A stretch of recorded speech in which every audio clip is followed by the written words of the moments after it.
Chapter 1101. Outside the King's Landing, by the Blackwater River, hundreds of tents representing different families were scattered on the grassy ground like mushrooms. There were noble knights in shining armor laughing loudly, commoners cheering loudly, singers playing accordions, vendors pushing small carts selling grilled sausages and fruits, and countless bright flags fluttering in the warm wind. Arya, do you see it? It's exactly the same as the tournament to welcome Father more than 10 years ago. The same place, the same people, there are many more people, but there are also fewer people. It's as magnificent as the songs say. In mid-air, Sansa was in a daze. The beautiful memories of the past and the beautiful scenes of the present made her unable to control her emotions. She almost cried. You've seen the great trial, and you've seen Dany put on the human crown with your own eyes. Now, you've even enjoyed the martial arts tournament mourning your passing.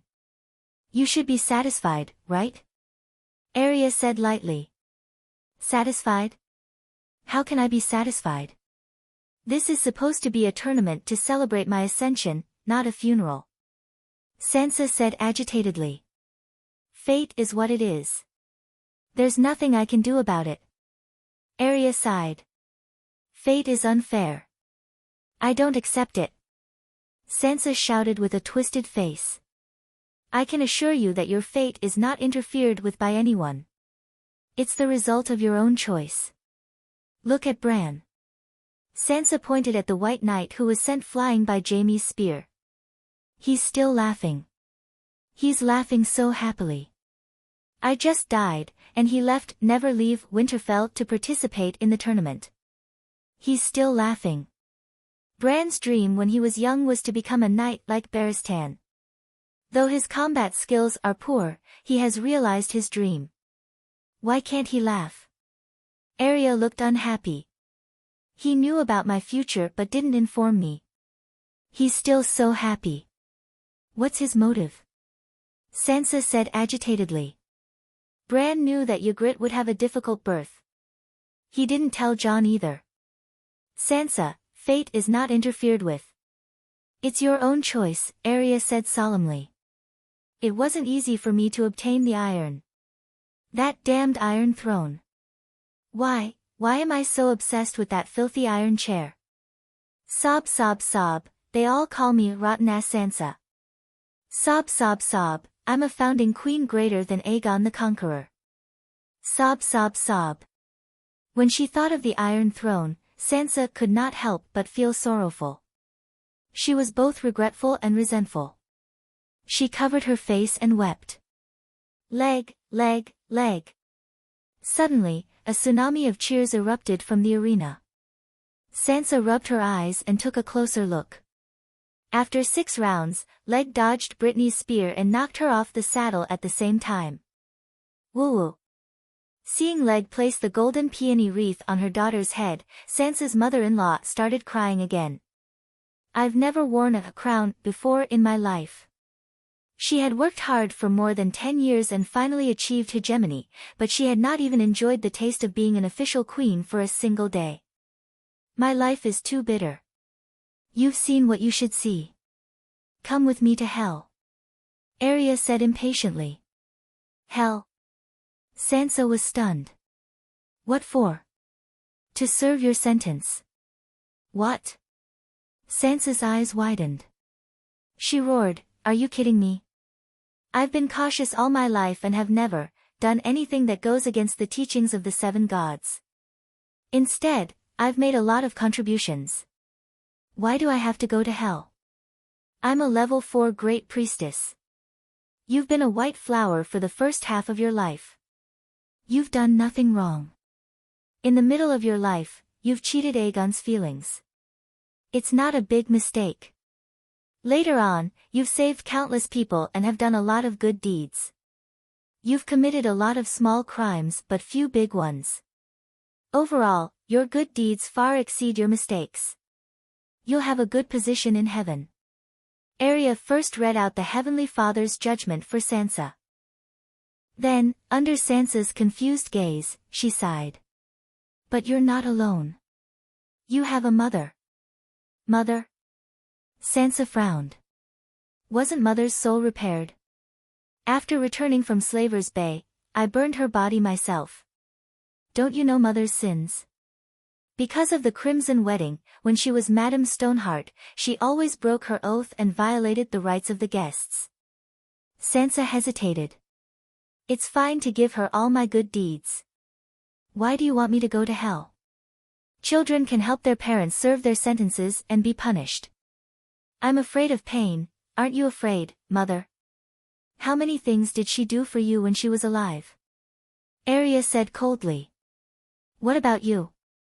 Sansa was unhappy with her tone. I worked hard in hell and gave all the good deeds I earned to Mother. Can I also work hard in heaven to earn good deeds? Sansa asked. Even if you get a position in heaven, it'll be hard for you to earn good deeds. But you're the founding king, a level 4 priestess, and a person of great deeds. 1 day of your sentence is equivalent to 100 days of Mother's. It's too efficient. Sansa's expression changed. She hesitated. You're going to refuse? Arya's gaze became dangerous. If I go to hell, what kind of punishment will I receive? Will there be a discount? Sansa asked. The Heavenly Father is just. Your punishment is the same as Waldfrey's. Those who violate the rights of the guests will be lit up in a sky lantern after they die. What's a sky lantern? It sounds scary. Sansa trembled. It's really bad. It's like burning your soul in a fire. You have to keep your senses sharp at all times. Arya sighed bitterly. Mother screams so miserably. Go down and accompany her. Talk to her and cheer her up. Mother has 5 children. Am I the only one who's going to hell to accompany her? Sansa said with a gloomy expression. Little Dany will go abroad with Simba to be the crown princess. When she gives birth, one of her sons will be chosen to inherit the crown. During this time, the 7 kingdoms' affairs will be managed by the king's hand. What? Sansa was furious. Which idiot came up with this idea? If that bitch Marjorie takes over all the important matters, will my grandson still be able to get his throne back? Arya rolled her eyes and said, why do you think Bran is still in King's Landing? Just for the tournament? Damn it! Sansa was stunned. When she realized what was going on, her expression turned ugly. I invited Bran to be my prime minister, but he rejected me coldly. Bran can't serve you because he's the Dragon Queen's White Knight. But he can serve the Dragon Queen's daughter-in-law and grandson. Don't you understand this? Arya said calmly.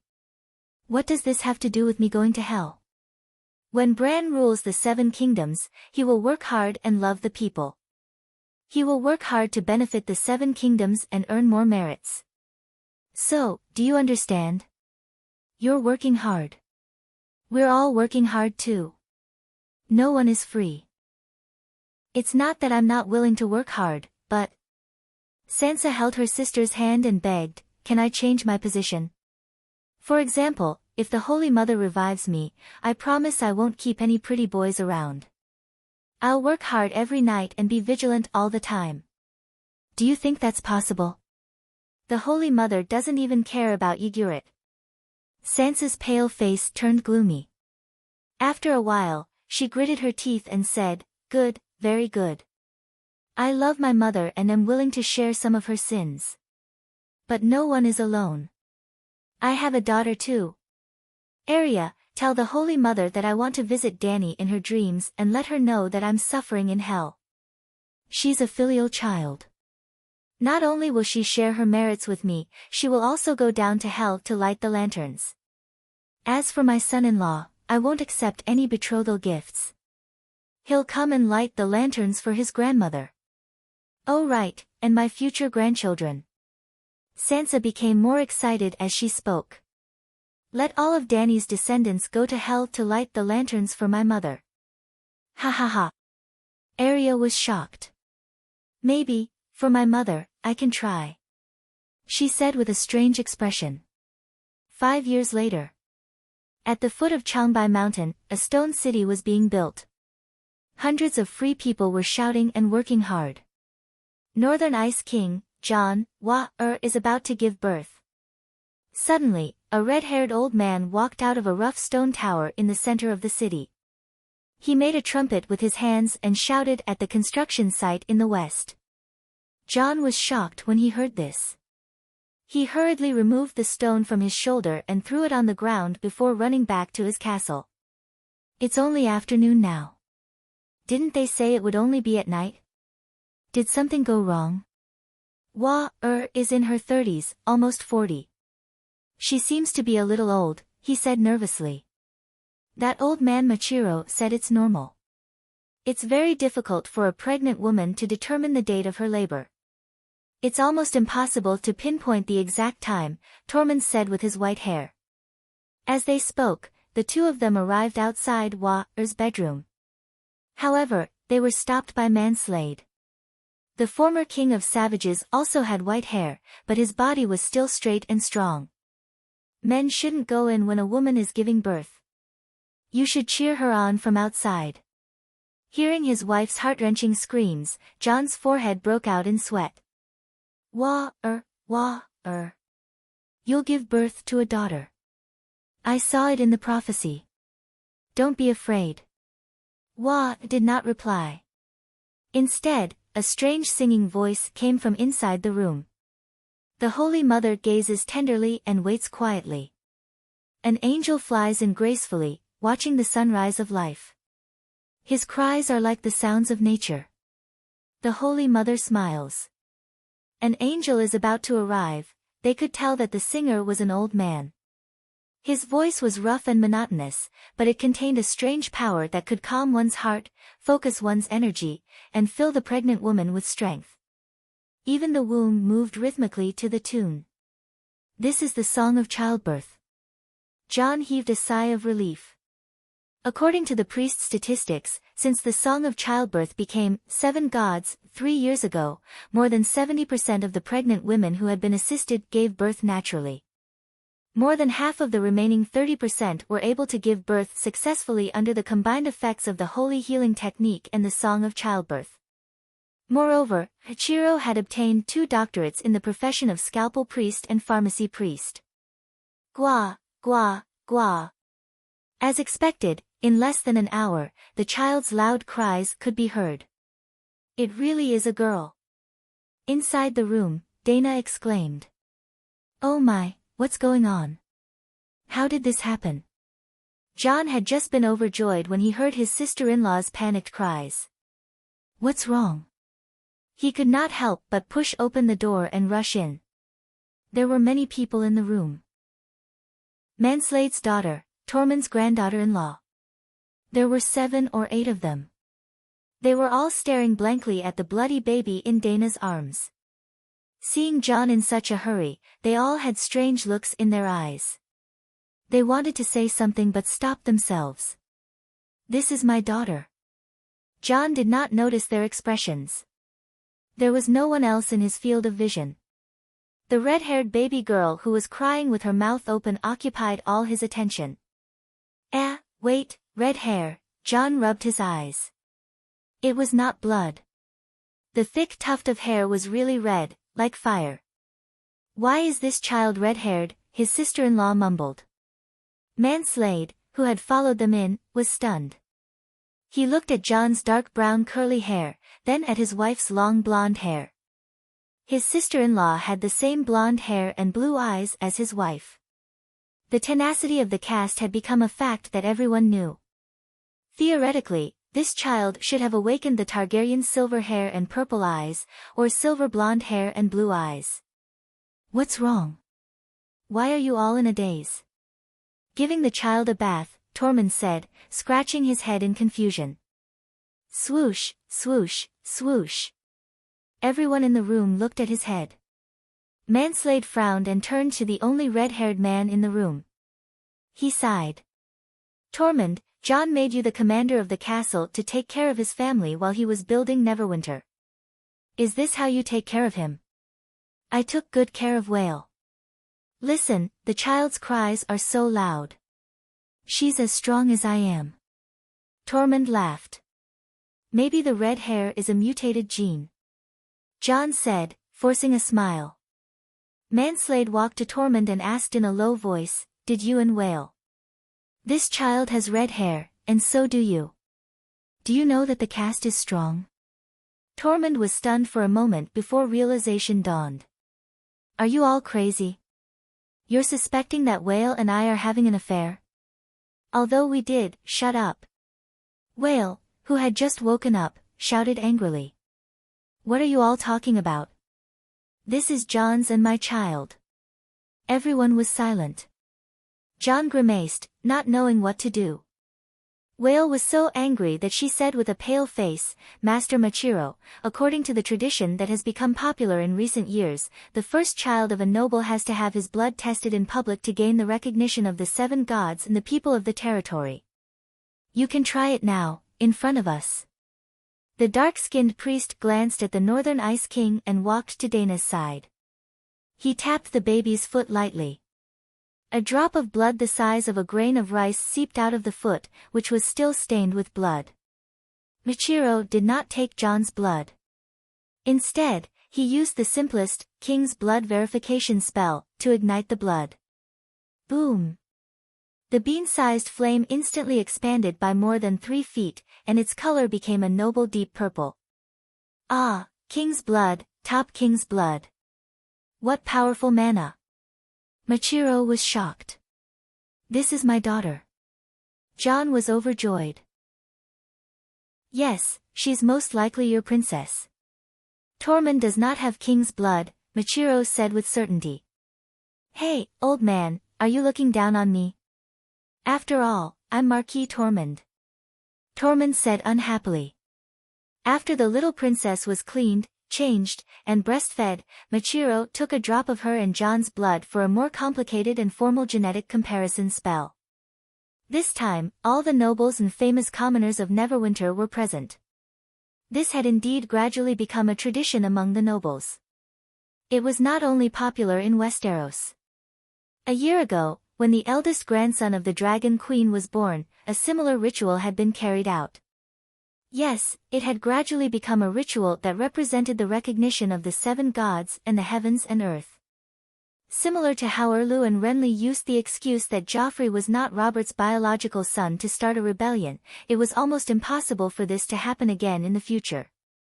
Under the witness of the Holy Mother, this is the daughter of Ice King Jon Targaryen and Queen Vhae. Machiro held the baby girl wrapped in white bear fur and chanted a song of blessing loudly.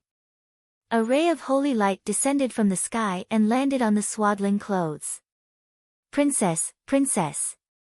The nobles and commoners cheered loudly. "Perhaps, I have a red-haired ancestor."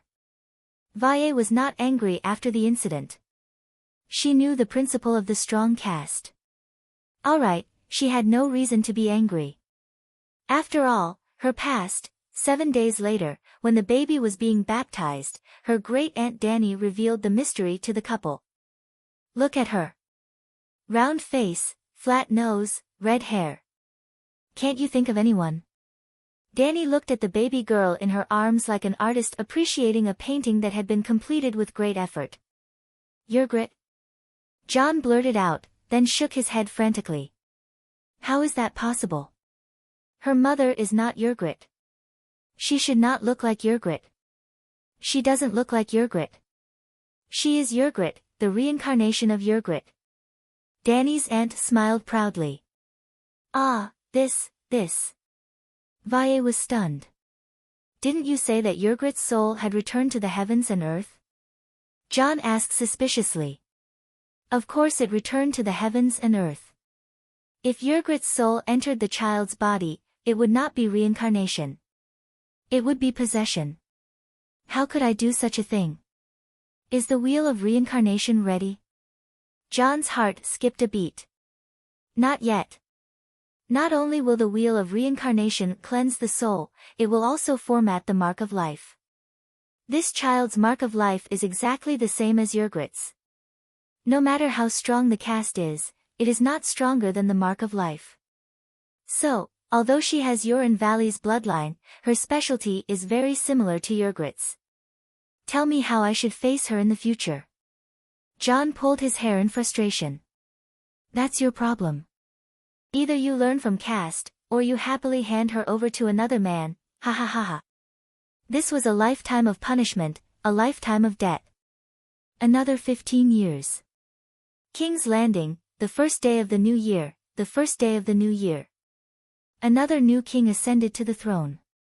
Another martial arts competition to celebrate the new king's ascension.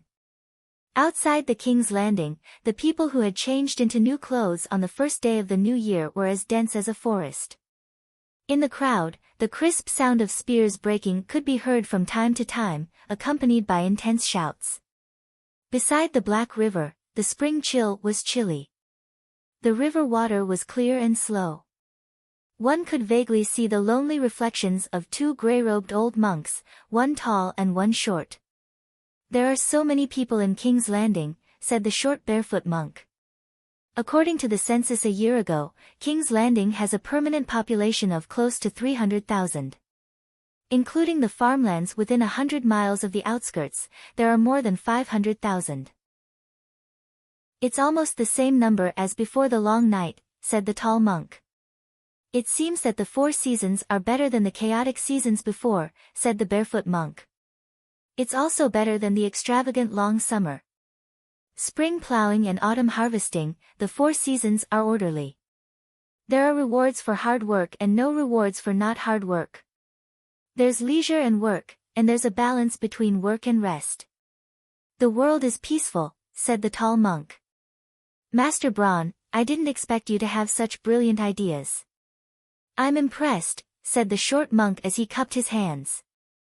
Master Tyrion, you're too kind. You've given up glory, wealth, and beautiful wives to walk the world barefoot for 20 years. You've helped the most remote villages all over the world and built more than 2,000 holy light totem poles. You've truly done a great service, praised Master Braun. I'm all alone and wandering in the wilderness. I can't compare to you who's cultivating in the holy hall during the day and having children and grandchildren at dinner. You're the best of all worlds, said the dwarf master as he shook his head. Ha ha ha, you're just too greedy. How can you become a god without suffering, laughed Braun. Everyone has to have some goals, said the dwarf.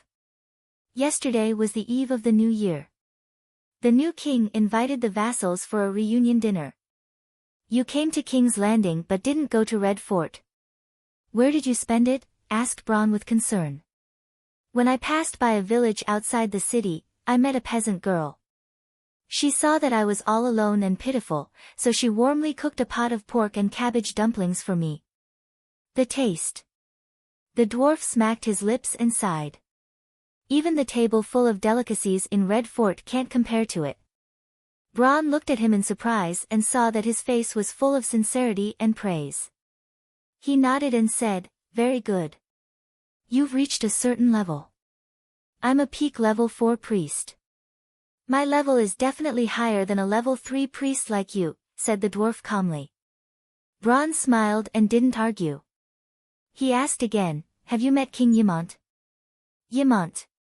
A look of reminiscence appeared on the dwarf's face. After mulling over the name for a long time, he shook his head and said, I've never seen him before. What's his character like? Braun turned his head and lifted his chin toward the venue of the tournament. He's right there. Aren't you going to take a look? I don't know if he can repeat his father's achievements and win the crown of love and beauty for his fiancée.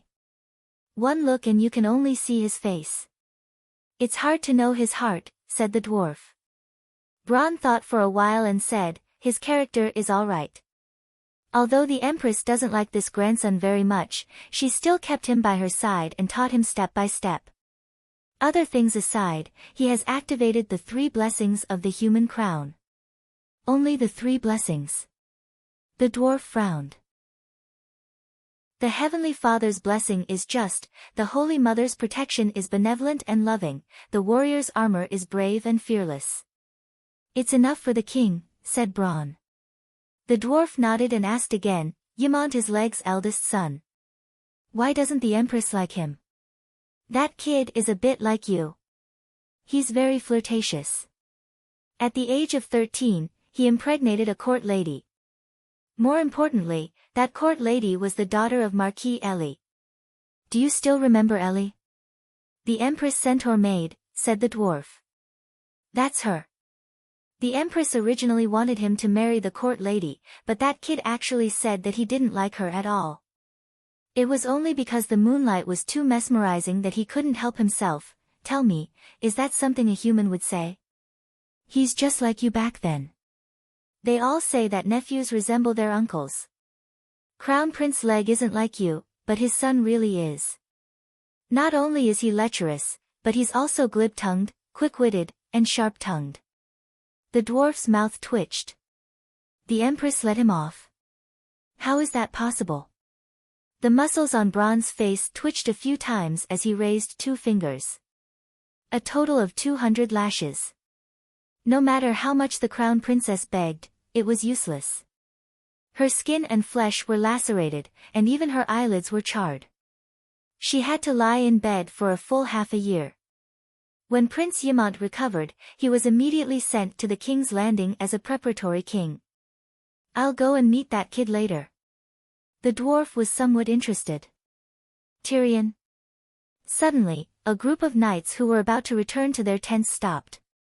An old man in golden lion armor even spurred his horse excitedly and ran over. It's really you. Under the golden helmet, tears flowed down the wrinkles on his face. Jaime, you. The dwarf couldn't help but step forward. Looking at his golden-haired brother, his eyes were also wet. You're old. Jaime jumped off his horse and punched him. He smiled and said, I'm already 70. How can I not be old? Aren't you old too? Your hair is white, your face is full of wrinkles, and you're so skinny and dark. I almost couldn't recognize you. Uncle. Old master. Following that, another young knight led a 4 or 5-year-old boy over to greet him. You're Tywin, aren't you? Seeing the handsome young man who was almost Jaime's reappearance yesterday, the dwarf's calm state of mind, which he had cultivated for 20 years, was also broken. He trembled his rough hands and stroked his cheeks. It's me, uncle. Tywin was a little embarrassed, but he didn't avoid it. Good boy. You're all grown up. The dwarf tiptoed and patted Tywin's shoulder, then looked at the little one beside him. He was a living little Jaime. Ha ha ha, 3 generations of grandfather and grandson. They're all carved from the same mold. The dwarf laughed loudly. You guys chat. I'll go back to the city first. Bronn took his leave at the right time. Where have you been all these years? Jaime hugged the dwarf and asked. I've wandered around. I've been to the Westeros, beyond the Great Wall, Ursos. I've even returned to the western region. I've only wandered around the remote mountain villages. Why bother? Looking at his brother's big black feet, which were like old tree bark, Jaime felt very uncomfortable. What you loved to enjoy the most, now, the dwarf raised his hand and interrupted him. He smiled and said, I'm really good. For the past 20 years, my heart has never felt so peaceful. Now that you're back, don't leave again. I don't have many years left to live. At least wait until I die. You can only leave after you've sent me off. Jaime said sadly. Come on, Barristan is already over 100 years old. Isn't he still vigorous? The dwarf smiled and followed the knights, walking towards Lannister's camp. The knights dismounted from their horses, silently but curiously sizing up the little devil who had already become a legend. Sir Barristan is the first holy knight to break through to demigod. After 500 years, he's still vigorous. I'm not even a holy knight. How can I compare? Jaime shook his head and smiled bitterly. The dwarf's eyes flashed, and he said meaningfully, Of course you can. Jaime, actually, I came back this time mainly for you. After entering the tent, the dwarf had Tywin lead the others out of the door. Then, he carefully took out something from his pocket and handed it to his brother. What is it? Jamie opened the cloth bag and saw a scroll of parchment with golden runes on its surface. Divine Comedy. He looked at the dwarf in confusion. In the winter 7 years ago, I was taking shelter from the rain under a banana tree in the barren mountains. When I was about to fall asleep in a daze, old Yemont came looking for me. 7 years ago. At that time, old Yemont was already dead. Jamie said curiously. Let me finish. The dwarf waved his hand. He had long hair and a long beard. His hair and beard were silver white. He even wore a holy white robe, as if he was a saint. I asked him, "Why are you here?" But he smiled and asked, "Why are you here?" I said, "I'm cultivating." He laughed and shook his head, saying, "There are 7 paths in the human world. You're only cultivating diligently in the human path. You're too slow. Let me help you." After saying that, he casually tossed a huge picture scroll toward me. I seemed to see ghosts and 7 layers of hell pouncing toward me. I immediately woke up from my dream. You were dreaming? Jamie asked curiously. The dwarf pointed at the parchment scroll. After I woke up, I had this in my hands. Yemont must have reached a realm that we can't understand. Sigh, that old man was lucky. He was directly canonized by my sister. With a sigh, he explained, this Divine Comedy is a poem written by old Yemont after he traveled through hell, heaven, and the human world. He obtained countless inspirations from the undead. Old Yemont was a scholar. It's not a big deal that he could write poems. But this Divine Comedy contains information about heaven and hell. It even contains the secret to becoming a saint. The old man was a good person. He didn't forget me even after he died. Hearing this, Jamie's curiosity was immediately piqued. He opened the scroll and first saw, Hell Chapter, First Level of Hell, 18 Punishments, swoosh, endless golden light immediately blinded him. In a daze, he seemed to have come to a strange place. Hymns were singing in his ears. Before him was a dark evil spirit. In front of a cross, a 3-meter-tall strong man laughed loudly as he grabbed the wailing man's tongue and pulled with all his might. Jamie, snap out of it. The dwarf shouted. The illusion before him, the wailing, laughing, and hymns in his ears all disappeared. Jamie was at a loss. Read the words in the Divine Comedy, and your consciousness will follow you to hell or heaven, the dwarf said. How scary. Jamie was shocked. Essentially, it's still a poem. It's just that the words have become more direct images. What's the use of this thing? Jamie was puzzled. It's not some secret magic record. It's just like any other book. It can increase one's knowledge and understanding of life. In the end, cultivation and the cultivation of the heart are all about understanding. Seeing that Jamie was still at a loss, the dwarf wrapped up the parchment again. You don't understand now. When you become a holy knight and read the Divine Comedy again, you should have a different feeling. Perhaps, when that time comes, you'll be able to see the person you should have left behind but can't forget. Old brother, I hope this Divine Comedy can help you start a new life, he said meaningfully. I'm in my 70s. I've seen the end of my life. What new life do I have? Besides, I'm not a holy knight. Jamie smiled bitterly. Tywin even has a son. Why don't you quickly convert to the Holy Mother? Even if you can't compare to Barristan and old Yemont, you'll only live to 100 years. You still have more than 20 years to live. Actually, I'm preparing to join the Holy Church. Jamie smiled. I've already made an agreement with Lancel. After attending Scar Yemont's wedding, I'll become a monk in the Holy Church and become his disciple. Scar Yemont? What kind of lousy name is that? The dwarf said with a grin. You'll understand once you see him. The dwarf nodded. I'll go find him later. Remember, only you can read the Divine Comedy. You can tell the contents of the poem to others, but you must never let others see its true appearance. Some things were clearly created out of good intentions, but once they fall into the hands of evil people, they will turn into the most terrifying magic weapon, he said solemnly. Okay, I'll remember. After the Lannister had lunch together, the dwarf said goodbye to them. I've traveled all over the Westeros and Ursos. Next, I'll go to Sosros. There are many natives living in the wilderness there.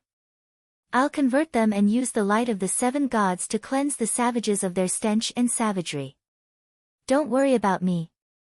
In the future, the 7 Stars Bible might have a story about a dwarf turning into a beard. Jaime, take care. Tywin, little Tyrion, Grandpa will pray for you every day. The dwarf left as soon as he said so. He was very decisive. But before he left, he also went to the Red Castle and saw Scar Ymont, who was said to be very similar to him. Just as Jaime said, after seeing him, he immediately understood why he had such a nickname. Ymont had been slashed several times by his uncle and father-in-law, directly on his face and head. The scars left behind had a curse, they would never heal. When Ymont was sad, the wounds would split open. After Ymont was sent to King's Landing, he traveled to the north and was warmly received by his uncle. Then, he stole his uncle's daughter. Was very satisfied with this son-in-law, but his father-in-law, Jon, almost went crazy. Ha ha ha, you have guts. You're just like me. The dwarf laughed. Another 3 years later. Hot summer. Outside the great basilica. You came to the basilica to pray. Jaime looked at the female knight who was still tall, still ugly, and still had gentle eyes.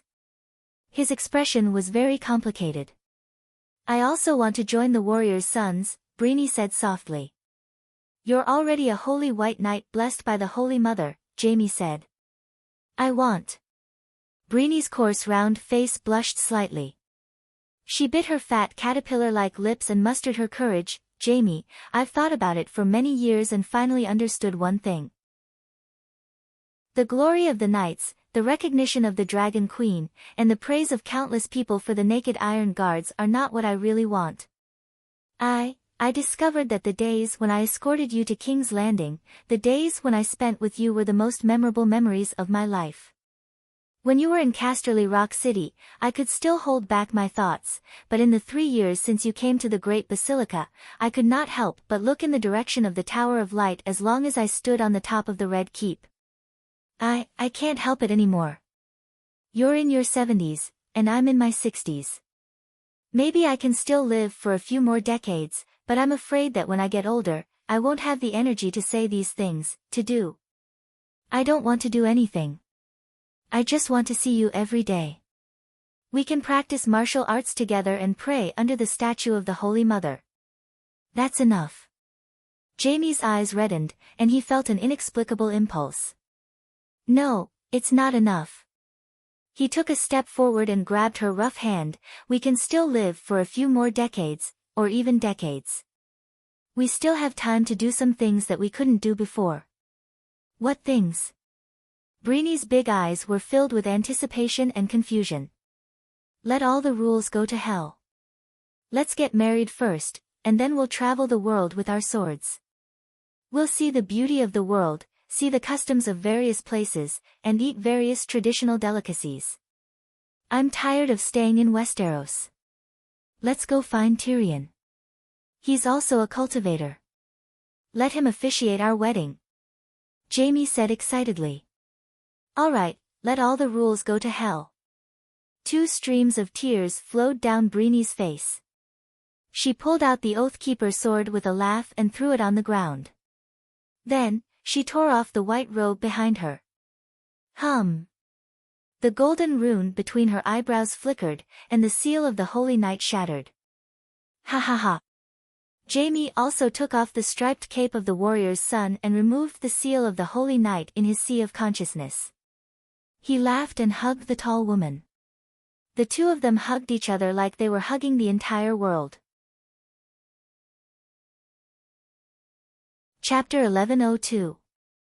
Dragon Queen, don't burn me. it was as if time and space were being distorted.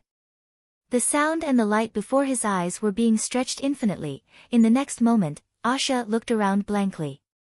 The terrifying fire that made one's soul tremble, the beautiful palace that had turned into ashes in the fire, her father Balan and her uncle Iron had all disappeared. She sat cross-legged on the beach with two young men lying beside her.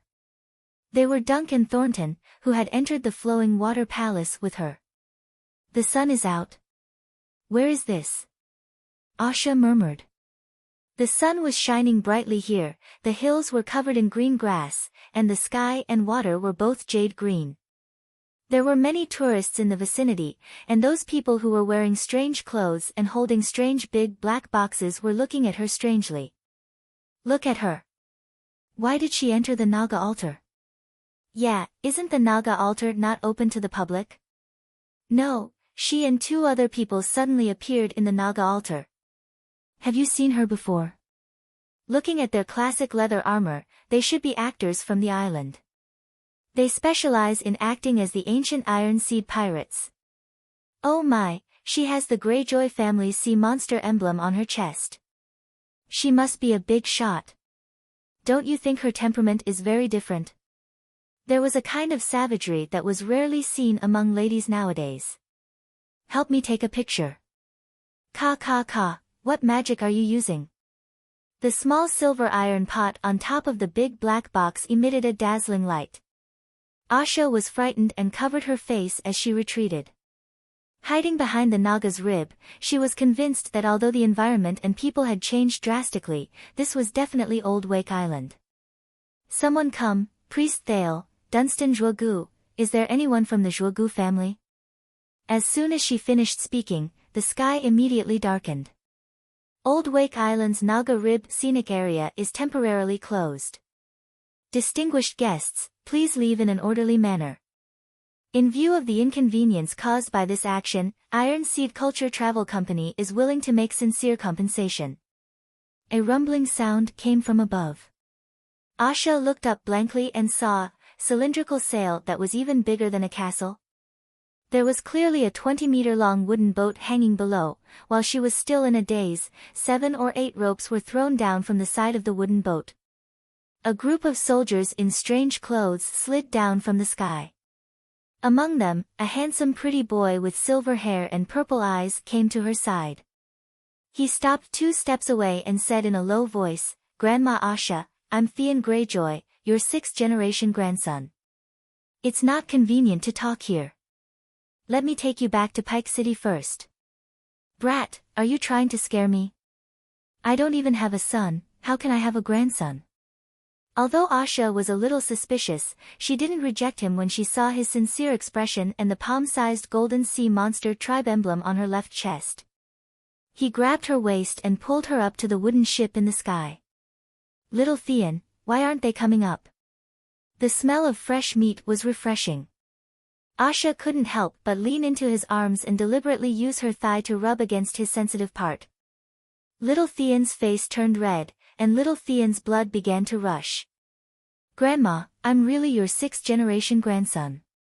Stop fooling around." Theon smiled bitterly and used his leg to push her leg away. He looked down at the soldiers who were pulling the ropes near the Naga's ribs and said, "It's been 100 years since you entered the flowing water palace. You died in the first fire and returned from it. The first fire is the most powerful force in the world. I'm worried that the place you appeared in has terrible magical radiation. It has to be quarantined and inspected before it can be opened to tourists again. As for the 2 knights, Dunk and Thornton, their people will take them back. As early as half a month ago, we received the news that you were about to be resurrected." Asha didn't understand many of the words, but she understood her situation, 100 years later. "Are you kidding? 100 years have passed since the long night?" Sigh, it's strange, but it's the truth. At this moment, the 2 were pulled up to the deck of the wooden boat by ropes. An old woman in a white robe came and said with a kind smile, "Asha, we broke into the flowing water palace at the same time that day. It's been 100 years since we last met. Do you still recognize me?" You're not Dunstan's wife, Madam Mandy. But you didn't go to the flowing water palace at that time. Asha was puzzled. Ha ha ha. The old woman with the iron crutch looked up and laughed. Asha, I'm Taman. I used to be called Thale, people called me Sanyanren. You're Thale. Do you think I'm stupid or blind? These 2 lumps of Hanako are bigger than me. Priest Taman sighed. I can understand. For you, the world has changed too much. Let me explain it to you slowly. Hum chi chi kacha kacha kacha kacha, the whistle at the stern of the boat sounded. First, it spewed out a long white gas and green flames. Then, the propeller turned and the wooden boat drew a white line in the sky with a whoosh. What's that? Asha, who was on the deck, was completely unprepared. She was careless and was almost knocked down by the sudden acceleration. Wildfire steam engine. Thean said. Wildfire? I know about wildfire. We all use wildfire to burn the deviant ghosts. But what's a steam engine? Grandma, you don't call me Grandma. Call me Asha. Alright, Asha, have you ever seen a kettle after boiling water? Is the lid pushed open by the steam and you can't hold it down no matter how hard you try? Are you crazy? I'm a duke. Why would I boil water? Why would I hold the lid open when I've eaten so much? Asha asked curiously. Thean was speechless. Sigh, Asha has to start from a small school to get used to life now. She has to at least graduate from high school, if not university. Priest Taman sighed. Tell me about what happened after the flowing water palace, Asha said. You're at a disadvantage. Balan and Iron shouldn't have taken you away. Taman rambled on and told her about her experiences over the years. It's really been 100 years. Asha came to the side of the boat. The wind blew her long hair. The picturesque scenery of the land was unfamiliar to her. After you became a woman, didn't you feel uncomfortable at all? You seem to be very happy. After a while, she turned around and asked curiously. If I were to constantly integrate into the life of a mortal with this body, it would indeed be difficult and shameful. But I'm a cultivator. With such a gifted body, I was like a fish in water in the process of cultivation. The carefree cultivation quickly suppressed the physical inconveniences. I feel very good now. Thean said with a face full of reverence. Master Taman is not only a level 5 divine priest, but also a level 5 demigod water wizard. Even after the long night, a large number of demigods were born. Iron Crutch old woman, Taman was still among the top. A lot of demigods. But demigods are still gods. Asha said in disbelief. We came at a good time. Not to mention the priest, how could we not be devout after witnessing such a miraculous era? Iron Crutch old woman sighed. Extraordinaries who have great merit in the long night have a chance to enter the investiture of the gods. Due to the mysterious connection between the investiture of the gods and the cauldron of the divine king, those who enter the investiture of the gods can more easily sense the laws in the sea of laws. Actually, the main reason is the heavenly emperor. Thean interrupted. The heavenly emperor is too strong.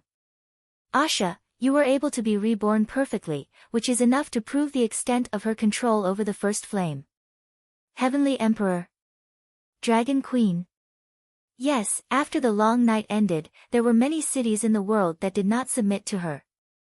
Dragon Queen naturally became the #1 empress in the world.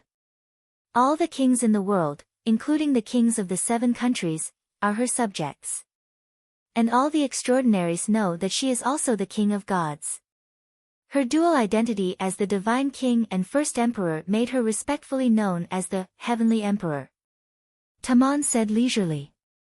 Asha was startled and asked, is she still the empress? Taman pointed at the rumbling metal lump at the back of the ship. She was the one who popularized the wildfire steam engine. Almost all the changes in the world's politics, economy, culture, technology and other aspects are related to her. She remade the world in her early years and is still guiding the world's direction. Is she married now? Asha asked again. Which man in the world do you think can straighten his back in front of her? Let's not talk about whether a man can straighten his back, as long as his penis can be propped up, it's fine. With such a foundation, it can't be without an heir, right? Asha said. She has a son. Tamon popularized the Dragon Queen's family again. Targaryens are not worth much now. There are hundreds of them, all descendants of the Dragon Queen. The old woman pointed at the young man and said, Look at Theon's back, that's the emblem of the Pentashade Dragon Targaryen. His mother is Dany, the princess of the Targaryen family, the third daughter of Duke Rhaegar of Dragonstone Island. Yes, Duke Rhaegar is a fourth-generation grandson that the Heavenly Emperor likes very much. No wonder he's so good-looking, Asha muttered. Our family will get a lot of benefits from the marriage with the Targaryens, right? Sigh, it's different now. If I was born a few decades earlier, I might have been granted a dukedom. Now, it's hard to even see the face of the old ancestor. Theon shook his head and smiled bitterly. At least the family's talent has been improved.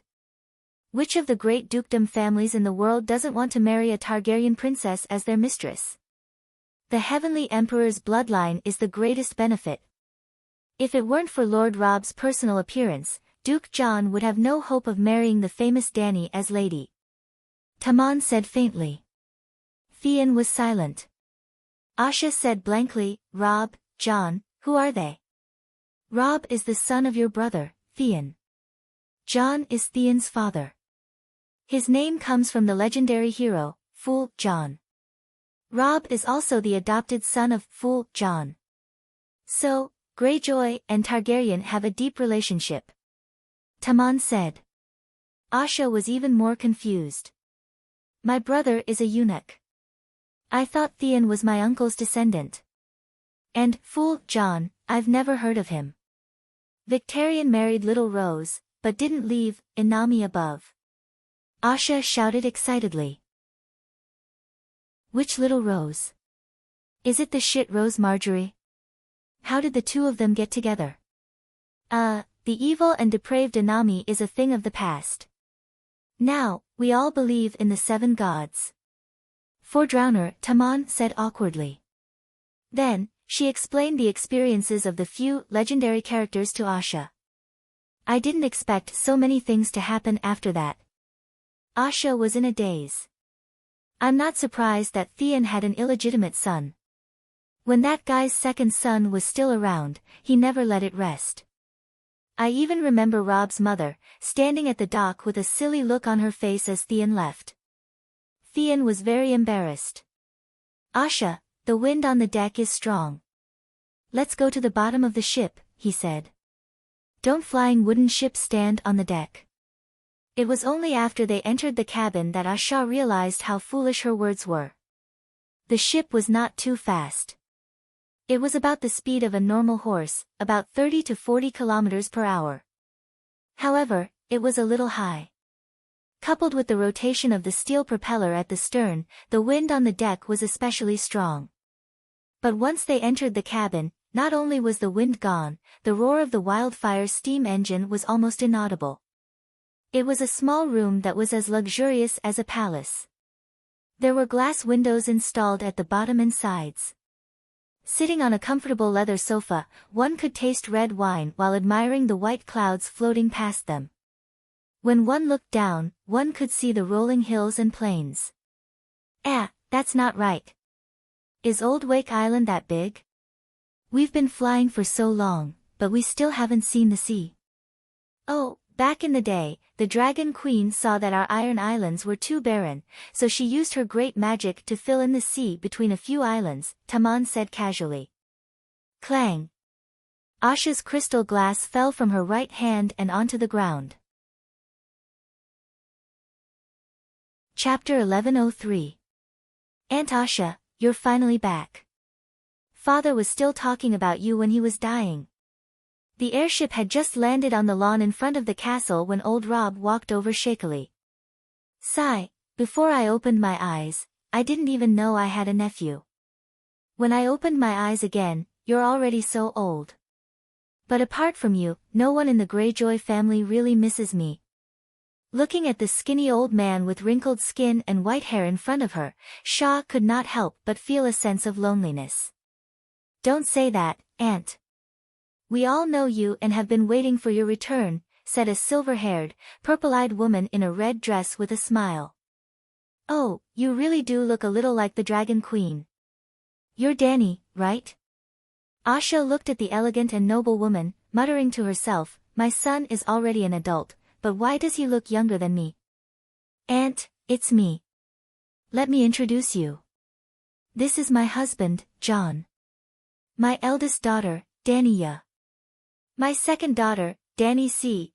Shaw felt a little dizzy as she watched the beautiful Dany greeting her and calling her grandma one after another. Also, their clothes were so strange. What were they called? Suits and bell-bottoms. First, under Danika's guidance, she toured the refurbished Pike City. At night, she had dinner with her grandchildren and the vassals of the Iron Archipelago who had heard the news. Only then did she return to her old bedroom, exhausted. It was actually old Rob's bedroom, as it belonged to the Duke of the Iron Islands. It used to be the main building of Pike City. Aunt Asha, I knew you were coming back, so I cleaned up the tower in advance.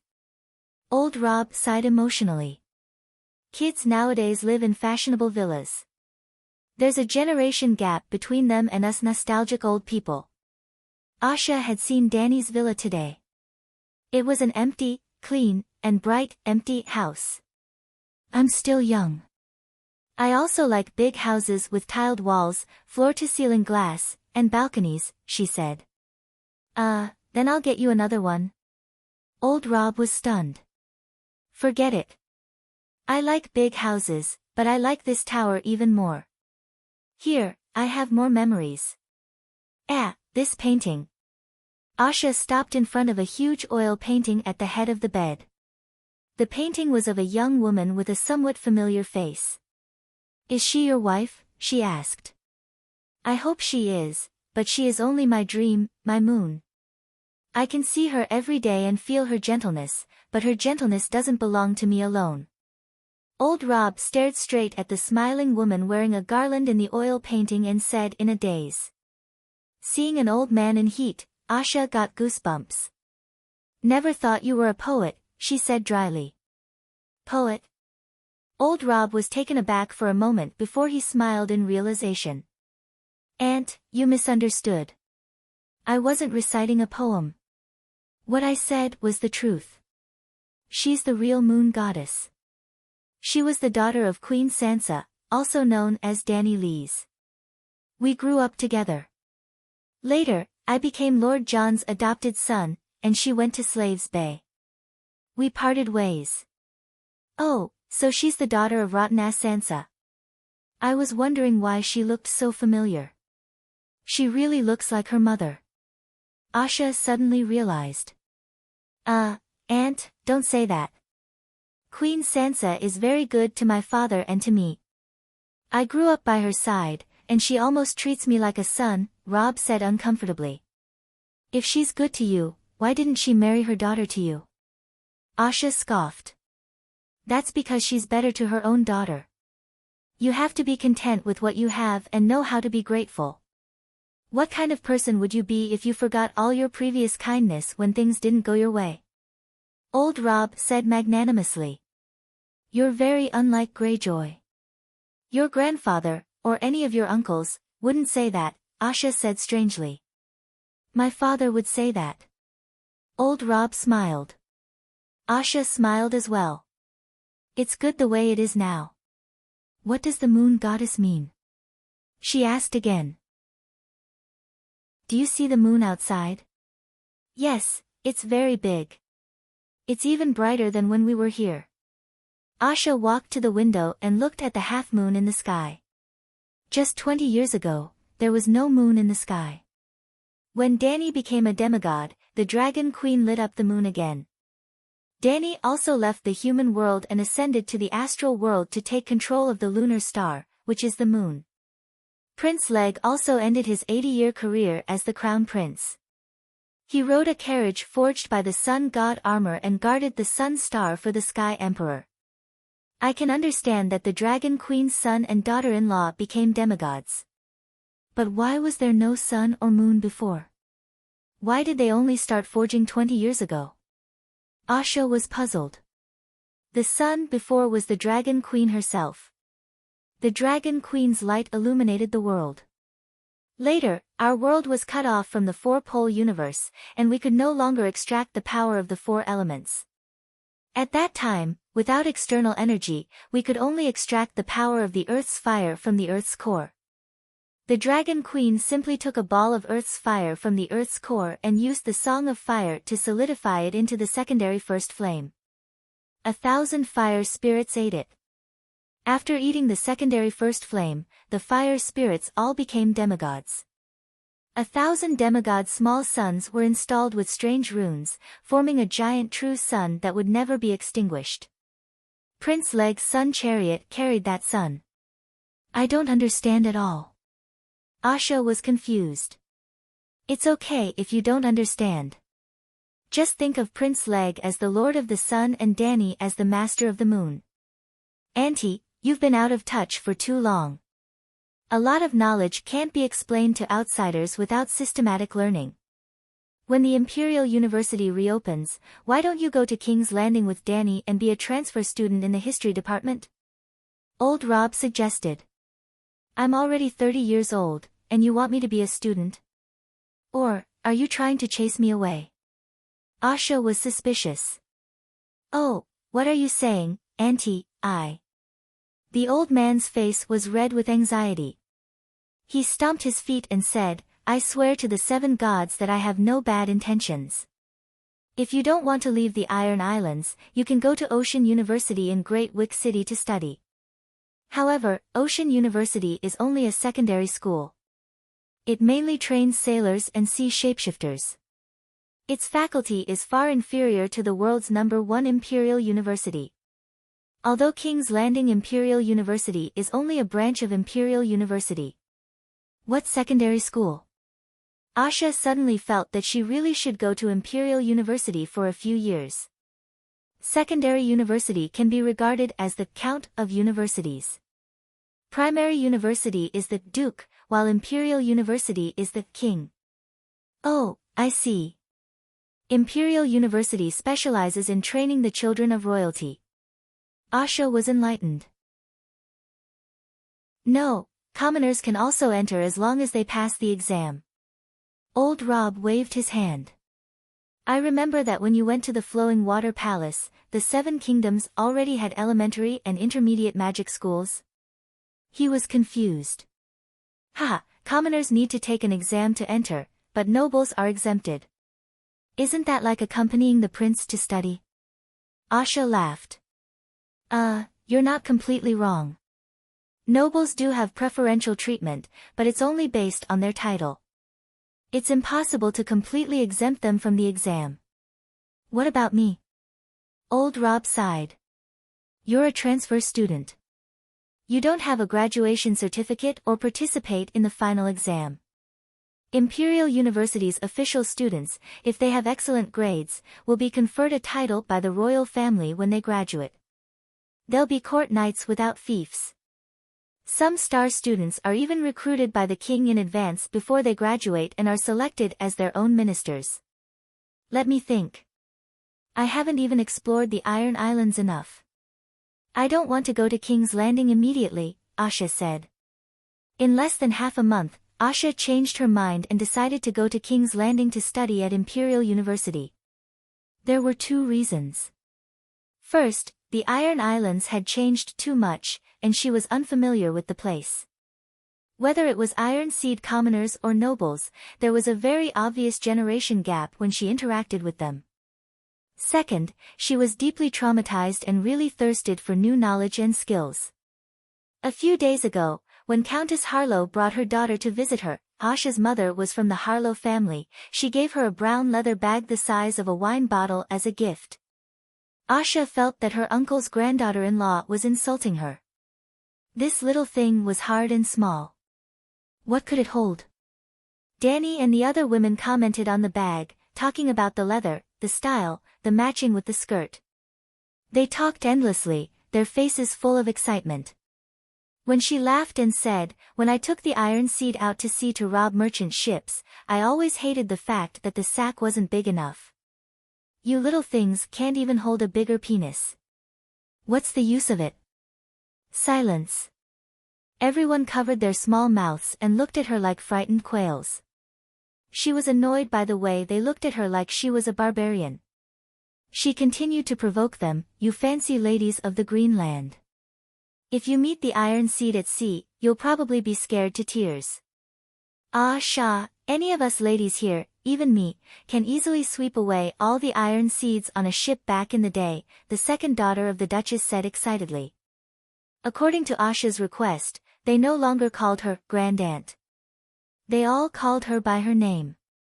"Little Danny, your bragging ability can sweep away the iron seed on 10 ships." Ha ha ha. Asha raised her head and laughed. Then, tragedy befell her. Little Danny, who was only 12 years old, pulled her and asked to play the finger dance game, the most iron seed. "I was wrong, little Danny. You know the finger dance and dare to take the initiative to ask to play this game. It shows that you are a good iron seed." At first, she naturally refused and didn't want to bully the little one. However, little Danny didn't give up. The Duchess on the side also laughed and said, "Finger dance is actually just an ordinary child's game. It doesn't matter if you play it." These words deeply irritated Asha. A child's game? Don't think that just because you are called Danny, you are all Danny Lees. Even your ancestors, Danny Lees, didn't dare to say such arrogant words.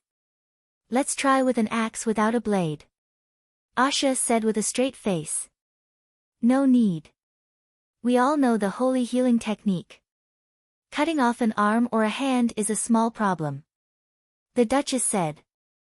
"Okay, little Danny Lees, don't howl later." Ow! 2 minutes later, Asha held her broken hand and howled miserably. Every time she threw out the axe, Danny caught it absent-mindedly. She even closed her eyes and shouted, "Asha, too slow, too steady. Faster, use more skills." Asha was confused by anger and used all her strength, but the other side was still at her fingertips. "Asha, you can't do it." Danny Lees seemed to be bored. She opened her eyes and casually threw out the axe. It was so fast, so hurried, so tricky. Before she could react, her wrist was cut off at the elbow. "Why is it like this? Did you use magic, Danny Lees?" Asha's face was pale. "Asha, you are barely a junior knight, and I..." Danny Lees wrinkled her small nose and said with dissatisfaction, "I'm already 12 years old, and I'm only a level 3 Grand Knight. I'm afraid I can't get into the Imperial University." So embarrassing. Asha was dumbfounded. "You are a junior knight if you can move your arm like a finger. You are a level 2 knight if you can lift something heavy. You are a level 3 Grand Knight if you can lift something light. You are a level 4 Earth Knight if you can surpass the mortal. Lady Danny Lees is an Earth Knight, even I." Count Harlow covered his red mouth with a jade fan and laughed lightly. "My level is the lowest, but I'm still a level 2 Senior Knight and a level 2 Paladin." Asha was about to crack. "The nobles nowadays use my ancestor as the perfect model to raise their young ladies." Danny Lees Targaryen raised her chin and said proudly, "Quiet at home, elegant as a painting. On the battlefield, the sword is like a dragon. The best noblewoman can fight and kill. She is skilled in both magic and martial arts. She can also govern the family, manage the fief, and balance the finances. As for music, chess, calligraphy, painting, and fashion design, they are all small interests and gadgets to pass the time." Asha. Chapter 1104. At dinner time, old Rob came back from the great cathedral. Hearing about what happened in the afternoon, he went to the bedroom to comfort Asha. "Don't take it to heart. Times are different, and the standards of individual strength and ladyship are different. The most obvious change is force. You were born in a time when magic power and force were very weak, but the modern era has entered a new era of low-level magic power and force. Before the Long Night, the level of swordsmanship only existed in theory. Only in the Book of White Knights, Sir Arthur Dane gave a superficial description of it. There was no way to train the body. Because of the lack of understanding of the human body, excessive training would cause the knight apprentices to be crippled. The ancient knight instructors did not dare to set up weight training at all. They only let two noble children hold wooden swords and bang bang bang bang. What can this train? Now. The old man first pointed at his lower abdomen, his heart, and the space between his eyebrows. Then he bent down and lifted the soles of his feet. These 4 storage points were only developed in the last few decades. After special stimulation training, one's speed, stamina, and reaction will increase exponentially. You're not lying to me. I've never heard of such a technique. Asha doubted. Alas, you don't believe me, but don't you believe the Dragon Queen? The old man stared and said, my granddaughter-in-law, Dani, became a 4th-level Earth Knight at the age of 10. At the age of 12, she entered the Valley Mountains alone and caught a shadow lynx. That lynx is raised in our castle's beast house. If you're interested, you can go take a look. PowerPoints are magic. Asha murmured. It has nothing to do with magic. It's just a simple body training method. Have you heard of the story of the Dragon Queen fighting 100 alone and becoming the King of Kal? The old man asked. She didn't use magic. Asha said. At that time, she swore a sacred oath to never use magic. Do you think the Dragon Queen would violate the sacred oath? Did she master the PowerPoint technique at that time? Asha was surprised. No, the body training technique was slowly explored after the Long Night. If she had known the PowerPoint technique earlier, she would not have hidden it in the Long Night. In fact, the current body development techniques are all made public by her, and she updates them every few years. After catching his breath, old Rob continued, the training at the energy storage point needs to be paired with the holy healing technique. The reason why the energy storage point had such a name was because it could store energy. Priests could fill it with holy light.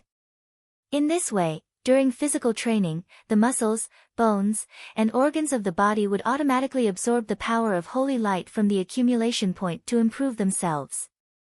Saint healing, is the foundation of the modern knight training method. In the past, we didn't dare to overdo it for fear of causing irreparable damage to our bodies. But now, we can train as much as we want and fully develop our body's potential without worrying about injuries. The Saint healing technique is most effective for this kind of physical injury without any side effects. How much stronger are the people who develop power storage points compared to ordinary people? Asha asked enviously. One's physical fitness can be increased by about 2 times. Some people with extraordinary talent can even reach 3 times the previous level. Those who are slightly weaker can at least reach 1.5 times. If he could become a holy knight and fill his body with the power of the holy light, his strength, speed, and reflexes would continue to increase. Dani was already an Earth Knight at the age of 10, so why is she still an Earth Knight 30 years later? She became a holy knight, but her swordsmanship didn't improve, but the power of the holy light, in our Greyjoy family, it's second only to me, this old man. The old man said proudly. You're so old yet you're still alive, are you a demigod? Asha asked in surprise. Peak 4th level holy knight, peak 4th level great priest, I'm still a long way from soul ascension, but I'm not that old. The old man smiled, revealing his neat white teeth, and said, the holy light can nourish the body and extend one's life. It's nothing for a modern person to live for 150 years, or even 200 years. If I went to Sky Dragon Temple, I would have to bow my head and call them uncle, or even grandpa. What's Sky Dragon Temple? Asha was confused. It's a place where a group of old warriors' sons or priests settled down. Many of them are heroes who survived the long night. They complained that the King's Landing's Baylor Cathedral was too noisy, so they went north to the Great Wall, found a corner in the mountains, and built a temple dedicated to asceticism. Because the first abbot of the temple was Targaryen, and he also contributed greatly to the construction of the temple, it was named Sky Dragon Temple. Asha's eyes lit up, and she hurriedly said, "So, if I go to Sky Dragon Temple, I'll see many old friends? There should be many people who know you, but I'm not sure if they'll treat you as a friend." Old Rob said honestly. Thinking of her popularity in the Seven Kingdoms, Asha sighed helplessly, and asked a more practical question, "Can you stimulate my power points and help me train my body?" "Yes, but I suggest you go to the Empire University, they have the best teachers. Training the body is only the foundation for improving one's strength, but skills are also very important. I can help you train your body, but my swordsmanship may not be suitable for you." In the past, most of the knights in the Seven Kingdoms didn't even reach the first realm, like an arm wielding the finger. You're already outstanding for being able to grasp the basics of, like an arm wielding the finger. But now. The old man looked like he was reminiscing. The 8 years of the long night were also the 8 years when the knight's swordsmanship underwent a qualitative change. Outside, there was the pressure of life and death from the other ghosts, and within the human race, there was the sword god who publicized his swordsmanship understanding. The Holy Knights also used the Holy Knight's Seal to obtain the divine art of warrior's sword. In the last battle, at least 50 knights broke through the bottleneck and reached the 4th realm of divine transcendence. For example, Little Rose, whom you looked down on, was only at the realm of light as heavy before the last battle, but after the battle, she successfully broke through to divine transcendence. After 100 years of system development, the legendary divine transcendence is only the threshold of high-level swordsmen now. Only by reaching level 4 in swordsmanship before the age of 14 can you be guaranteed admission to the Empire University. Little Danny only has 1 year left to work hard. Level 4 is the threshold, then what's the level of a top-level swordsman? Asha asked blankly. Becoming a demigod purely through swordsmanship, or sword god, is around level 9. Becoming a god through swordsmanship. Is that possible? Asha was doubtful. The Dragon Queen was the first sword god, Jaime Lannister was the second, and his wife Brenny Taz was the third. It wasn't until 50 years later that Sir Barristan barely broke through to sword god, and was the fourth. These are the 4 famous sword gods, and perhaps there are still sword gods who are focused on cultivation and are not known to outsiders. They're all acquaintances. Am I the weakest one among all the old acquaintances who are still alive? She asked. Am I the weakest one? You're still young and full of hope. In the Empire University, you can learn everything you want to learn. With your wisdom and experience, you'll become a modern noble lady in 3 to 5 years. The old man comforted. Music, chess, calligraphy, painting, fashion appreciation. I can't learn that. Asha shook her head. A real top-level noble lady doesn't have to master all kinds of fancy skills, but to live a sincere life. Danny and the others liked fashion, so they went to learn the art of fashion. Only commoner girls who want to enter the upper-class circle will spend time studying knowledge that they don't like but can please others. You're already in the circle, so you don't have to cater to the people in the circle. You can do whatever you want and cultivate your hobbies within the bounds of law and tradition. As long as you don't treat ignorance as personality. The gentlemen and ladies in the circle may laugh at your hobbies, but they won't really look down on you. People outside the circle will only praise you for being free and easy and having personality. This is the privilege of nobility. Old Rob said meaningfully. Asha accepted the old man's suggestion that when Danny's summer vacation was over, she would go to King's Landing with her to go to college. Seeing her so motivated, the Greyjoys in the castle were also very happy. Duchess Dany also decided to take part of her time every day to help her aunt with her junior high and high school classes, so that she wouldn't lose face for the sea monster family. But a few days later, Asha couldn't stand it anymore. She found old Rob and complained, "John's wife is good-looking, fertile, skilled in martial arts, and good at running the family, but she's too arrogant." Dani was once the flower of the empire. When she was young, she did have a bit of a princess temper, but after being the matriarch of the Iron Islands for 30 years, her methods should be very smooth, right? The old man asked curiously. "I think you've adapted to her arrogance in the past 30 years, Asha said. "What did she do?" "When she taught me history, she would often say, 'We Targaryens.' When she taught me literature, she kept reading poems praising the Dragon Queen and made me recite them. When she taught me mathematics, she pointed at the mulberry tree and scolded the locust tree, saying that the ancient nobles were all idiots who actually left accounting to the scholars. When she was teaching me magic, she made me learn the Targaryen language, invented by the Dragon Queen. Inami above, I admire the Dragon Queen very much, but I, Greyjoy, don't eat the Dragon Queen's food, so why should I learn the Targaryen language to please her?" She taught you Draconic, right? Square words, right? Is that Draconic? Why should I learn that stuff?" Asha said unhappily. "You're probably mistaken. Dani is speaking the teaching materials written by the Dragon Queen." The old man said slowly, "Targaryens do like to speak Draconic as Targaryen, they think they're the brothers of the Megalosaurus. Isn't the Dragon Queen the mother of dragons? She hatched the Megalosaurus from a stone egg and gave birth to Prince Rhaegar. It's not wrong to say that they're brothers. Are they crazy enough to learn from Aeron and turn into dragons by drinking wildfire?" Asha laughed. "This." Old Rob said strangely, "It's not unusual for Targaryens to drink wildfire to replenish their magic. When Dani uses Draconic magic, she can transform into a magical fire dragon covered in flames. Drinking wildfire can increase her endurance." "You're kidding, right?" Asha said foolishly. Before the long night, most of the magic and witchcraft in the supernatural world used advanced Valeglia and Archaic, while the ancient creatures used Archaic. After the long night, the Dragon Queen developed a new magic system for her descendants, which is to use Draconic incantations to imitate the Megalosaurus Draconic magic. For example, dragon roars, dragon flames, fire dragon combat skills.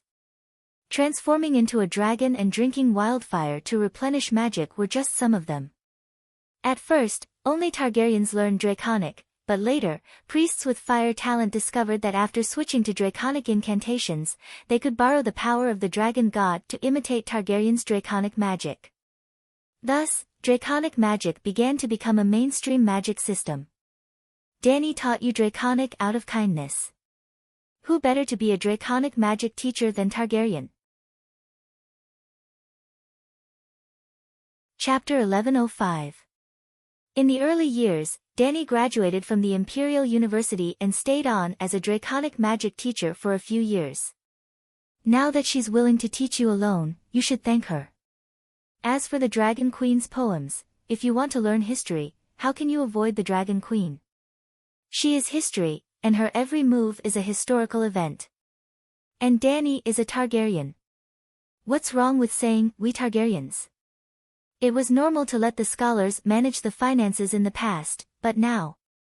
Asha, you also participated in the trial on Fairy Island, right? Of course, we Iron Seed have done all kinds of evil, so we're the targets of the trial, Asha said self-deprecatingly. Old Rob's mouth twitched, and he said, "Back then, the City of Knowledge was also put on trial. What the scholars did was terrifying. Now, all the nobles who went to university understand that the two powers of finance and personnel appointment must be in their own hands. There are no scholars now. I see crows in crows' nests. Aren't the scholars raising them?" Asha asked, puzzled. Fewer crows are used, and glass candles are used to transmit information faster. In the past, scholars were also divided into breeders, doctors, tutors, aides, and many other professions.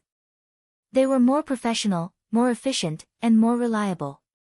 Of course, Some small nobles with weak assets, such as productive knights, couldn't support so many people, so they could only use the ancient scholar system.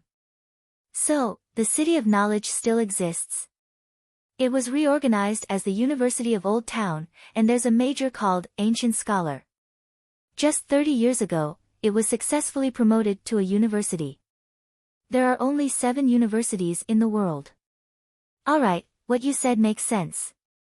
But why was our Greyjoy family's language changed by Dany? When I first returned to Pike City, I saw the 6 words on the plaque outside the gate. I thought it was some strange runes. Later, after Dany taught me language, I realized it was Draconic, and it's our family's new language, Asha said with a straight face. Is the new language not good? Old Rob sighed. In modern times, the saying, strength wins through hard work, would be laughed at. They mocked us for being bandits and robbers, when our family had participated in the final battle and was an ancient hero family. It was not worth it to ruin their reputation because of an inappropriate clan language. Take a closer look. Not only has our family changed, but many Ironseed nobles have also taken advantage of the new era to use a new language that is more positive and progressive. Isn't it shameful that you can get rich through hard work?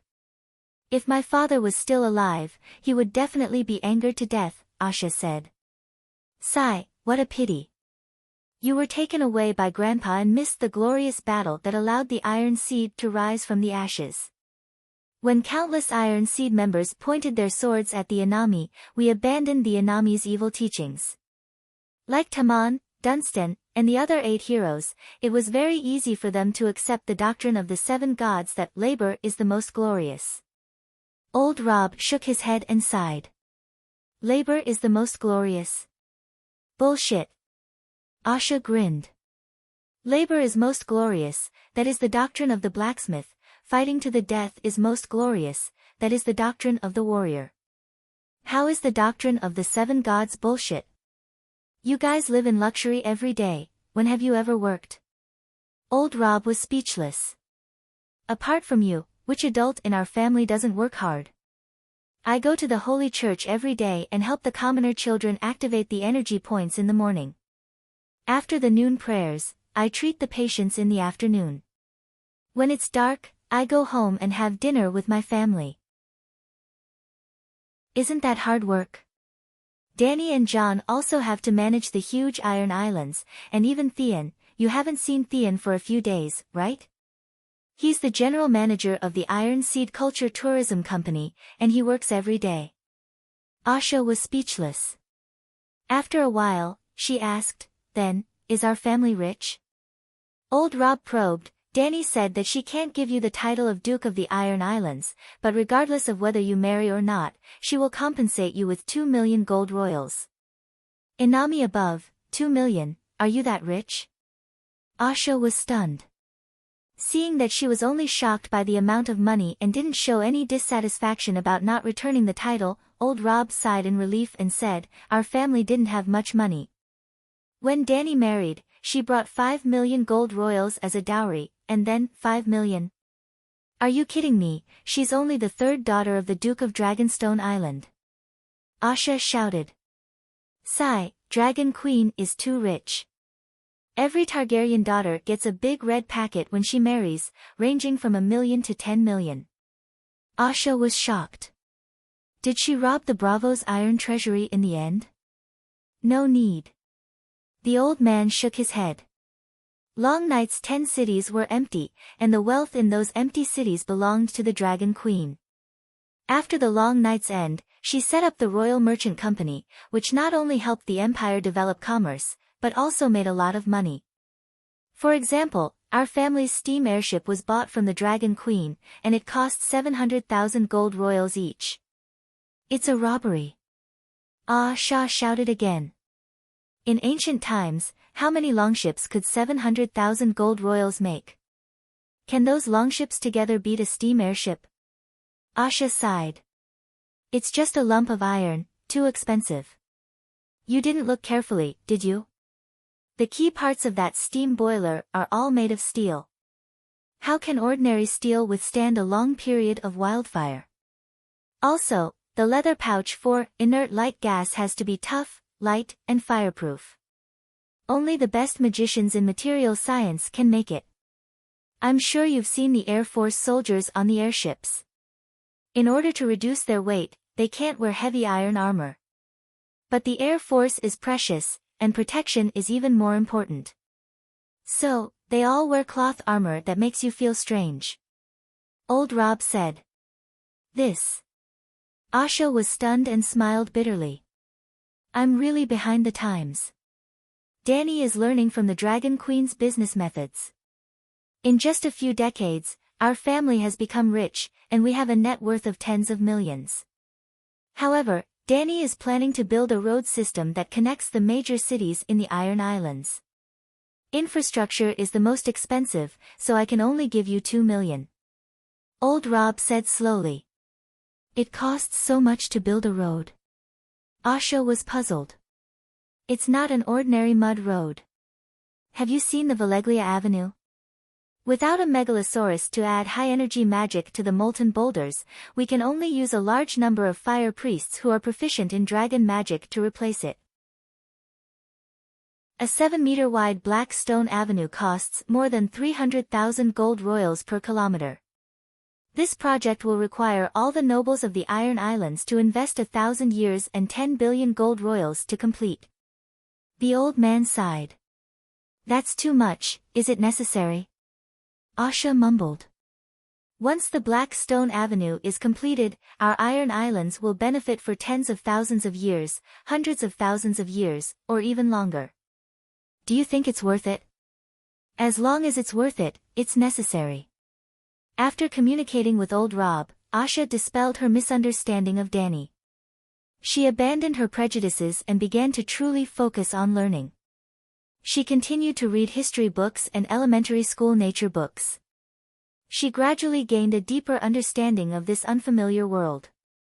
A month later, Asha, wearing a top and skirt similar to the women of this era, bid farewell to her family together with Lady Greyjoy, Danny. Each of them had 2 maids, 2 etiquette instructors, and 2 knight instructors who were also bodyguards. They brought 7 to 8 rattan trunks and took a carriage to the pier. Together with many noble children who had left the island to study, talented commoners, and tourists who were returning home, they boarded a giant ship with sky blue and pure white stripes that amazed Asha. She had seen wooden ships that were 100 meters long before the long night. However, the center of gravity of those ships was very low, and there were no tall buildings on the deck. This ship named Legendary Tanis was 7 stories tall. Most importantly, it was a mixture of steel and wood. They lived in a small villa, with a 30-square-meter garden on the top floor. This ship is our family's property. My father personally designed and supervised the construction of this ship. Only the women of the Duke and the King's family can stay in this bedroom. Others can't enter even if they have money. Danny threw herself onto the large duvet and said lazily. Since it's Greyjoy's property, why is it called this name? Asha asked curiously. This cruise ship is mainly used to travel around the Westeros. In order to attract tourists, it's natural to use the name of the legendary hero of the Iron Islands. If you call it King Balon, other than historians, who would know its meaning? If the Drumjoa family wasn't also a shareholder of the Iron Seed Culture Tourism Company, this name wouldn't be used casually. Dunstan, that old fellow, was my underling back then. Asha said gloomily. Woo, a whistle that pierced through the clouds came from the stern of the ship, completely suppressing the shouts of the crowd on the pier and by the ship's railing. The white column of steam was 50 meters tall, like a sharp sword that pierced through the sky. Such powerful power. Asha said blankly. After getting used to it for more than a month, she gradually understood the basic principles and levels of the steam engine. 2 steam turbine engines, 1 main and 1 auxiliary, each with 3,000 horsepower. It's okay in the Westeros, but in the entire world, it's not much. For example, the people of Bravos are building a super cruise ship called Titan, with a displacement of more than 30,000 tons. Danny said. After the legendary Dunstan left the Iron Islands, it stopped at Andromeda City for half a day to let off a batch of passengers and another batch of passengers. Then, it went south along the Westeros coastline. 4 days later, the cruise ship arrived at Port Lannister. Asha and Dany brought a group of servants off the ship. Asha. When they went down from the 7th floor, Asha met an old acquaintance in the VIP cabin on the 3rd floor. Thornton, it's you. Why are you here? Asha was pleasantly surprised. Many people had returned from the first flame. There were hundreds of thousands of Iron Seed undead, but only 3 of them were still alive. Among the people who followed Dany into the Flowing Water Palace, there were 7 warriors who won the Finger Dance, a scholar who recorded the great achievements of the Dragon Queen, and a guide. Among the 7 warriors, Asha, Thornton, and Tang Ko were taken away by their father and brother. They died in the first flame and lost the chance to become one of the 4 heroes of Yenhai. Thornton was younger than Asha. He was in his early 20s, with a medium build, black hair, gray eyes, a round face, and straight eyebrows. He looked quite righteous. My brother's grandson used his connections to get a place to study at the Old Town University. The old man hopes that I can slowly adapt to the new era in university. Asha, what about you? I'm going to be a transfer student at the Imperial University. Ah, the Imperial University is great. Thornton said enviously. Asha smiled and asked, what about Tang Ko? Is he going to university? The Ocean University of the Iron Islands. Second university is not bad. Considering that Tang Ko's family was only a knight's territory, Asha was not too surprised. Tang Ko is going to be a guard at the Ocean University. Ah. Chapter 1106. We have arrived at Westport No. 2 Pier. Passengers who wish to alight, please do so as soon as possible. Asha stood in a daze on the clean and tidy stone road. She watched as the 3-compartment wooden car came to a stop in front of her. Then, a total of 5 doors opened. Dozens of people squeezed out of the car, and dozens more squeezed onto the car. Like the people of the Iron Islands, they no longer wore traditional robes. The men wore shirts or suits, and the women wore gorgeous whalebone skirts or simple dresses. They even wore women's suits like Dany. However, there were also warriors wearing leather, mail, and armor. The styles were different from the past. They were more personalized, beautiful, and fit. It was said that due to the improvement of smelting technology, the cost of steel was much lower than in ancient times. There was no need for a set of armor to be passed down for generations. At the same time, modern martial arts were more advanced. Armor that was made to fit would expose fatal flaws. Therefore, modern people would forge the most suitable armor for themselves according to their body shape and swordsmanship. Next stop, Second Ring Road, North City's Financial Street. 2 men shouted from the front and back of the steam car. Then, a white column of steam began to rise from the front chimney. Woo woo woo kacha kacha kacha, Asha stood in a daze as she watched the car speed away on the strange track. Asha, Asha. On the other side, Dany climbed onto a 4-wheeled car and waved at her. The 4-wheeled vehicle was in the shape of a T, with an open top and a T-shaped steel frame. The carriage and cabin were made of wood, and there were only 2 seats in the front. There was a chimney at the back that was emitting white smoke and a steam engine that was humming. Come on. Dany sat on the left seat and held the steering wheel. Is this a steam car? Why doesn't Pike City have one? Asha climbed onto the right seat and looked around curiously. The car hasn't been mass-produced yet.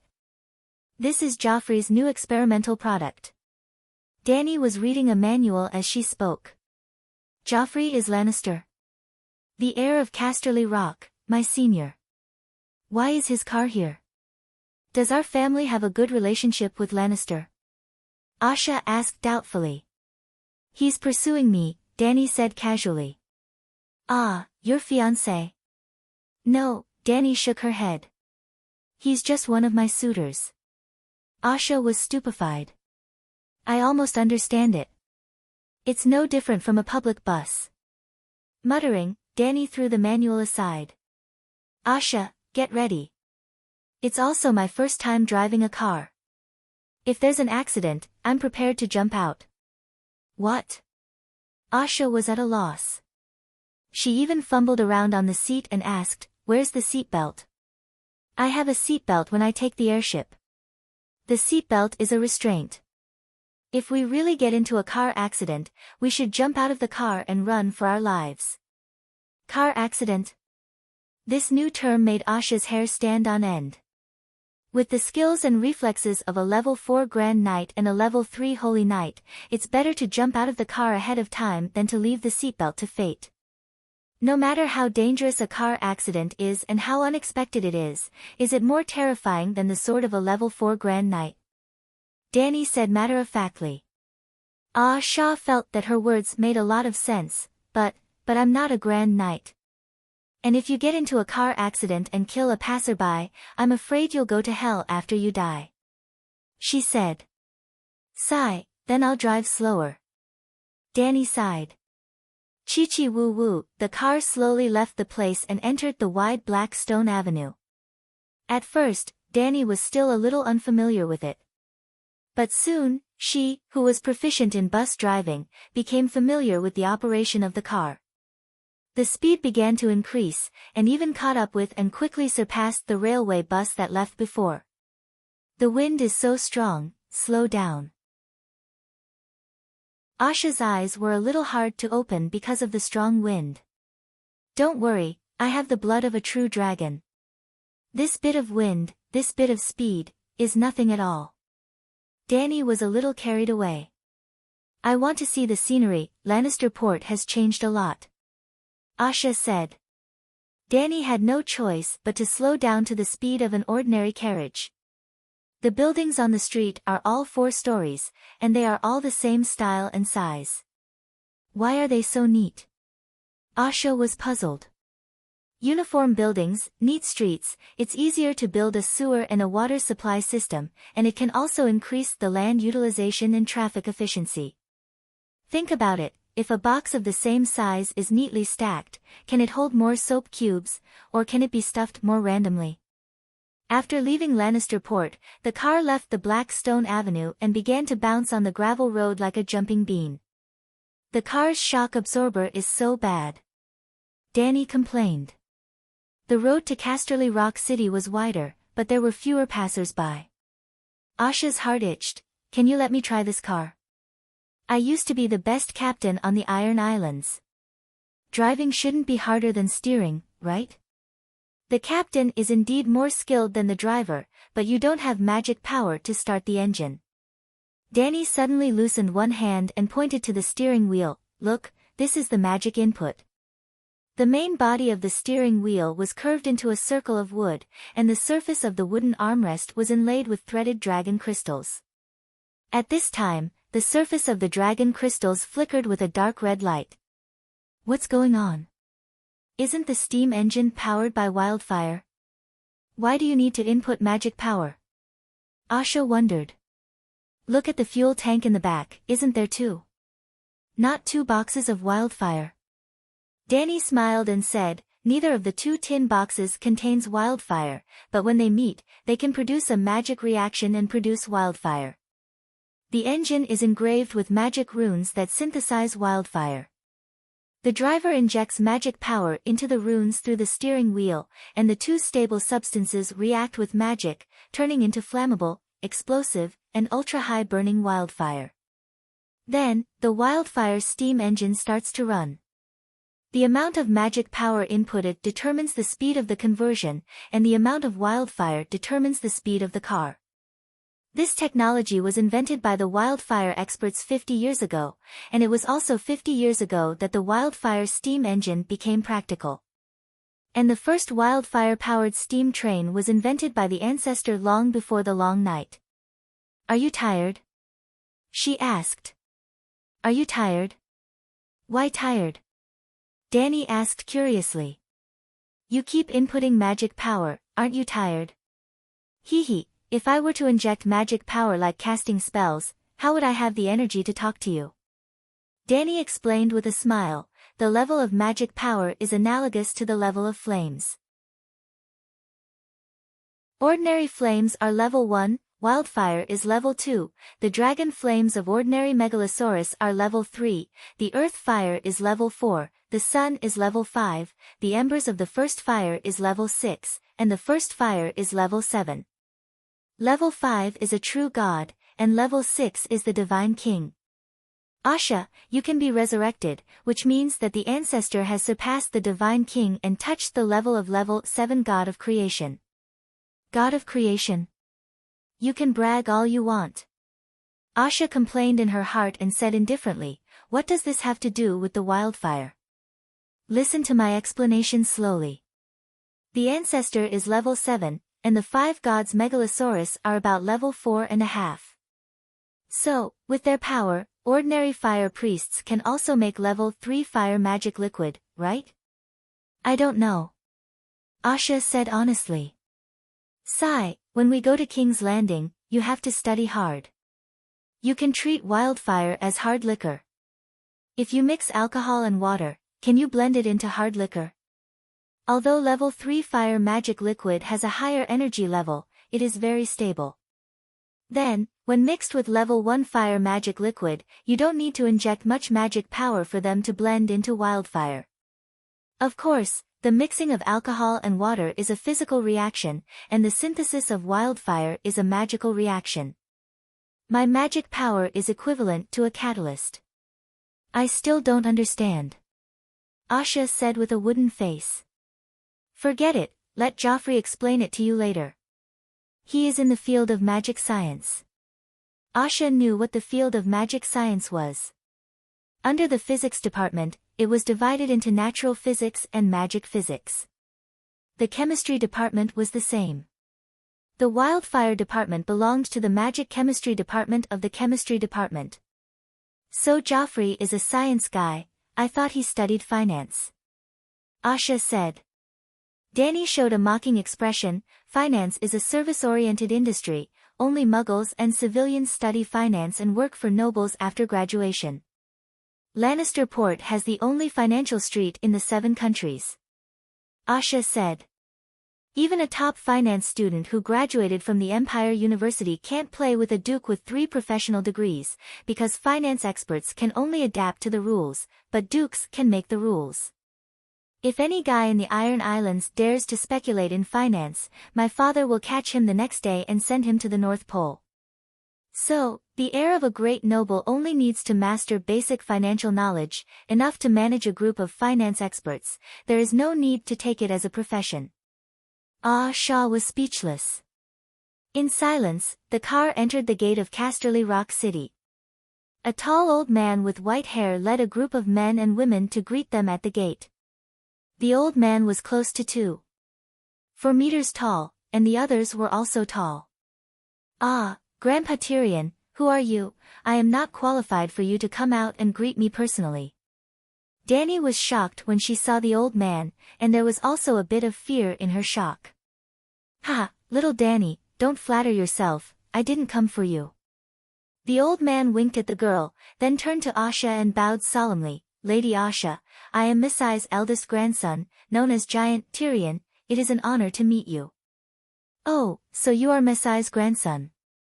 Messai was half a generation younger in front of her, so Asha graciously accepted Tyrion's bow. After that, the old man introduced her to his large family, more than 30 people. Sigh, time is the best medicine in the world. Back then, your Casterly Rock City only had one son, Sir Jaime. The Lannister group felt a bit awkward. But Giant Tyrion laughed, same to you, Greyjoy only had Sir Robb as his only son back then. Ha ha ha.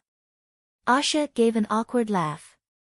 After the greetings, the old man personally led her on a tour of the new Casterly Rock City. The overall changes weren't big, only the details were more modern. There were steam-powered elevators, magic crystal lamps, water system, and other new things. Oh, there was an additional stone sculpture of James the size of a house on the mountain wall halfway up the mountain. He is the sword god. Old Tyrion said in a respectful voice. Did Sir Jaime leave behind any secret cultivation manuals? I'm not trying to pry into your family's secrets, but the sword god is too mysterious for me, so I want to know more. Asha asked in a curious voice. The old master did leave behind some things, although they are secret sword techniques, you can look at them as you wish.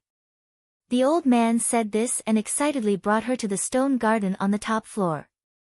Asha was surprised to find that there were several hundred swordsmen gathered on the 2,000 square meter platform. Everyone had a sword, sitting cross-legged, or slowly waving their swords, or looking up at the stone peak in the garden. Asha's eyes hurt and she couldn't help calling out. Ah, what is that? It seems like a sword is slashing at my head, it hurts. That is the sword technique left behind by great-grandfather. The old man proudly said. Chapter 1107. The so-called sword mantra was nothing more than 3 words carved on the stone wall, Casterly Rock City. 40 years ago, my father was critically ill. My great-grandfather heard the news and rushed back, but he was 2 days late. My father was raised by him. My great-grandfather was very upset and very sad, and right here.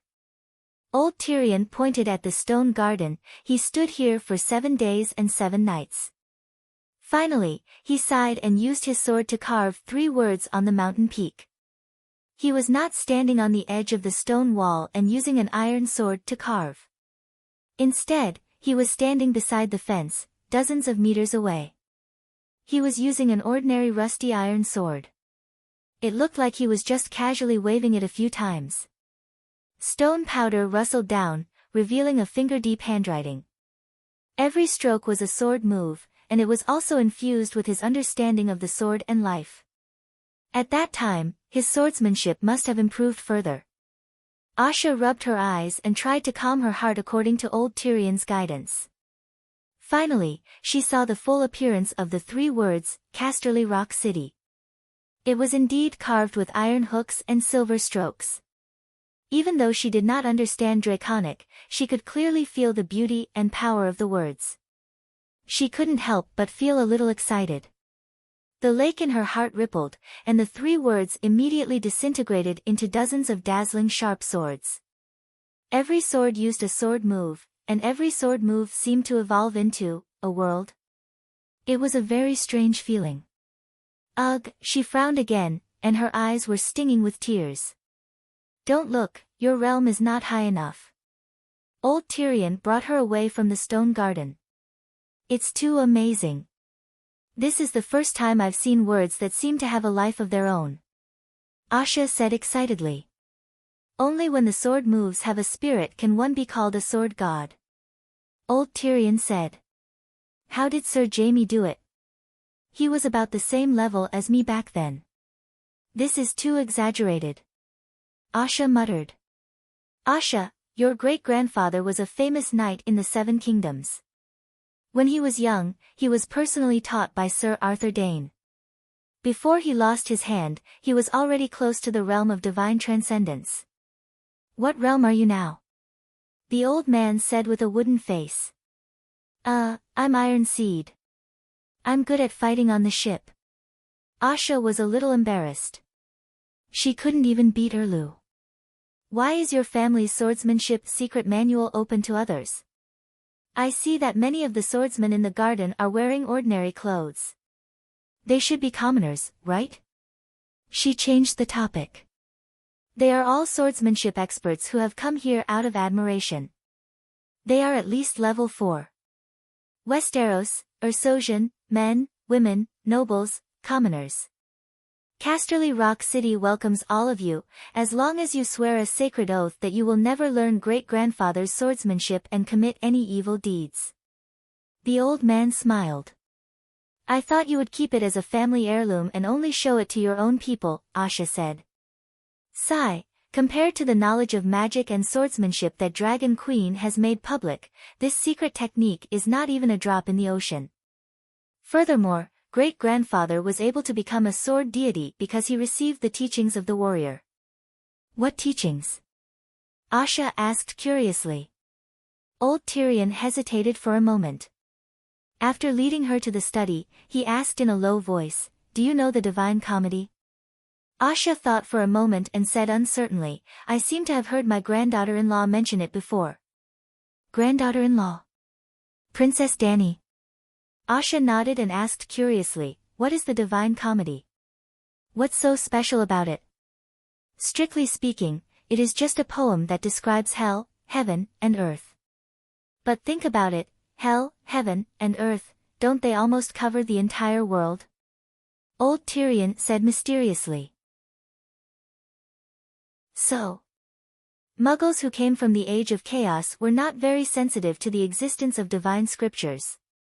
It can't be said that great-grandfather completely relied on the Divine Comedy to become a god, but it did help him cut off his past and understand himself. His soul shone with endless vitality, the old man said. Asha's eyes lit up and said eagerly, "Can you let me see it? I also want to be reborn." The giant Tyrion shook his head and said, "The Divine Comedy can't be shown to others, and it can't be seen. It has been torn apart." Are you crazy? Why would such a magical treasure be torn apart? Asha was surprised. My great-grandfather tore it apart. The giant Tyrion said slowly, "At that time, he met an old friend outside the Great Wall. The other party was in a miserable situation. My great-grandfather took pity on him and prepared to use the Divine Comedy to bring him back to the embrace of the seven gods. However, after that person saw the Divine Comedy and heard that my great-grandfather had used it to become a god, he was ungrateful and coveted the Divine Comedy. At first, he knelt on the ground and begged. But my great-grandfather swore that he would never show the original Divine Comedy to another person, so he firmly refused. I don't know what happened at that time, but the Divine Comedy was stolen by that person. My great-grandfather was so angry that he chased after him and directly destroyed the Divine Comedy. It seems that an evil god intervened at that time. Otherwise, with my great-grandfather's strength, he wouldn't have gone to such extremes. Alas, what a pity, Asha said regretfully. The old man pondered and said, "The Divine Comedy was destroyed by the sword Chi, but there are still fragments left. In recent decades, there has been news that someone obtained the fragments of the Divine Comedy and became a god. There are even ambitious people who wantonly collect the fragments in an attempt to piece together a more complete fragment of the Divine Comedy." Hearing you say that, I'm even more interested in the Divine Comedy, Asha said. You want to see the Divine Comedy? Dania said solemnly, "That thing is very evil. Many powerful extraordinaires are also lured into depravity. You're just an ordinary person. There's almost no chance that you'll survive if you see it." They stayed in Casterly Rock for 2 days before taking the train to King's Landing with Joffrey and Lannister. That night, in the bedroom that Lannister had arranged for the 2 distinguished guests, Asha curiously asked about the Divine Comedy. Asha believed that since the Divine Comedy was written by Targaryen, Dany should know more secrets than the giant Tyrion. Have you seen it before? Dany nodded hesitantly. There are fragments of the Divine Comedy in the Imperial University's library.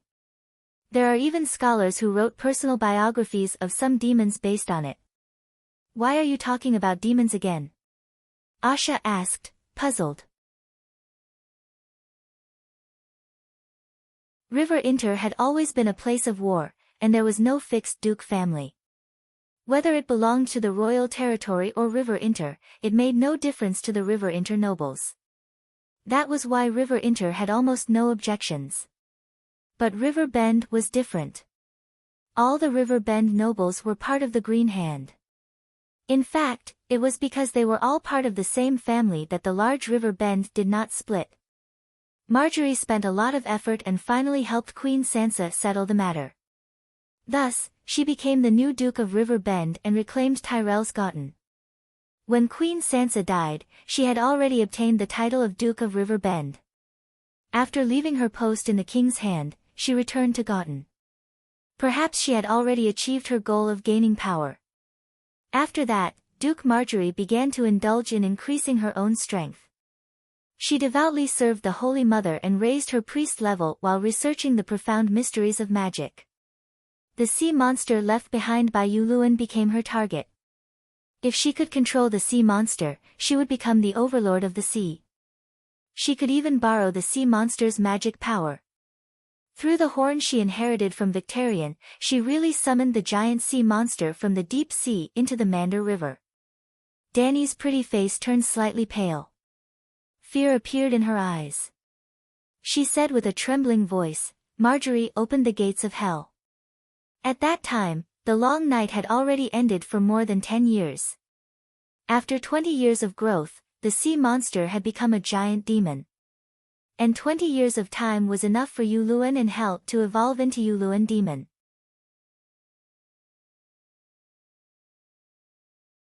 Chapter 1108. Asha was shocked. When Yuluen gave the horn to Victarion, he must have left something behind. He was exiled by my father because he strengthened Victarion's salt concubine. They can't be so close. Dany nodded and sighed. Marjorie isn't you. She didn't see the discord between the two brothers. That day, the High Court was met with a calamity. The tall city walls were like crispy pancakes, easily crushed by the sea monster's tentacles that were as thick as hills.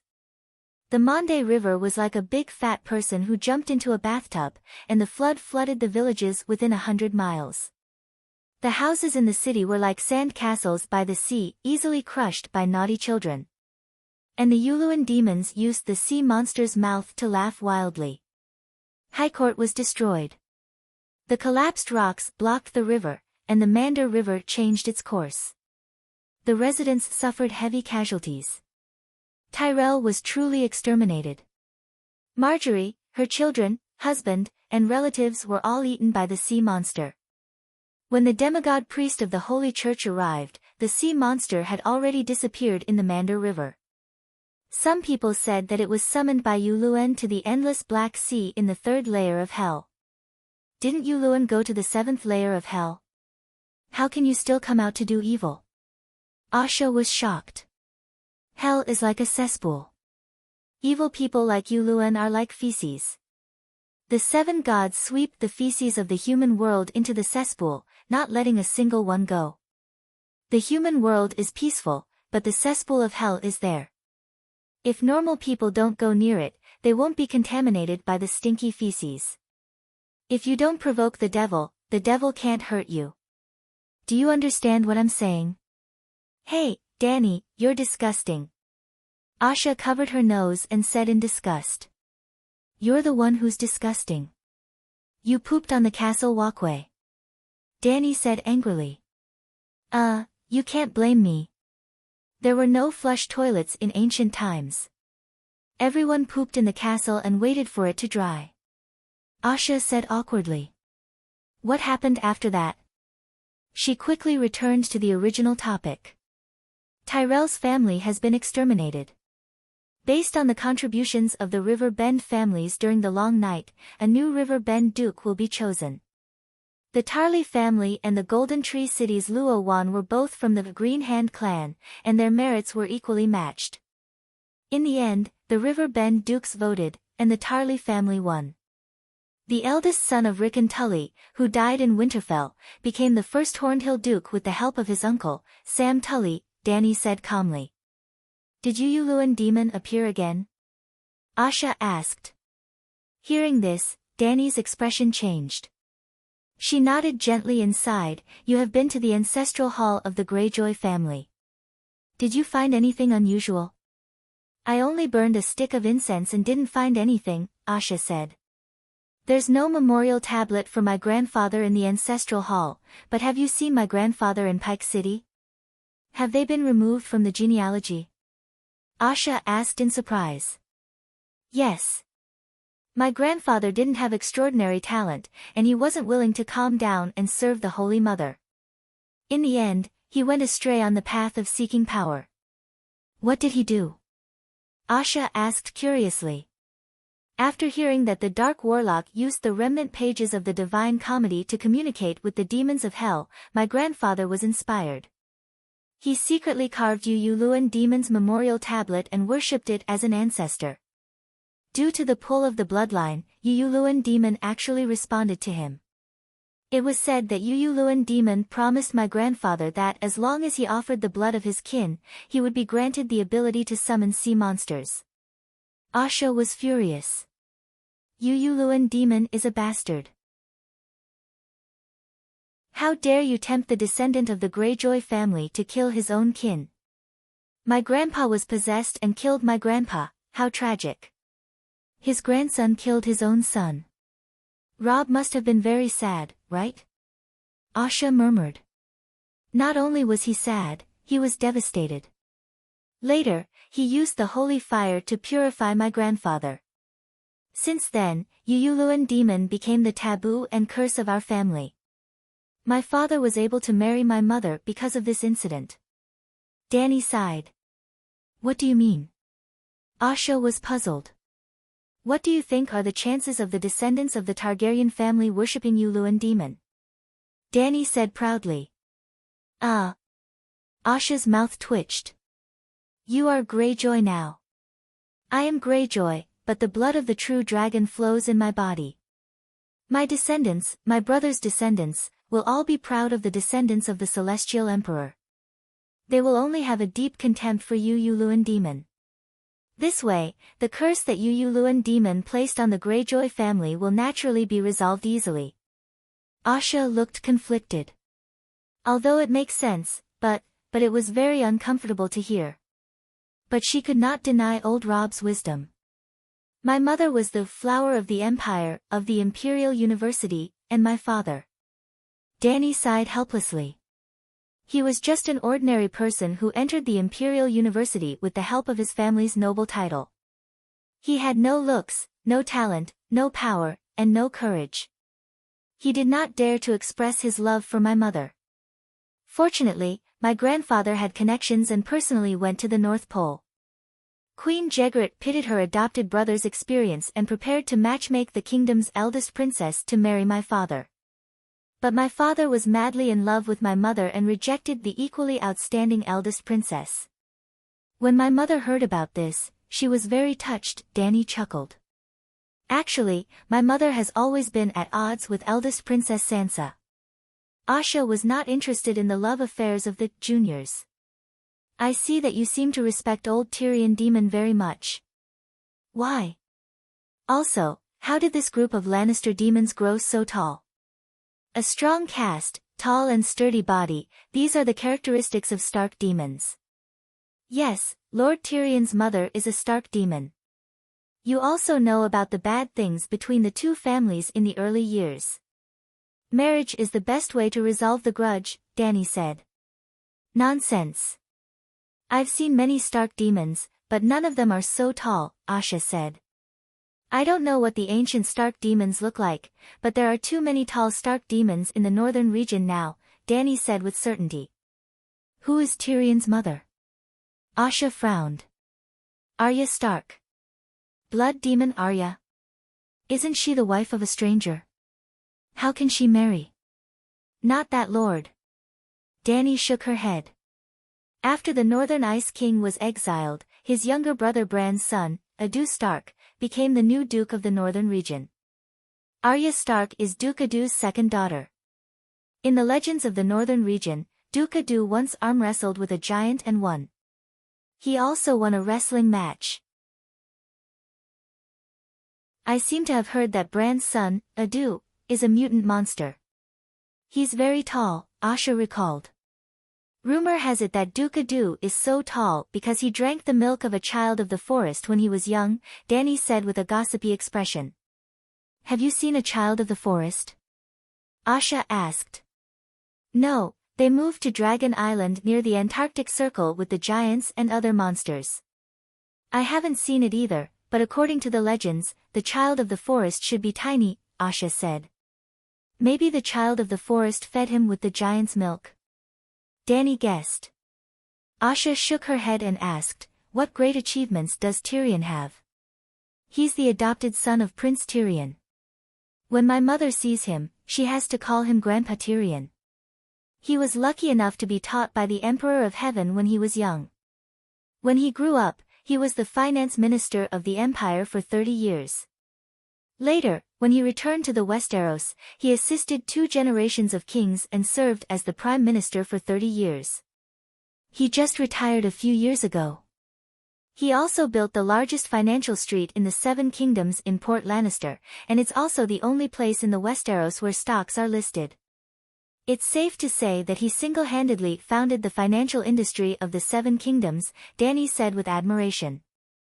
The giant Tyrion's achievements were not only because he learned from the Dragon Queen and founded the financial industry of the Westeros, but also because the heavy industry of the western region was so powerful that Asha was terrified. Yes, not shocked, but terrified. 7 gods above, you're not kidding. It can produce 200,000 tons of crude steel every year. If it's all made into swords and armor, then... The next day, Asha followed tall Joffrey to the steel plant of the United Strength of the Western region, which had a forest of chimneys and roaring machines. Standing under the magic steel furnace as tall as a hill, Asha's whole body and mind were captivated by a powerful force called magic industry. More than 200 steel fire priests poured magic power into the furnace together. Thousands of tons of iron ore, like lard in a hot pot, slowly melted, gradually shining, hot. The scene was too spectacular and too shocking.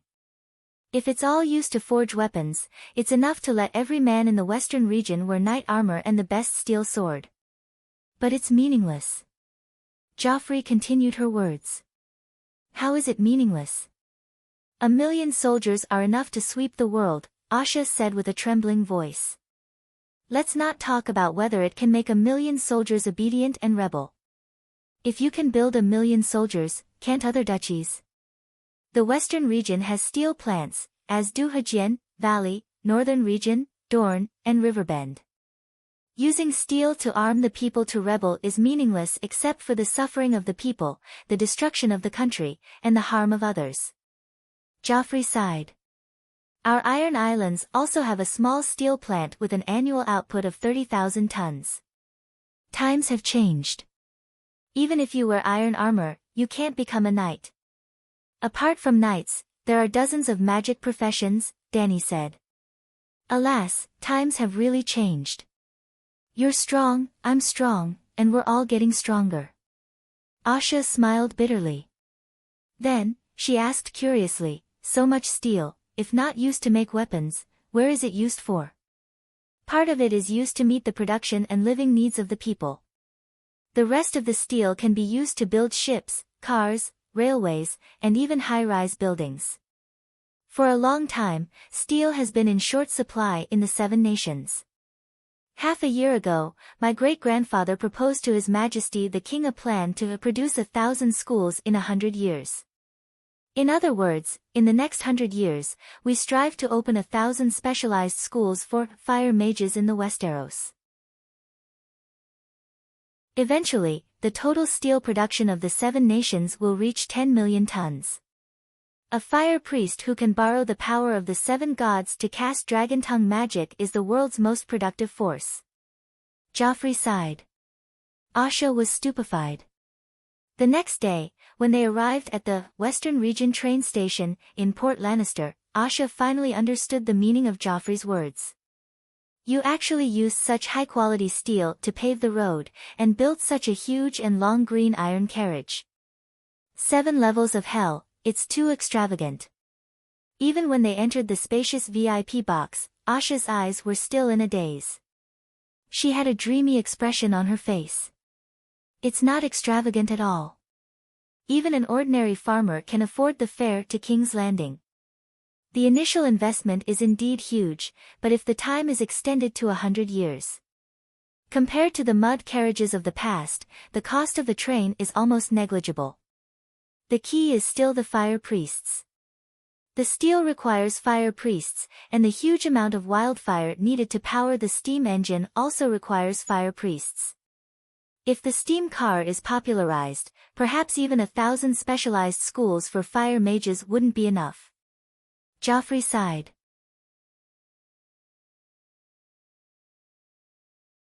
Chapter 1109. Demon Hunter World, Sintra of the Northern Kingdoms.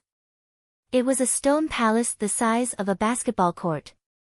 Behind the throne, there were two long and narrow skylights. The ancient palace was slightly dark. Even during the day, whale oil braziers were lit on both sides of the walls. From the gate to the throne, there were 4 or 5 thick white pillars on both sides of the 20-meter-long path. The nobles and ladies of Sintra stood behind the pillars in 2s and 3s, pointing at the woman in the red robe as she walked in. Is she the otherworld emissary? She's beautiful. Look, the ruby on her neck is shining. She must be a powerful warlock. I heard that she has been to almost all the northern kingdoms since Coville. The red-robed woman ignored the whispers of the people around her. She walked straight to the throne and performed a mage's salute according to the customs of this world. Honorable Queen Calanthe, I am Melisandre of the Northern Ice Kingdom of the Seven Gods' Great World, Westeros. On behalf of His Majesty the Northern Ice King, I convey peace and respect to the Lioness of Sintra.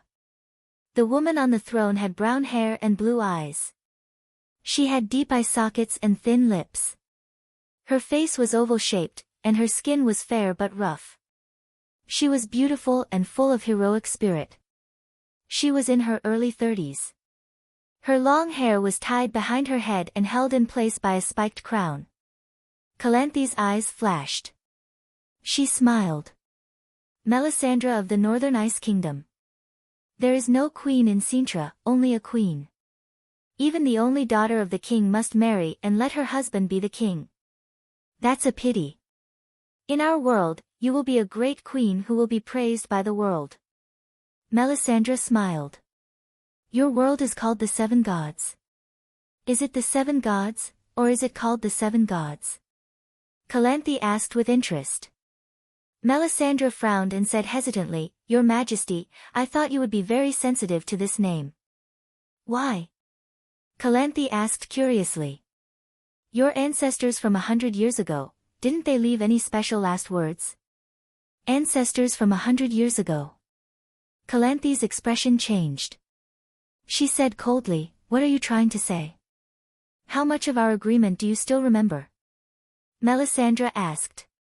I have no idea what the agreement is, the Lioness of Sintra said coldly. This. Melisandre did not expect to get such an answer. She paused for a moment before saying, Forget it, I'm just a messenger.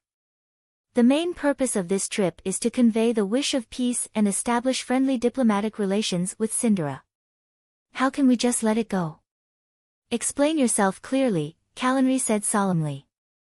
Your ancestor. Melisandre hesitated for a moment, but she didn't directly reveal Laura's identity. She had been in this world for almost 2 years and knew that the elves and humans were mortal enemies. Although the elven bloodline possessed a powerful warlock innate talent, it would be despised by other pure-blooded humans, even to the point of hostility. About 120 years ago, your ancestor met a great being in our world and established a good friendship. They agreed to give their most precious skills to each other. The great being fulfilled her promise on the spot, and your ancestor swore a sacred oath after returning to this world, she would fulfill her promise. After 100 years, when the two worlds converged, they would meet in person and renew their friendship. When these words were said, the queen, nobles, and guards in the palace were all stunned. My ancestor met the great being in your world before the stars converged? How is that possible? Calanthe doubted. Melisandre thought for a moment and said, Your Majesty, you rejected the power in your bloodline and are a pure warrior. However, your mother, Princess Idalia of Mapori, was honored by the world as the Sun Princess. She had the power to control light and fire, and was very difficult to kill. The wounds inflicted on her by mortal swords could be seen healing with the naked eye. You know a lot, but what does this mean? Calanthe frowned. Your mother's power came from that great being, Melisandre said. Oh, so by my ancestor, you mean my mother's ancestor, and not the Cinderella family's ancestor? Yes. Calanry was silent. After a while, she hesitated and said, "So, my ancestor did leave some vague last words. My mother once told me that one day, a god would come to find me, or my descendants." A god? The nobles behind the pillars were shocked. Aunt May let out a sigh of relief and said with a smile, "That's right, that great being is a god, and the king of gods." The king of gods? Calanry was shocked. "You can think of her as a super warlock who controls the eternal fire," Melisandre said. "In this world, there was a religion of the eternal fire that believed in fire. Its doctrine was roughly the same as the Red God Church in the Song of Ice and Fire world, but the scale was a little smaller. The eternal fire was another name for the first flame." Calanry's expression was solemn. "What does the king of gods want?" "If possible, she hopes that you, or your descendants, can come to our world in person. She wants to talk to you face to face. If you find it inconvenient, she is also willing to arrange for her descendants to come to Sindra and talk to you face to face." Calanry thought for a moment and said, "Madame Melisandre, I received news from other kings long ago that you came from the north of the Megalosaurus Mountains and have been to almost all the kingdoms in the north. Well, you may be used to the collisions of stars and the convergence of worlds, but we just came down from the upper universe and saw another world for the first time. There are many scholars, mages, and nobles in our world who are curious about this world. They hope to come to your northern countries to experience the culture and customs of the other world after the convergence really happens. So, I set off in advance as the ambassador of Westeros to establish friendly diplomatic relations with the northern countries. I hope that the respected kings can protect the safety of the tour group. Of course, the friendly diplomatic relations established are mutual. If nobles, civilians, scholars, and mages are interested in our world, as long as they get a visa from their country's king, they can also travel to the Westeros. The Arctic king swears to ensure that their legal rights and interests will not be harmed." There were dozens of countries in the north, and each country was about the size of a count's territory in the Westeros. Sindra was at the southernmost point of the northern countries. Therefore, Calanry had heard Aunt May's words from the other kings. "Madame Melisandre, you know my situation here. The Sindra royal family only has me and my daughter left. I can't leave my own kingdom, and my daughter is too young, only 13 years old. The other world is thousands of miles away, too far. I don't feel at ease," Calanry said. Melisandre understood the meaning of the song and immediately nodded. "I understand. Targaryen will arrange for the direct descendants of the royal family to meet you in about 2 or 3 years. After that, the Queen of Sindra summoned her attendants and announced a grand welcome banquet for Melisandre. At the banquet, the Lioness of Sindra asked a lot of questions about the great world of the 7 gods. Melisandre had lived for hundreds of years, and naturally, she could handle it easily. After 3 rounds of wine, the hawk-nosed middle-aged man sitting to the right of the queen put down his fork and said solemnly, "Madame Melisandre, the convergence of the stars is often accompanied by large-scale migration of races. In order for the new races to survive, they have to fight for fertile land. Thus, war follows. How can you convince the other kings of the northern countries that your world is not hostile to us?" As soon as he said this, the cheerful atmosphere in the hall instantly disappeared. The nobles and ladies stared at the red-robed woman opposite the queen without blinking. Aunt May smiled and said, "Prince Easter, we have a strong military force and vast unused land. We don't have to worry about foreign invasions, and we also have the ability to settle high-quality refugees." The hawk-nosed man was the younger brother of the king of the neighboring islands of Sindra. He seemed to be pursuing the widowed Queen Calanthe. Or perhaps the two had been lovers for a long time. Prince Easter frowned. "You mean, you won't migrate to our world? Your Highness, please forgive me for being blunt. Your world is far less fertile than ours, and more importantly, it is not as safe as ours. You asked me how to convince the other kings. In fact, it's very simple. The north has the Warlock Brotherhood, and each kingdom is assigned a powerful warlock to assist the king. As long as the king asks their warlock consultant, he will get the same answer. The great world of the seven gods has just descended from the upper universe and is full of powerful fire power. At this point, Melisandre was puzzled. Is there no warlock in Sindra? He didn't come, the queen said. You can ask him, and he will tell you what I mean, Aunt May said. What's so hard to understand? You said that you are a city dweller, and you will never be neighbors with us country people, the little princess on the right of the queen said. Princess Pavetta, you are very smart. However, I mean no harm. Every world has its own characteristics and destiny. Your world also has its advantages, the powerful chaos force that can be seen everywhere, the vast land, and rich and diverse resources. Even the king of gods is envious. The red-robed woman smiled. Really? The little princess was delighted. The convergence will last for decades. You have enough time to understand the similarities and differences between the two worlds, Aunt May said. Calanthe said, a year ago, our world shook slightly. That means that the two worlds are converging, right? The seven gods are merciful. They have predicted the time and place of the collision decades ago. They deliberately spent a huge amount of divine power to change the angle of the collision so that it will happen in the north of the Megalosaurus Mountains where there are few people. This will reduce the damage to your world as much as possible. Calanthe's eyes flashed.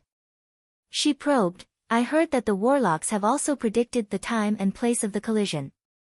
The news spread that many mercenary groups have tried to enter your world. How are they doing now? Those with evil intentions will be lost in the ice and snow wilderness forever.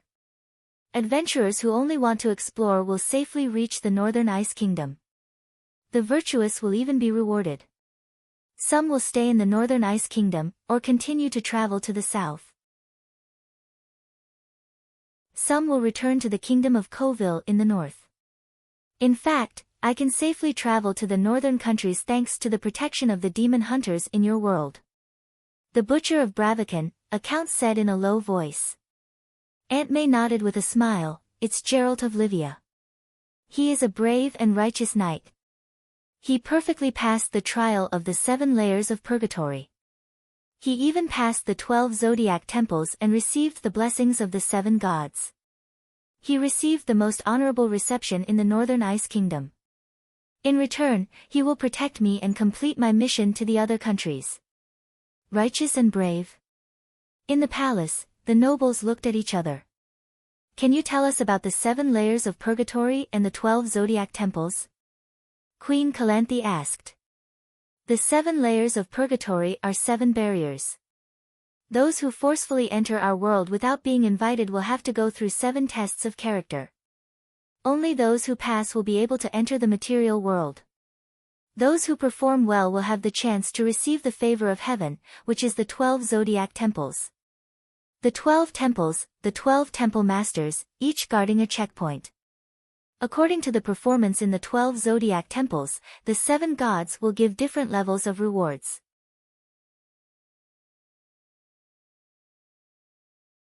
Chapter 11:10. 20 years after the sun rose, the world of the Song of Ice and Fire shook violently. Like a meteor that had left its fixed orbit, it smashed into the dimension that Dany named the bottom universe. Boom boom boom boom, on that day, countless undead and devils in the 7 levels of hell heard 4 crisp sounds from the dark red sky filled with the smell of sulfur. Hiss, the Megalosaurus roared with all its might, but its voice gradually faded away. The 4 Megalosaurus stayed in the 4 universes and did not follow the world of the Song of Ice and Fire into the bottom universe. They were also the hope of the future world's upgrade. After entering the bottom universe, Dany's connection with Little Fog strengthened. Only then did she find that the elf girl Laura, who used to talk to her, had passed away. In the next 80 years, the world of the Song of Ice and Fire was like Halley's Comet flying from afar. It seemed slow, but it was approaching the Demon Hunter world very quickly. To Dany's surprise, the Demon Hunter world was larger than she had imagined. It was like a Gundam piled up by countless abandoned cars. In the past tens of thousands of years, countless worlds had collided with it. Then, it was like a mouthful of thick phlegm falling on a moldy sesame seed cake. The sesame seed cake was expanding in volume. Danny was sure that the world of the Song of Ice and Fire would be like a bullet, not a thick phlegm. But she was also worried that the bullet would not be able to penetrate the sesame seed cake, or, if the bullet hit a human bone, the bone would shatter and the bullet would be deformed. So, as Aunt May said, she began to adjust the collision angle. Danny even split a thought and mentally projected it into the Demon Hunter world. Well, as early as 50 years ago, she had been to the Demon Hunter world. However, she did not go to the material world. Instead, she wandered around the astral world of the Demon Hunter world. She had two purposes: to observe the strength of the Demon Hunter world and determine the best collision point. The power of the Demon Hunter world belonged to the middle class. The number and quality of ordinary extraordinaires were far greater than the world of the Song of Ice and Fire. This world also had gods. Danny even found some half-step true gods lying on the ground, like Danny and the sheep egg, who had comprehended the complete Song of Laws, but because of the fall of the world, they could not reach the level of a three-story true god. If there was no hidden big boss, all the gods together would not be her opponent. Not to mention her now, even the Lalo 20 years before the long night could be the boss of this world. Well, at that time, Lalo was the boss of the Song of Ice and Fire. Determine the best point of collision, reduce casualties, and minimize the losses of both worlds as much as possible. Danny chose the location of the collision to be in the north of the Dragon Mountains. Two worlds of the two worlds where the two worlds were colliding, the two worlds were worlds, and the two worlds were worldses of the world. Of the world. The two of the two worlds, the contact, the of the world of the world. The world of the world worlds, when the world of the world Earth. The process of the celestial convergence would last for more than a decade, or even decades. Danny had predicted the time and place of the collision in advance, and the Demon Hunters, a world of magic and martial arts, had foreseen the arrival of the celestial convergence 100 years ago. With the observation and mapping of the stars, the warlocks had long calculated the location and time of the collision. Just 2 years ago, the two worlds trembled slightly. The mercenaries, inspection teams, warlocks, demon hunters, wandering elves, and so on, who had been waiting in the Megalosaurus Mountains, swarmed into the North Pole of the Song of Ice and Fire world. At that time, Asha had not been resurrected. 2 years ago, in the wilderness 500 kilometers away from the northern border of Colville. The undulating hills were like yellow waves, and the yellow weeds that reached the knees had been trampled into the mud by thousands of wanderers. The mushroom-like tents spread for several kilometers. Bonfires, barbecued meat, strong alcohol, noise, the smell of leather, horse dung, and urine, all combined to form a complete picture of a mercenary camp. Boom! Suddenly, a series of thunder boomed in the north. Then, a dark icy fog came from the north, gradually blocking the afterglow of the sun, accompanied by a wave of cold. "Ah, the ground is covered in frost," someone shouted. Gerald frowned and looked around. The weeds on the ground were covered in a thin layer of white crystal. "That's a cold world," he said. The black-haired female warlock shook her head and said, "That's a world full of light and fire." "There's only white frost in front of me," Gerald said. "The celestial convergence, two celestial convergence, the landing point of the other world has appeared," someone shouted. Then, countless people rushed in the direction of the ice. "Pack up, get ready to enter the new world," the black-haired female warlock said. Thousands of explorers walked north for another 80 kilometers before they arrived at a world covered in ice and snow. "Let's go back. It's all ice and snow here, no gold or gems." The demon hunters were not afraid of the cold, but Gerald had a bad feeling. "Do you think I'm like those adventurers, coming to the new world to look for wealth?" The black-haired female warlock sneered. "Ah, There's a stone tablet here, written in the ancient language of the elves. Lord Yennev, can you translate it for us? The bearded mercenary leader waved his hand and called out. When the black-haired female warlock walked over, the 2-meter-tall stone tablet was already surrounded by explorers. She even found 7 or 8 of her colleagues from the Warlock Council. Visitors from the other world, the territory of the Northern Ice Kingdom lies ahead, please do not continue. Half a year later, the world rift caused by the collision will be closed. We will arrange for the officers of the Immigration Bureau to check the qualifications of the visitors, a warlock read out loud. It's a very standard elven language. Are there elves living in the other world? Yennev asked in surprise. Count Anton, should we continue? The mercenary leader looked at the armored knight in the team. The middle-aged knight was a noble count from the Kingdom of Aden, and was also the employer of this 20-man team. We need to get first-hand information about the other world for the kingdom. If the countries near the Megalosaurus Mountains take a huge amount of wealth and resources from the New World, Aden in the middle of the north will be very passive. Although Count Anton said this, he still looked at Yennev with a questioning gaze. She used to be Aden's great guardian wizard. Yennev stretched out her right hand and opened her palm. Buzz, buzz, buzz. The space above his palm was like a transparent pot of boiling water, rippling and undulating. The laws of the New World are different from ours, but my witchcraft is still working. Yennev had a quarter of elven blood. Although she was infinitely far away from the ancient blood that could open the world door, she had awakened the talent of opening the portal. Also, the snow here is not magic, but natural seasonal snow. As long as we are prepared for the cold, it won't affect us much. We'll retreat if there's danger, Count Anton decided. Many people had the same idea as him. In other words, most people turned a deaf ear to the stone tablet's warning. If they were afraid of danger, they wouldn't have become explorers. In the next half a month, more than 20,000 people entered the northern snowfield one after another. Unlike the caution of the residents of the Song of Ice and Fire world, this world and the races of this world had experienced too many celestial convergences. They had long been used to exploring or migrating to the New World. Well, yes, although they didn't know the specific situation of the New World, many races had decided to leave the world of demon hunters. Just 500 years ago, the masters of this world were still elves. Since 700 years ago, humans migrated from across the sea and fought with elves for hundreds of years. In the end, humans, who had a stronger reproductive ability, won. The civilizations of elves, halflings, goblins, dwarves and other humanoid races were destroyed by humans. The remaining minorities in human society were refugees or low-class citizens. They would be happy to go to the New World and start a new life.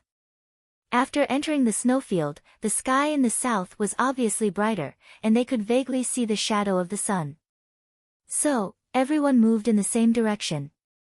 But in less than half a day, Geralt found a very scary thing: as long as the people around him left his sight, he would never see them again.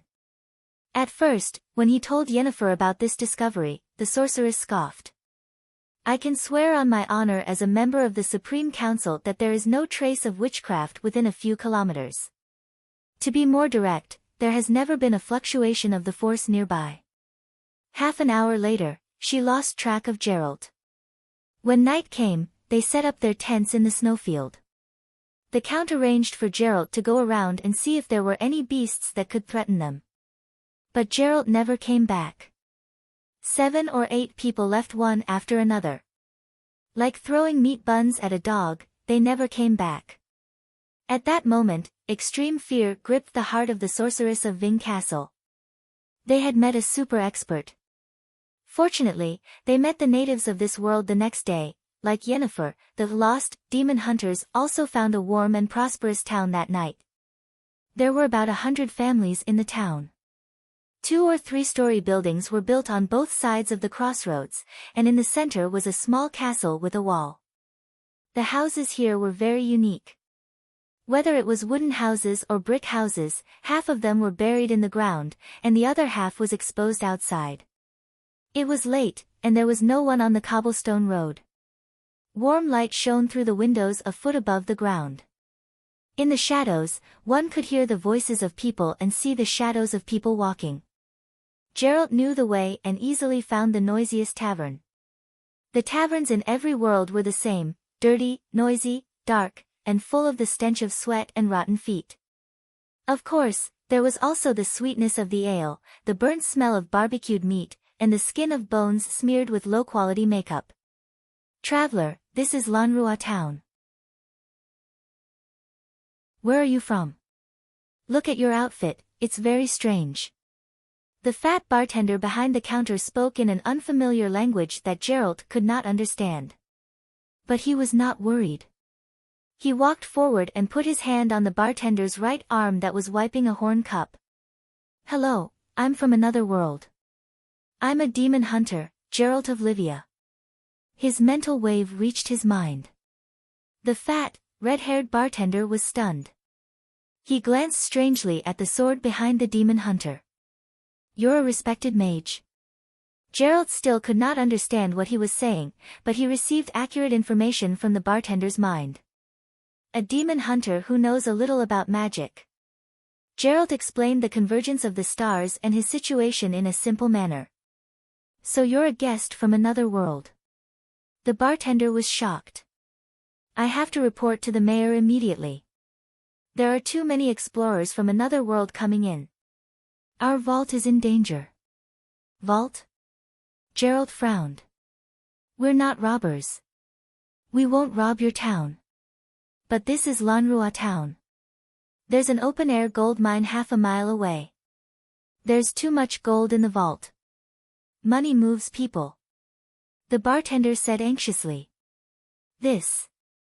Gerald sighed helplessly. Your worries are not without reason. Quickly inform the mayor. Gerald, you're a good ranger. I, Tormund, the giant's nemesis, am definitely going to befriend you. The fat bartender patted the silver-haired demon hunter's shoulder and laughed. At this moment, Gerald felt a sense of pride from him that did not belong to a bartender.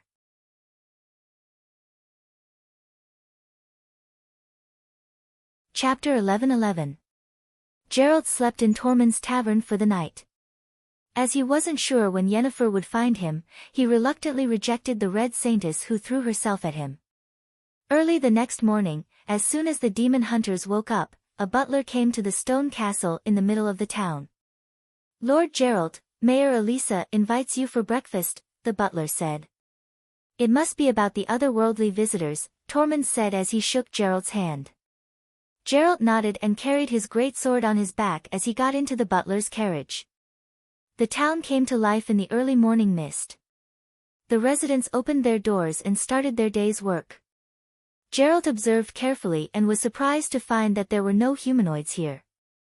In the demon hunter world, as long as there was a mine, regardless of whether it was gold or iron, the dwarves would always gather. There are no dwarves in our world, but not all of them are humans. Are there giants in your world? The mayor, Elisa Thorne, was an old man with white hair but a strong body and sharp eyes. The mayor's daughter, Cersei Thorne, attracted Gerald's attention even more. Her figure was slim, but she did not lack breadth of mind. Her skin was as fair as milk, and her soft golden hair brightened up the dim hall.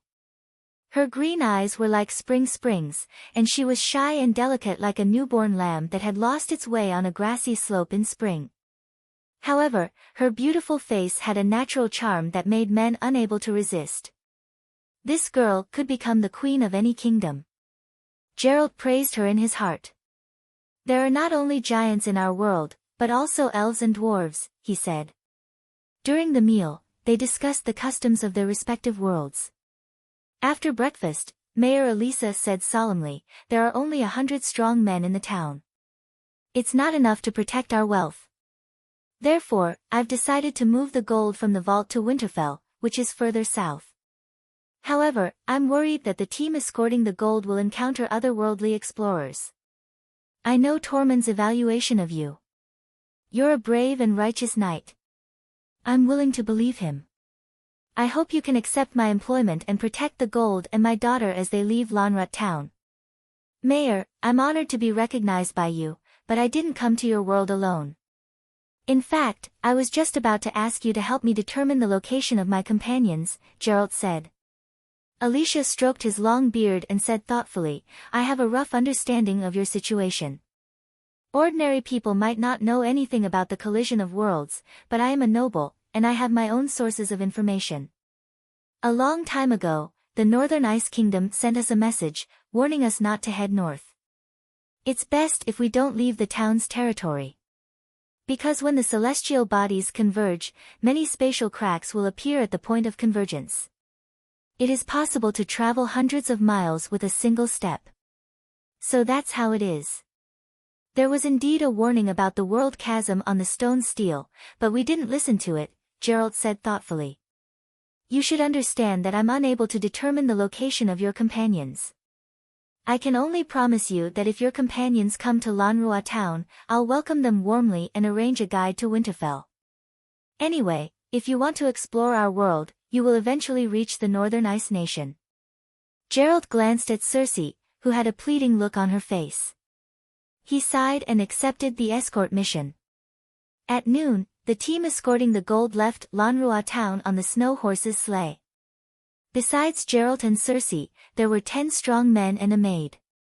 There were 3 big chests, which weighed 250 pounds of gold. Geralt was moved. The next week's journey was indeed thrilling. They encountered ferocious beasts and bandits. Even explorers from the world of demon hunters had encountered a few waves of them. In the beginning, Geralt could use his identity as a demon hunter to keep the explorers at a distance. However, once they saw Cersei or guessed that there was gold in the chests, a massacre would ensue. After 7 days, Geralt was the only one left in the escort team. However, the demon hunter still completed his mission meticulously.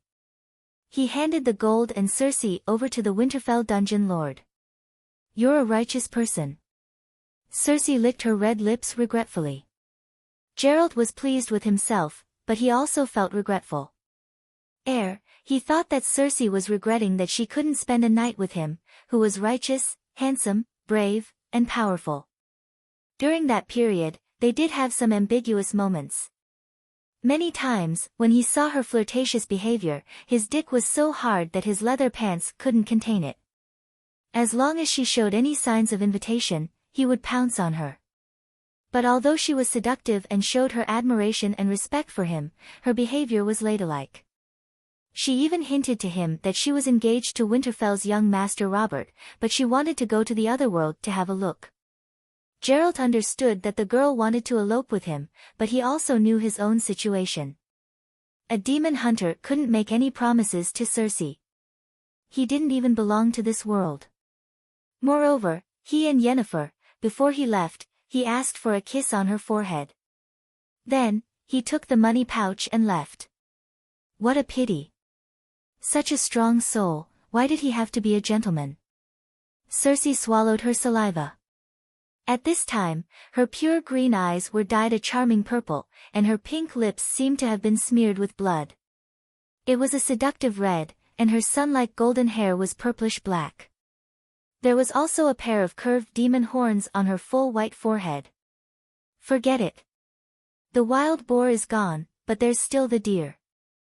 Cersei exploded into a cloud of purple-red smoke and disappeared at the entrance of Winterfell.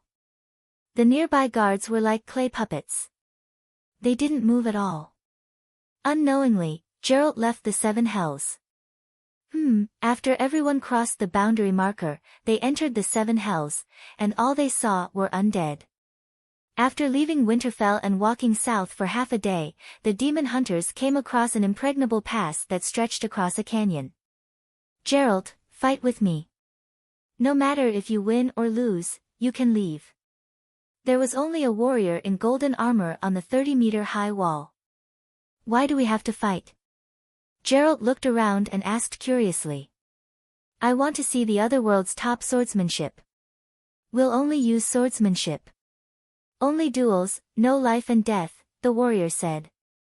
Does every explorer who comes here have to spar with you? Geralt drew his two-handed sword from his back. He also wanted to see the swordsmanship of this world. Not every explorer can see the 12 zodiacs. Yes, I'm Richard Hope. Richard was defeated. His opponent's strength and reflexes were better than his, and his swordsmanship was concise and experienced. It was a true killing technique. Geralt, this is your fortuitous encounter. Continue on your path. The 7 gods are watching you. May the Holy Mother bless you. Richard didn't answer Geralt's questions. He only personally sent him out of the pass and left a meaningful blessing. After that, Geralt came across another 11 checkpoints. Only 6 towers had owners. Their swordsmanship was better than the other. Geralt only won 3 rounds, and the other 3 were terrible defeats. Especially at the second last checkpoint, the one-armed Jaime Lannister in the Golden Lion armor. Geralt had the urge to give up on the sword and go home to farm. It was too much of a blow. His opponent only faced the setting sun and stood on the tower with his back facing him. He couldn't even hold his sword. In the end, the Golden Lion's strange aura disappeared, and they still fought. It was very awkward. Geralt felt that his opponent was like an old instructor, practicing swordsmanship with a child who was learning swordsmanship for the first time. In the future, you can try to forget the swordsmanship, or even the precious combat skills you learned from countless life and death battles, the Golden Lion said. Using the sword instinctively. Geralt frowned. No, using your heart to hold the sword and using your will to fight. I don't understand. Geralt didn't snort, nor did he think that his opponent was fooling him. It was just that his swordsmanship was too strong.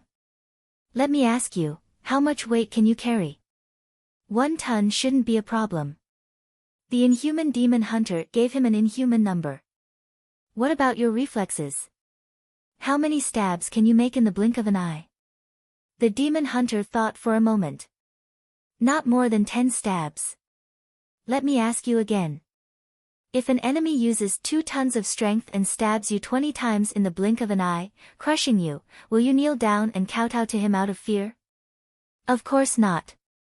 No one can make me feel fear. I will kneel to show my respect, but I will never cowardly kowtow to my opponent, Geralt said firmly. Then, do you understand? Sigh, what do you want to say? Just say it to me. I really can't understand the way you otherworlders think, the white-haired demon hunter said helplessly. Jaime was embarrassed. He recalled himself in the past. This conversation had appeared between him and the Dragon Queen. It seemed that he wanted her to say it directly. The world thought that he broke through to become a demigod with the Divine Comedy. This wasn't wrong, but it was also very wrong. The essence of the Divine Comedy was a poem written by Ymont Targaryen about heaven, hell, and the mortal world. Of course, the Divine Comedy could help Jaime increase his knowledge and accumulate experience. However, the old Ymont himself had to go through the back door to become a saint. How could he write a secret manual that could let others become gods directly? The Divine Comedy was like a phone that stored the phone numbers of all the big shots in the world. If he dialed Hell's 7th floor Cersei, he could communicate with Cersei, who was being tortured in Hell, face to face, kill her inner demons, and start a new life. If he dialed Heaven's 7 Gods Warrior, he could connect to the God of Swords Dany and ask for advice on swordsmanship.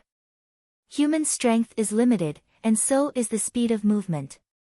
In theory, transcendence is also close to the peak of physical techniques. With limited speed, strength, and technique, there is naturally a limit to swordsmanship when wielding the iron sword in one's hand. This limit is the boundary between mortals and gods.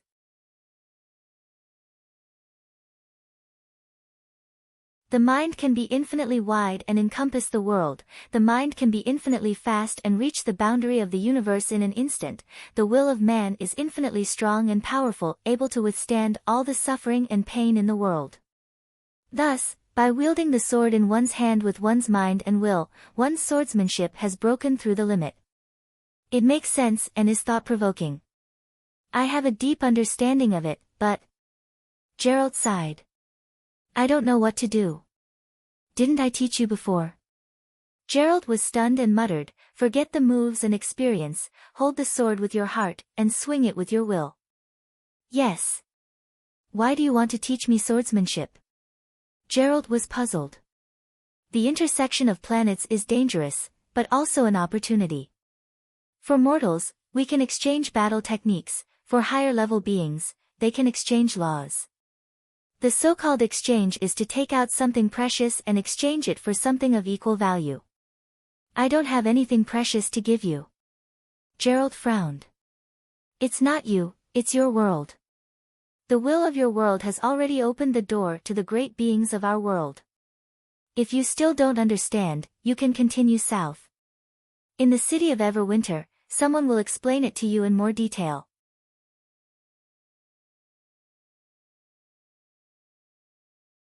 Chapter 11-12.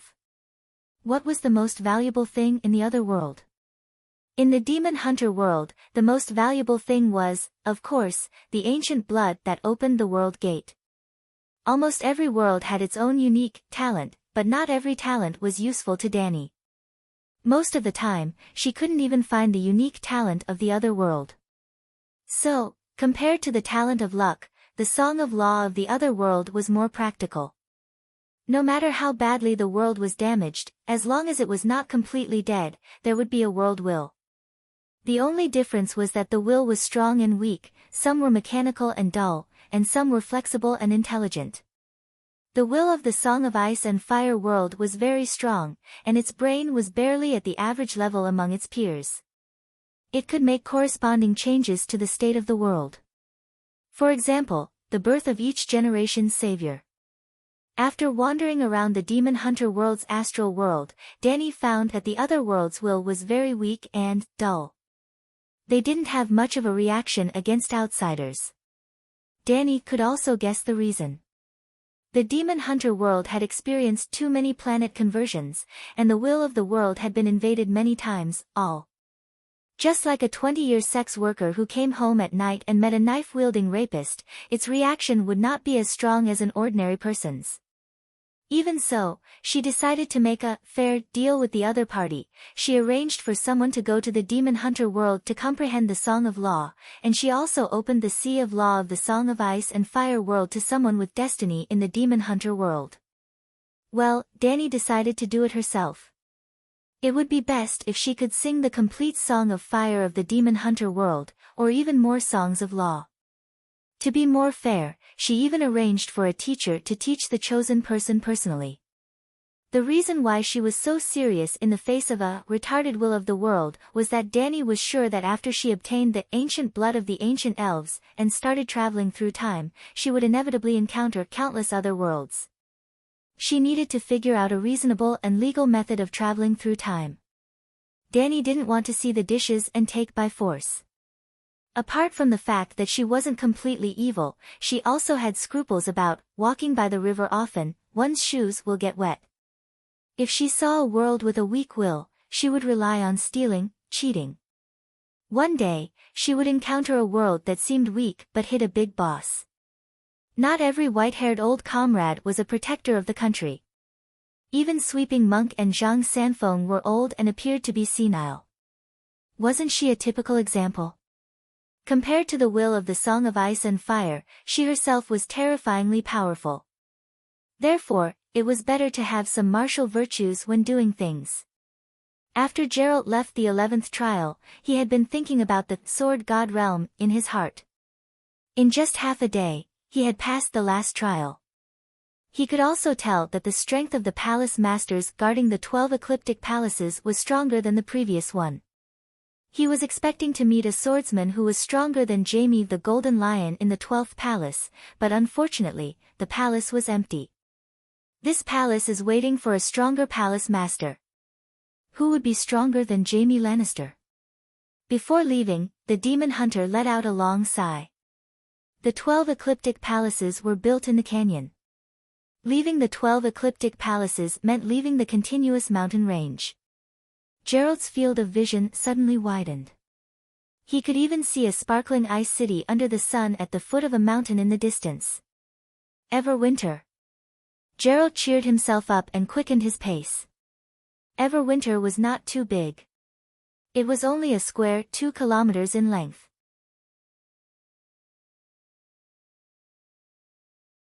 The east of the city was a tall mountain, guarding the plains at the foot of the mountain. Some of the buildings extended up the slope. There were only 3 walls, and half of the buildings inside were underground. After staying in Gold's Higher Town for a night, the demon hunters already knew the beauty of such underground houses. They were warm and did not lack light like basements. The demon hunters' first impression of Everwinter was that it was very clean. There was almost no human or animal feces on the stone path and beside the houses. Other than the cleanliness, the demon hunters were also attracted by the viaducts and canals built along the road. It was as if the river water was diverted from the snowy mountains and then flowed through the canals to thousands of homes. I learned this from the people of Bravos. A woman in a red robe with red eyes and long copper hair walked over. Like Yennefer, she wore a large gemstone around her neck. However, Yennefer's amulet was a star-shaped obsidian, while the woman's was a ruby that shone with a strange red light. "You can speak the common language of our world?" Gerald asked curiously. "It's very simple and easy to learn. I'm Melisandre, the mage consultant of the Northern Frost Palace. Come with me, your friend is already here." Gerald was from another world, so he did not think much of Aunt May's self-introduction. He only nodded and followed her to the castle on the hillside in the east of the city. "Who's my friend?" he asked curiously as he looked at the scenery and the people around him. "Yennefer from Ving Castle." "Ah, she's already in Everwinter. Why didn't I see her in the 12 zodiac temples?" "The 12 zodiac temples are your reward," the woman in the red robe said with a smile. "How do I cross the canyon without going to the 12 zodiac temples?" "I'll show you when you return." "You want to leave with me?" Gerald was shocked. "Yes, I hope you can be my guide and help me complete my mission." Later, Gerald met the Lord of Neverwinter, Jon Targaryen, who had a snow-white beard. He looked old, but his cheeks were rosy and his muscles were strong. He looked like a middle-aged man. Jon answered many of his questions, such as why he wanted to teach him swordsmanship. They also talked about the customs of their respective worlds. On the same day, he met Yennefer. The black-haired sorceress was meditating in a clean and warm guest room in the castle. She was very excited when she saw him. This world is a mage's paradise. There are almost no side effects when using witchcraft. King Jon said you were also chosen. What did you get? Gerald asked hesitantly. Do you know what price our world paid? You were chosen too. Yennefer stopped smiling. She was confused. But you're not a sorceress, I got the method to become a sword god. A powerful sword master named Jaime also left a sword will in my mind for me to study, Gerald said. I see. Different professions have different rewards. Yennefer was enlightened. I got the chance to enter the Sea of Law. All the laws and mana are open to me. Maybe I can learn a song of law and become a demigod. What's the price? Didn't the North Ice King tell you? The will of our world won't stop the Mother of Dragons from learning the laws of our world. I don't understand, Gerald said. It's also the first time I know that a world has its own will. But our world doesn't have the Sea of Law. It's much harder for the Mother of Dragons to learn the laws. Do you think the other worlders are stupid and let us take advantage of them? Gerald frowned. Do you know the price of becoming a sorceress? Yennefer put her hand on her belly and said with a gloomy face. Losing the ability to have children, Yennefer said bitterly. Apprentices use magic to stimulate the seeds in their hands. When they germinate and bloom, their bodies will wither. Because our world doesn't have a sea of mana, ordinary people can't extract chaos mana. The more universal origin force they use, the more vitality they lose. Sorceresses' ovaries shrink and lose the ability to reproduce. Isn't that the same as paying the price of endless vitality for mana? There's a mana pool in the headquarters of the Sorcerer Supreme Council. Many sorceresses who were in the same batch as me turned into eels and fell into it. They use their bodies as conduits to extract chaos mana from the universe and turn it into gentle mana that can be used by sorcerers. Also, because they don't have a sea of law, sorcerers can only work hard to develop the bloodline inherited from ancient times. It's hard for them to listen to the song of law from the depths of the world like the sorcerers of this world. Gerald frowned. Since our world lacks mana and can't learn the laws, what can the Mother of Dragons get? Our world doesn't lack chaos mana. What it lacks is orderly and gentle mana. Maybe the Mother of Dragons can use the primitive chaos mana at will? I suspect that she has already mastered the Song of Law and wants to test it again in our world. These things don't cause any direct damage to our world. So, the powerful beings in this world are all good people. Gerald thought. Not good people, but they follow the rules. Everyone gets what they want. Gerald nodded and asked, what about the rest of the team? The black-haired sorceress turned pale and said in a trembling voice, they all went to hell. Hell? Dead? The people who went out to look for you that night all disappeared. We were all so scared and didn't dare to separate. The next day, we didn't find you, but we found a place called Gold's Higher Town. Hearing that a large number of adventurers had arrived, the mayor entrusted us with 2 tons of gold from the vault and his daughter, Miss Cersei, to escort them. What's wrong with you? Gerald's shocked expression made Yennefer confused. Is Miss Cersei blonde, very delicate and beautiful? The demon hunter asked in a trembling voice. Yennefer nodded first, then shook her head vigorously. She's a demon, a devil. What happened? The demon hunter asked curiously. On the way, the mercenaries wanted to steal the gold and the beauty. Count Anton was also lusting after her, but I stopped them all. But when we arrived at Winterfell, the delicate Cersei transformed into a succubus with horns on her head and dark purple tattoos on her skin. She said she was the queen of succubi in hell. In front of me, she sucked Count Anton and the others dry. I even saw their souls leaving their bodies in pain as they were sucked into Cersei's mouth. This is a test. Gerald suddenly realized. Yes, it is a test. Cersei told me that when we crossed the boundary stone, the 7 gods started the 7 trials for us. 7 levels of trials, 7 levels of morality. In Gold's Higher Town, when we were hired by the mayor, we made a sacred oath.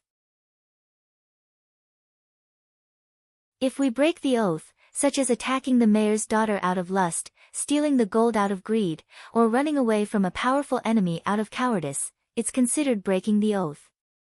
And those who break the oath will definitely fall to the 7 hells, the black-haired sorceress said with a pale face. Sigh, I said we shouldn't have come. The others had left a warning stele at the entrance, but we ignored it. Gerald sighed. No, I'm glad we didn't listen to the stele's warning. Otherwise, we wouldn't have gotten such a great benefit, Yennefer said excitedly. Gerald nodded reluctantly and asked, in a few days, I'll be escorting Melisandre to the other countries. What about you? I'm going to stay here until the end of the planet convergence. This is a rare opportunity. Just as the demon hunter and the red-robed woman hooked up, traveling at public expense and comforting each other's loneliness, Asha came back to life.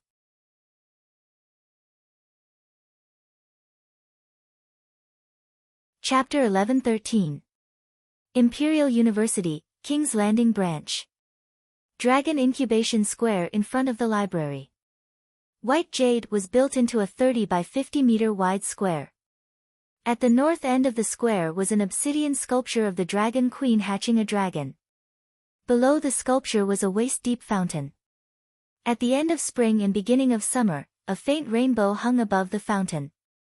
The square was surrounded by sloping turf. Going up the turf, there was a loquat forest on the left and a sycamore forest on the right. Both sides of the forest faced the square and there was a row of park chairs overlooking the square. At this moment, at the northeast corner of the square, there were dozens of students in white shirts and black trousers conversing in Draconic. Although they were stumbling, their voices were loud and clear. This was the Draconic corner. Students from other schools often joined in. The silver-haired, purple-eyed Targaryen were the most popular because their pronunciation was always accurate, their sentences were fluent and they were full of emotions. These were the basic requirements for casting Draconic magic. In the center of the square, there were senior students chanting spells and practicing elemental magic. There was also a circle of junior students around them. From time to time, the wind would howl and the flames would burn. Then, there would be cheers. On the turf, there were students hugging their knees and meditating. There were also people leisurely lying down and enjoying the sun. There were also people reading. Asha sat under a loquat tree on the west side. A handsome young man was holding an exercise book and explaining wildfire magic questions to her. Asha, you have to understand that no matter what the equation is, it is all for the purpose of synthesizing wildfire. After 100 years of development, fire mages have already experimented with hundreds of ways to synthesize wildfire. And every method represents a magical chemical formula. The left side is the reactant, above the equal sign is the corresponding magic rune, and the right side of the equal sign is the wildfire. Junior Tyluan, I understand what you're saying, but there are only 405 types of main formulas, 214 types of reactants, and 214 types of formulas to synthesize the reactants.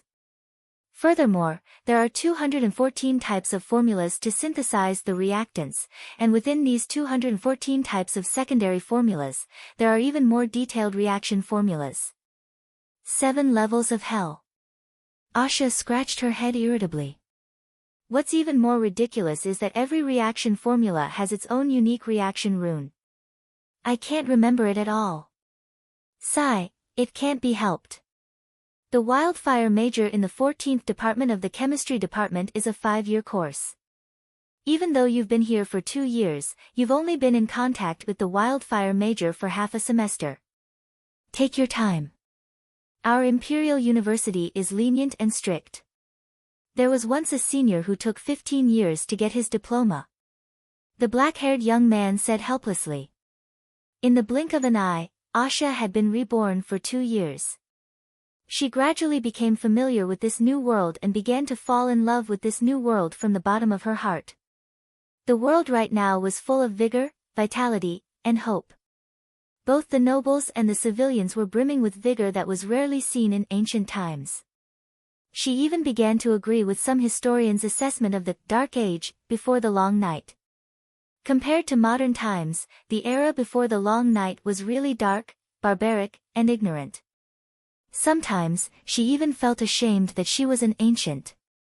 However, considering that the Dragon Queen who changed this world was from the same generation as her, she was very proud. Just half a year ago, for the Dragon Queen's 130th birthday, she followed Dany and the others to Slaves Bay. Oh, many places in the Westeros had changed their names. For example, Winterfell had become the Summer Palace, the rustic Bear Island had changed its name to the Western-styled Malborn, Qingting Island was no longer green all year round and had changed its name to Autumn Plains. However, Slaves Bay was still called Slaves Bay so that the people would always remember that it was the Dragon Queen who brought the light of freedom to the old world filled with slaves. Hundreds of Targaryens went, and the nobles and ministers who came to celebrate the Dragon Queen's birthday numbered in the thousands. However, when the Dragon Queen saw her, she said, "Asha is an old friend, sit beside me." Looking at the envious gazes of her granddaughter-in-law Dany and the nearby Targaryens. Asha had never felt so honored before. It was also because of the Dragon Queen's other, casual, gaze, speech, that Asha's market value suddenly rose. From the Sea Queen of the Imperial University that no one wanted to marry, she became the matriarch of the family that all the small and medium-sized families fought over. Tyrion Greyjoy, who was now explaining the magical chemistry exercises to her, was one of the many backups who pursued her. This Greyjoy came from the River Bay Greyjoy family. As Victarion had a holy oath with the River Bay nobles that lasted for more than 10 years, even after he died, the noble parliament gave him an earl's territory near the sea. Generously, it was divided from the Highcourt Tyrell family's territory, the mouth of the Mander River, facing the Shield Archipelago. Later, Margaery was conferred the title of Highcourt Duchess by Sansa. Because of her identity as Victarion's wife, the land returned to its previous owner. Later on, Margaery and her descendants died. This land that theoretically belonged to the Greyjoy family was once again separated from the Highcourt Duchess territory. As Victarion's nephew, Theon naturally inherited the land. Thus, the sea monster family split into two. Robb's second son inherited his granduncle's inheritance. The great-grandson was going to marry his great-grandaunt. What's the point of so many chemical formulas? Can't we just choose the formula for the most stable reactant? Asha threw away her pen and sighed with a pained expression. Of course not. You can't just consider stability. Reaction speed and raw material cost are also very important. For example, the engine power of Joffrey's car, 1 horse is enough.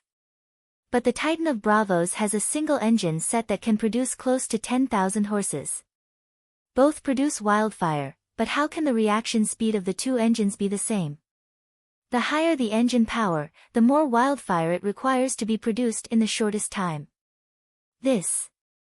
Asha was stunned. She said, "Can we arrange for more fire mages to increase the speed of the wildfire synthesis?" In theory, it's possible, but it's very dangerous. For a normal wildfire engine, the wildfire is synthesized in the cylinder and burns immediately after synthesis. There's almost no risk. If multiple fire mages work together to synthesize the wildfire outside the cylinder, the wildfire will gather together and flow to the cylinder, burning again. Have you noticed that when the wildfire flows through the pipes, the temperature is very high and it's very easy to explode? So there's so much to learn about the wildfire engine. Asha sighed. To be able to become a professional knowledge, it's not simple. If you look deeper, you'll find that different engine models have different requirements for the driver. The reason why I don't think Joffrey's car can be popularized is because it requires the driver to have very precise magic control. Asha fell silent. Right in front of them on the walkway, there were 2 white-robed swordsmen, 1 male and 1 female, each holding a sword. Their footsteps were nimble as they moved swiftly. Ping ping bang bang bang, they exchanged blows back and forth. Asha's attention was attracted by the light of the swords. Rhaega Setiga and Margaery Hightower from the Night Academy. Turin said. They're both level 4 again. Asha said bitterly. A sudden change occurred. When Margaery leaned to the side to avoid the vertical slash of the sword, she miscalculated the range of her sturdiness. Rhaega also thought that the other party could avoid this slash, so he couldn't stop in time. The light of the sword flashed, like a master who had been selling coconut milk for 50 years. With just 1 slash, he chopped off the head of the coconut, so miserable. Asha grimaced. Although the bra is more comfortable, the leather armor can really protect the safety of the female knights. She didn't make a fuss. There were too many injuries in the academy. In just a moment, the students from the Holy Knight Academy and the Priest Academy gathered around and skillfully picked up Margaery's tits. After cleaning them, they quickly reinstalled them. The crazy Prince Bran has awakened. Big news, the crazy Prince Bran who has been sleeping for 20 years has awakened. Right in front of Hibiscus Restaurant, the crazy prince has gone crazy again. Just as Margaery covered her chest and ran away, a blonde girl with freckles stood at the entrance of the library and shouted excitedly. Who is the crazy Prince Bran? Asha asked doubtfully.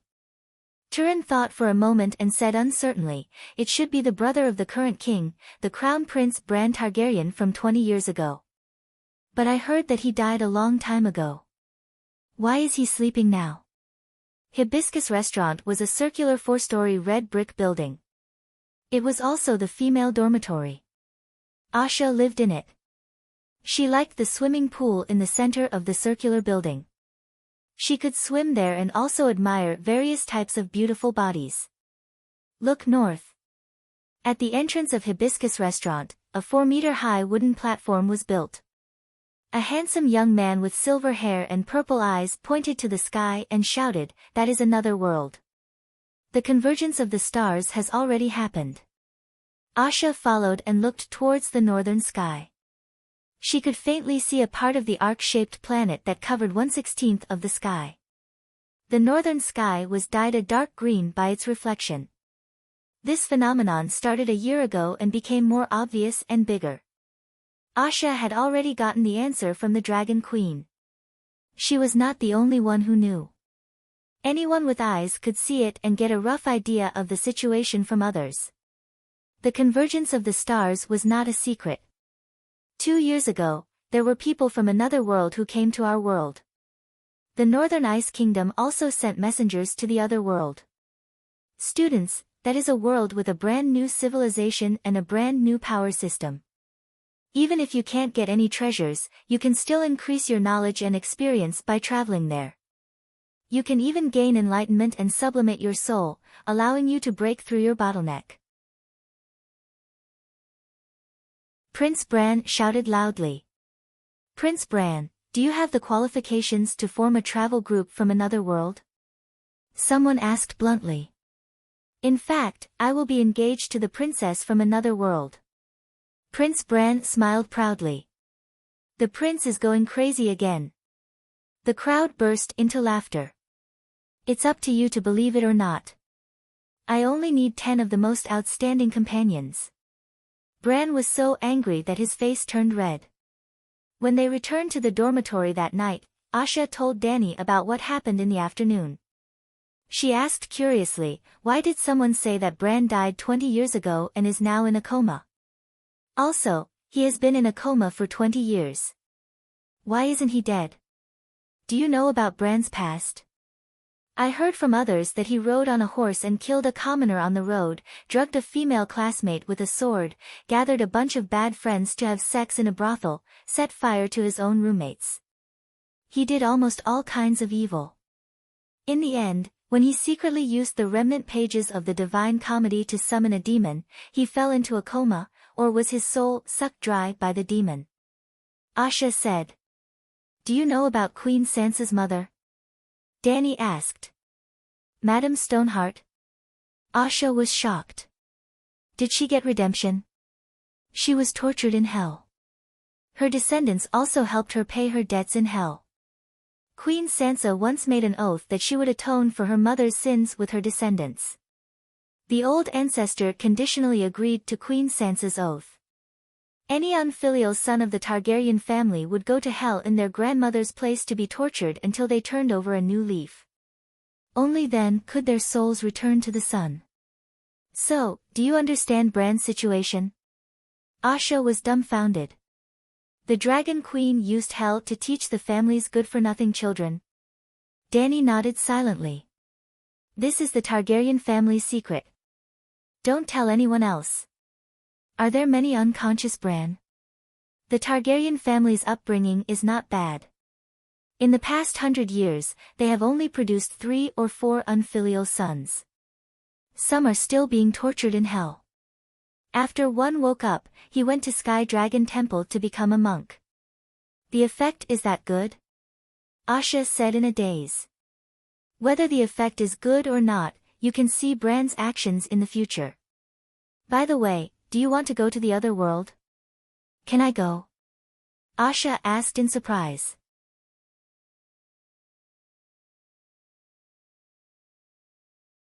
Chapter 11:14. I am Cersei, hell was created for me. Before I went to hell, there was no hell in the world. To settle me down, the Holy Mother created hell. I was once the Princess of Casterly Rock, the Queen of the Westeros, the Queen of King's Landing. If not for the devaluation of the Atonement Scroll, perhaps, there would be another Archangel Cersei today instead of the great demon King Cersei. Of course, I don't think of myself as a demon. The so-called demon is just a derogatory term for the despairing people of hell. I used to think that the greatest pain in life was not being able to become Prince Rieger's wife.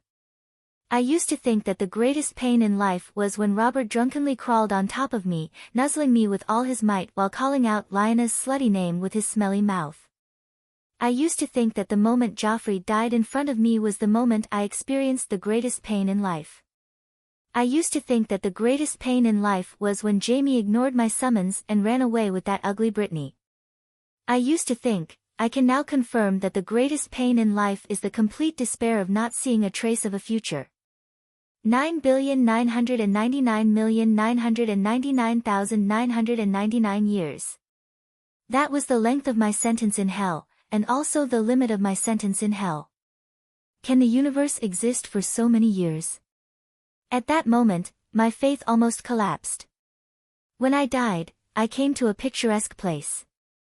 It was filled with a heartwarming holy light. Even the air seemed to be a holy milky white. My body was filled with pain and exhaustion. In an instant, all of it turned into black gas and seeped out from my body. It polluted the area within 100 meters. You can see how miserable I was at that time. Sigh. I knew that I was finally free and had come to the legendary heaven. I have believed in the 7 gods since I was young. After experiencing the pain of losing my son and husband, I became even more devoted to the Holy Mother. After being judged by the Church and witnessing the miracle of the Holy Mother's descent, my faith became as firm as a rock. From being tortured to death by Yuluen to finally seeing heaven, my eyes were filled with tears and my soul was elevated. Oh, I didn't know what happened to me back then. I wasn't like Saint Matthew who understood the profound teachings of the 7 gods. I just felt very touched and grateful. The purest feelings for the Holy Mother elevated my soul and made my body shine brightly. The fake crowned Prince Aegon by the side, his eyeballs almost fell to the ground. Well, I found out later that he was the angel of heaven.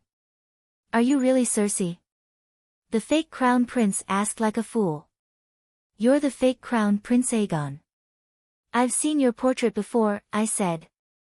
The fake crown prince seemed to have been shot in the heart. His body was on the verge of collapse as he said with a face full of disbelief, "You actually believe in the Holy Mother so devoutly. Your devotion is even higher than mine. Is there any justice in this world? Furthermore, your soul has actually sublimated into a secondary angel?" I didn't quite understand what he was saying, but he doubted my devotion to the Holy Mother. Wasn't that the same as coming to the Red Castle and saying in front of the king that a subject was not loyal to the king? The Holy Mother was watching from above. Unable to bear it any longer, I argued loudly with him.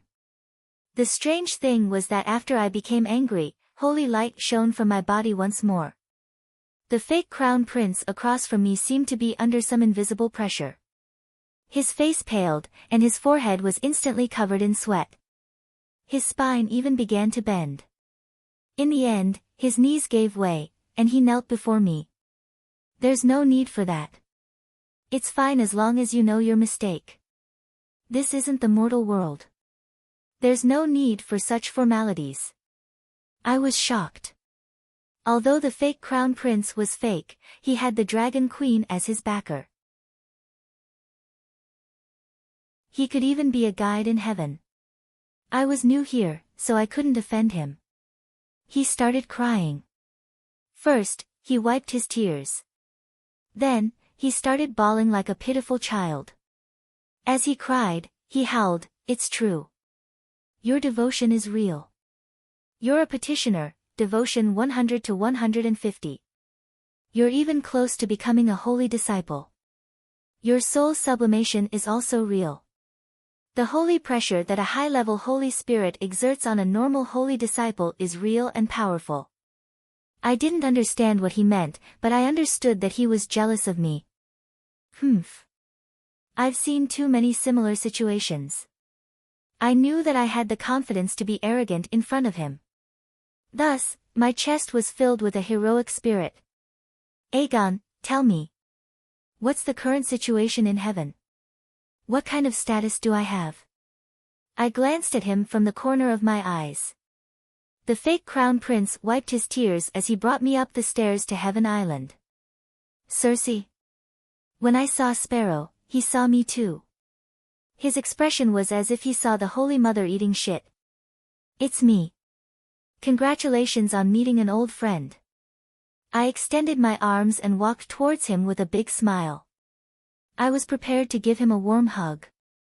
Although old Zhang's old face still made me want to vomit, now that he was the owner of Heaven Island, I had to establish a good relationship with him. Then, I could use his recommendation to get closer to the Holy Mother. After I win the Holy Mother's favor, she would give me a Heaven Island. Yeah, Cersei's heavenly kingdom. By then, I would be able to throw Sparrow away like he was a stinky sock. Ha ha ha. As a Tywin with a pair of big boobs, I never lacked schemes and shrewdness. Unfortunately, Sparrow didn't know what was good for him. I smiled as I walked towards him, but his old face twisted like a devil and he retreated like a snake. He shouted in disbelief, "This shouldn't be, this can't be, Cersei can go to heaven. Holy Mother, is your mercy like a flood, overflowing like a disaster? I have sinned, but I have the atonement scroll." I forced a smile. The people around me pointed at me and whispered among themselves, their faces full of disbelief. The smile on my face was no longer as beautiful. The atonement scroll is prepared for those who fight ghosts. Have you killed a deviant ghost before? Or, have you seen a corpse ghost? A baby-faced girl pointed at me and scolded loudly. There are 4 kinds of people I hate the most in my life. Secondly, women who are younger and better looking than me and whose temperament is not inferior to mine. Thirdly, people who oppose me.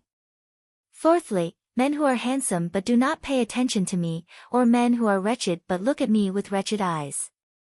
What? You said that I missed a type of people. Idiot. Of course, the first type would be the imps and dwarves who look like imps. What? You said that I misunderstood the prophecy and that the brother who killed me was Jaime, and that I had misunderstood Tyrion. Sorry, I got used to hating him and I couldn't change it. Besides, even if the prophecy was wrong, I had 10,000 reasons to hate imps, and now, I had only eliminated one. Even if an ordinary village girl was younger and prettier than me, I wouldn't take her seriously. But if her temperament was better than mine, only those who do not belong to me by birth can possess a temperament that surpasses mine. That's right. That meant that she could threaten my position. I might be open-minded, but I wasn't stupid. This girl with the emblem of the sun-piercing spear on her chest was the little princess of the Martell family. There was an 80% chance that she was the illegitimate daughter of the Red Viper. Of the 4 types of people I hated, she occupied 2 of them. Shut up. I am a secondary angel whose soul has been sublimated. How dare a mere mortal like you speak to me like that? I glared at her angrily as golden light shone from my body. A high-tier aura spread in all directions like a raging wave.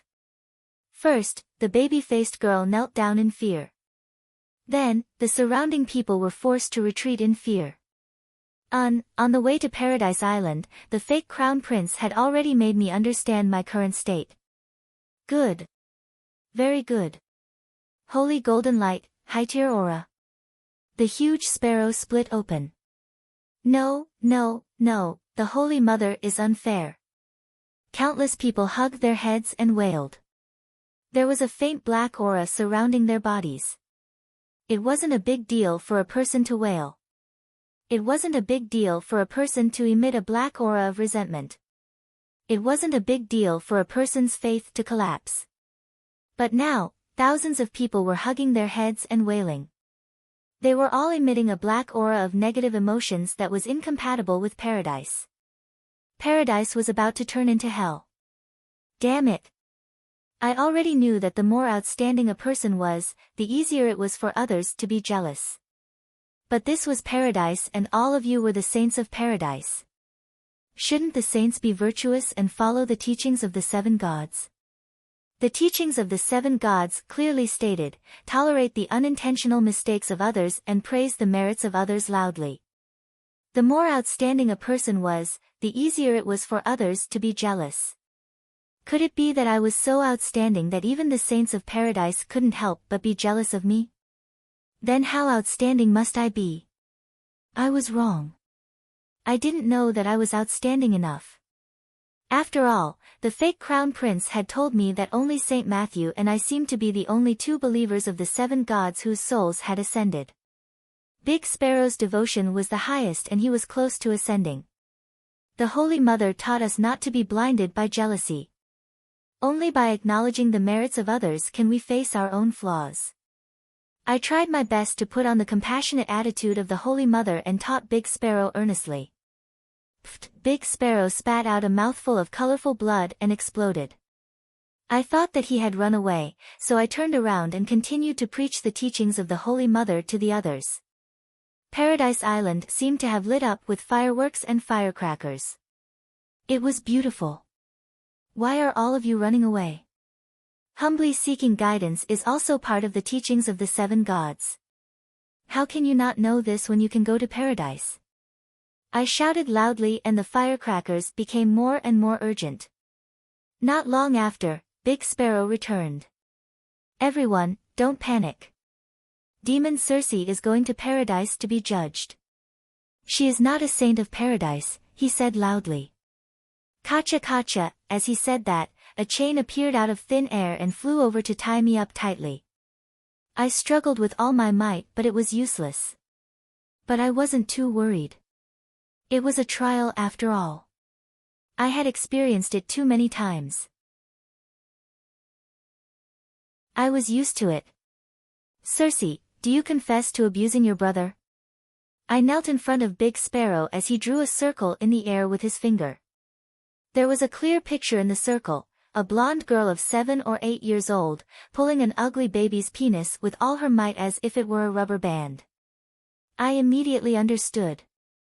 This was a scene that took place in the nursery in Casterly Rock. Perhaps, the reason why the dwarf's little brother could grow so long was all thanks to her helping him grow when he was young. Ugh, come to think of it, it was disgusting. Why did I touch that ugly thing? He caused my mother to have a difficult birth. I hate him. I shouted. So, you confess to it? I admit that I did these things, but I do not confess to them. I was angry. Big Sparrow was being unreasonable. You're being unreasonable. The Big Sparrow shouted in a low voice and wrote something on the parchment with a pen. My face must have turned red from anger. Big Sparrow didn't give me a chance to argue. He continued, you tortured and killed the maid. Another scene played out in front of everyone. The 8 or 9-year-old me threw a teapot filled with boiling water on the maid's head, then made her kneel in the corridor outside the house. One night later, the maid developed a high fever. 3 days later, the maid died of illness. I had punished too many maids in my life. After thinking about it for a long time, I finally remembered what that bitch had done. That bitch took advantage of my youth and spat in the teapot. I hit her and made her kneel. What's wrong with that? You can punish her, but you shouldn't have left her alone in the stables. You shouldn't have allowed the scholars to treat her. I want to establish my authority. Father taught me that. I also want to use you to establish the authority of the Church of the Seven Gods. The Holy Mother taught me that. The Holy Mother wouldn't do that. My devotion is high. My soul has ascended. I was a little scared. The ascension of your soul is a reward for your devotion to the Holy Mother. The Father is just, the Holy Mother is merciful. There are rewards and punishments, and rewards and punishments are clear. Although Big Sparrow kept a straight face, I could see that his eyes were laughing. He was mocking me. I admit that I am guilty, but I have already been judged by the Church when I was alive. I have also repented for more than a year. Moreover, I have the atonement scroll. I don't accept it. Repenting is just a process. The church wants you to realize your mistakes from the bottom of your heart and repent completely. But have you realized your mistakes? Have you repented? Big Sparrow said coldly. I quickly said, I have. I have also repented. Humph. Just the first 2 crimes, abusing your brother and killing your servant, you have denied it in every possible way. You even refuse to admit your guilt. What have you repented for? Big Sparrow sneered. Ugh. My mind was blank. Arguing with cunning words was never my strong suit. Father had taught us since we were young, wise words have the same power as a sharp sword. A glib tongue, making a scene and hurling abuse is like throwing feces at an enemy. Regardless of whether it will hit the enemy, the first step is to dirty your own hands. I have wisdom, but words of wisdom need to be heard by people with wisdom. Big Sparrow was obviously trying to frame me with his glib tongue, and this was his territory. Father, you have done me in. Big Sparrow also saw my predicament. He pretended to be serious, but in fact, he was mocking me. The church's judgment is actually the Holy Mother's grace to sinners. After the judgment, if you have achieved enlightenment while you were alive, even if you don't have any merit points, your past sins will be written off. Without the church's judgment, even if you have achieved enlightenment and repent, your punishment will only be reduced by a small amount. If you still refuse to repent after the judgment, your past sins will be multiplied. You are not me. How do you know that I have not repented? Do you mean that I have defended myself before? What if I have not repented for the first 2 sins, but I have achieved enlightenment for the rest of my sins? After I said that, I couldn't help but feel a bit proud. Although I am an honest person and not good at arguing, my wit should be better than my father's, right? You can lie to yourself, but you can never lie to the just Heavenly Father. Big Sparrow's eyes shone with a golden light. At that moment, I felt that he had seen through my thoughts. How terrifying! My mind was in a mess. I couldn't refute him anymore, so I just let him continue to list my sins. He seemed to be able to read my life, from when I was young to when I died. There were more than 500 sins in total. Cersei Lannister, your sins are monstrous. You should go to hell for 99 billion years. You have enjoyed the church's judgment, but you still refuse to repent. Your punishment will be doubled, but the maximum sentence for a hell prisoner is only 999,999,999 years. Wait, I have the atonement scroll. I have already deducted 50 points of sin from the atonement scroll, Big Sparrow said coldly. Ha ha ha, how satisfying. Of course, Heavenly Father is just. I was filled with fear, but the bastards nearby cheered loudly. I'm going to hell. On the first level of hell, there are 18 punishment divisions. Every day and night, I go back and forth between the 18 divisions. Tongue-pulling division, any living person who sowed discord, slandered others, had a glib tongue, argued eloquently, and lied would be sent to the tongue-pulling division after death. The green-faced evil spirits pried open my mouth, clamped my tongue with metal pliers, and slowly pulled it out. 1 foot, 2 feet, 3 feet. The pain was so intense that I couldn't even scream. At first, my tongue could only be pulled out 2 feet long, but after a few decades, 30 meters was no longer the limit. Knife Mountain Division, killing people on purpose, slaughtering animals other than food, they would all be sent to the Knife Mountain Division after death. 2 little devils took off all my clothes and climbed up the mountain of swords naked. This time, my mouth wasn't gagged, so I could howl. I howled as I climbed. It was also in the Knife Mountain Division that I met Aunt Xena, that fat woman. It was so badly mutilated by the countless blades that he almost couldn't recognize it. Oh, she was the one who recognized me first. In the Knife Mountain Division, we didn't talk much. We were too busy and didn't have time to talk. After that, we often met, not only Aunt Xena, but also many familiar nobles and unfamiliar commoners. Seeing them howl miserably, I suddenly didn't feel so painful. Gradually, I learned how to endure torture. I pretended to be an executioner, punishing others. Even so, when I met someone who was particularly miserable, I would laugh. Hearing my laughter, they would show a frightened expression, which made me even happier. Even when I heard from others what happened to Casterly Rock City in the western region, I didn't stop laughing. To be honest, the pain of my old man dying 10,000 times couldn't compare to an hour of hell. Even my old man couldn't shake my heart, let alone others. After all, Jamie was still alive. Later, when I was frying with a group of evil spirits in a pot of oil, I accidentally met Yuluan. When I saw that, I couldn't help but laugh. Although I was also in the pot of oil, my stomach was bloated and exploded, and my intestines flowed out. But when I saw Yuluan's miserable state, I felt like my soul had ascended. Suddenly, there was a frightened cry from the side. Then, the half-fried, half-cooked me was picked up by the giant evil spirit with chopsticks. "Circe, someone is visiting." Crispy on the outside and tender on the inside, I couldn't move.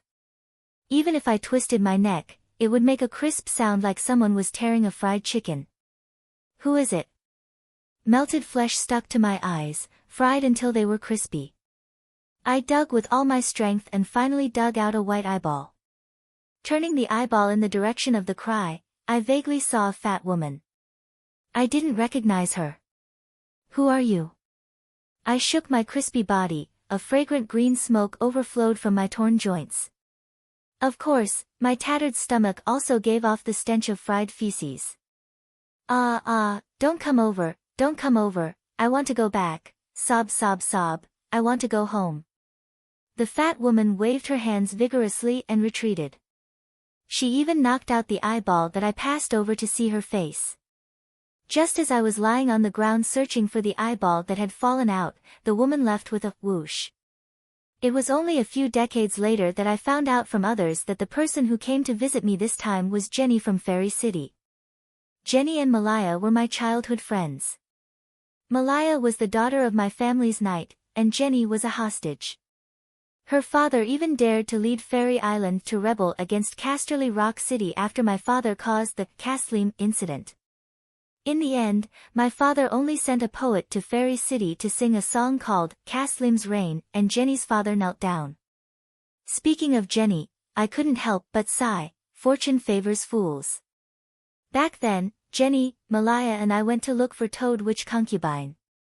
In the end, Fat Jenny was a coward. Once she saw Toad Witch Concubine's terrifying appearance, she ran out of the Forest Witch's tent in tears. Because of that, she didn't hear Toad Witch Concubine's vicious prophecy. Malaya told me that as long as others don't know about it, the prophecy won't come true. I agreed with her, and that night, I tricked her into a deserted courtyard and pushed her into a well. She screamed and made a fuss inside, and in the end, oh, I seem to have helped the witch fulfill her prophecy. Malaya asked the witch, "Will I marry Jamie?" The witch let out a weird laugh. "Your chastity will be taken away by maggots, little girl. Your death will come tonight. Haven't you smelled her scent? She is right beside you." Unfortunately, the next morning, when I brought the guards of Casterly Rock City to look for Toad Witch Concubine, she disappeared. I thought that if Jenny didn't run away, I wouldn't mind letting her be Malaya's companion. Oh, the Holy Mother is merciful. Goodness. That's not right. Murdering Malaya added tens of millions of years to my sentence. I can't. No, my sentence is already at its limit. It doesn't matter if I kill Jenny, that fat whore. After all, Sigh, 99. 9 billion years, when will it end? The more I thought about Jenny, the angrier I got. Back then, among the 3 ladies, she had the best life. She even gave birth to more than 10 children and none of them died. Yet, I only have the pitiful Marcella left. Why? That fellow is fat and cowardly. Why is she so lucky? In the following days, while I was being tortured, I prayed to the Holy Mother, let fat Jenny accompany me in hell. But, before Jenny could come down, my fat aunt was about to leave. Ah, Tyrion, my good nephew, my love for you when you were young was not in vain. You still remembered to give your aunt merits. Woo, I am finally free. Aunt Xena, who was frozen on the ice mountain with me until her soul shattered, suddenly shone with a golden light. Her pale face also regained its color. She floated into the air and flew towards a place where holy music and holy light could be faintly heard. I immediately understood, my aunt had cleansed herself of her sins and went to heaven. Aunt Xena, save me. Take me with you. I was on the ice mountain where the slut was punished. It was a real heart-wrenching experience. The ice froze my organs and cracked them. Cersei, it is all thanks to Tyrion that I am free. He has great merits, but I don't. Tyrion, at that moment, I swore in my heart, as long as Tyrion is willing to save me, I will sincerely be his brother and sister. Half a year later, not a single bit of merit fell on me. I swore in my heart, as long as Tyrion is willing to help me, I will be willing to repent to him. Another half a year later, I swore in my heart, even if Tyrion asks me to do something outrageous, I will reluctantly agree to it. The prerequisite is that he can save me from hell. Another half a year later, my hatred for Tyrion rose to a whole new level. For 2 years, he did not give me a single bit of merit. It was also at that time that I met the person who changed my fate. Shirley Youngsheen.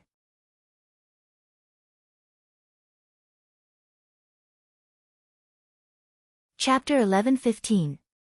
Perhaps I had met the noble bastard of the Targaryen family long ago. Only, we did not recognize each other.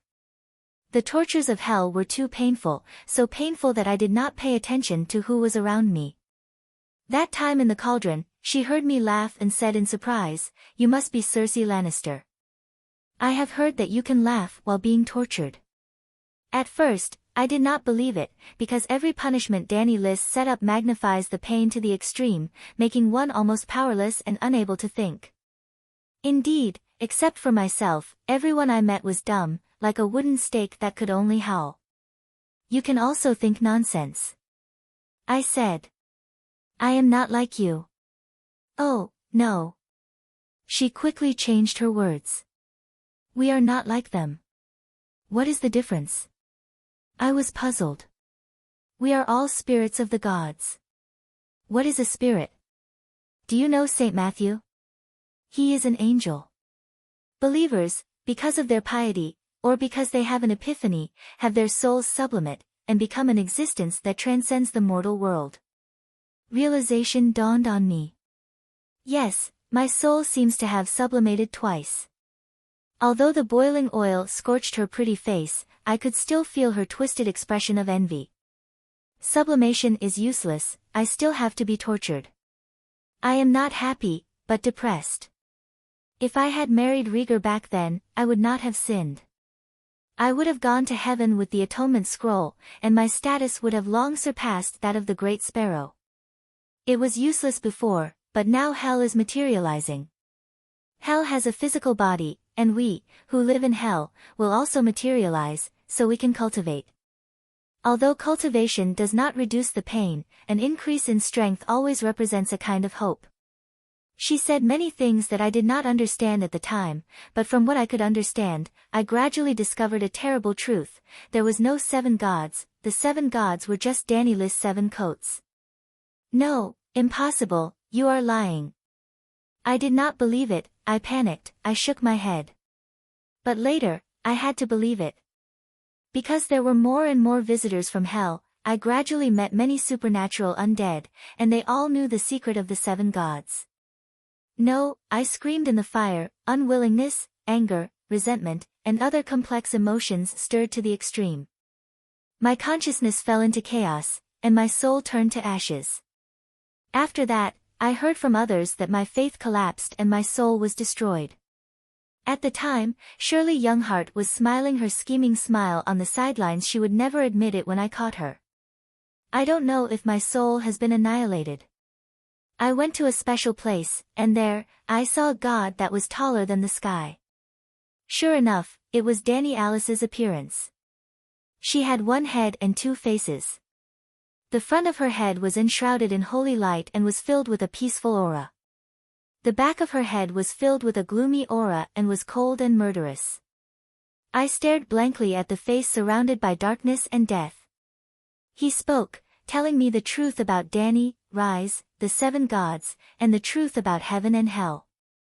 You were once my angel, so I have the responsibility to tell you the truth of your faith before your soul is destroyed, it finally said. I understand. For the sake of my belief in it, let me die with a clear conscience. But after knowing the truth, I didn't want to die. Or rather, the collapse of my faith and the annihilation of my soul were not my intention.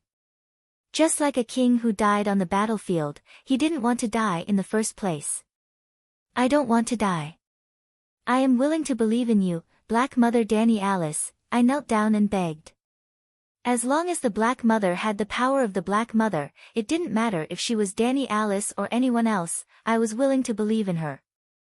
At most, I would separate Dani Alice from Marjorie and Sansa, and remove her from the list of women I hated the most. Maybe my sincerity moved it, but it didn't say anything. My body gradually became more solid. It was even better than before. Then go. It waved its hand, and I entered the space between its eyebrows. You actually survived, and your soul has evolved again. After meeting Shirley Younghart on the ice mountain again, she was so shocked that her soul was about to split open.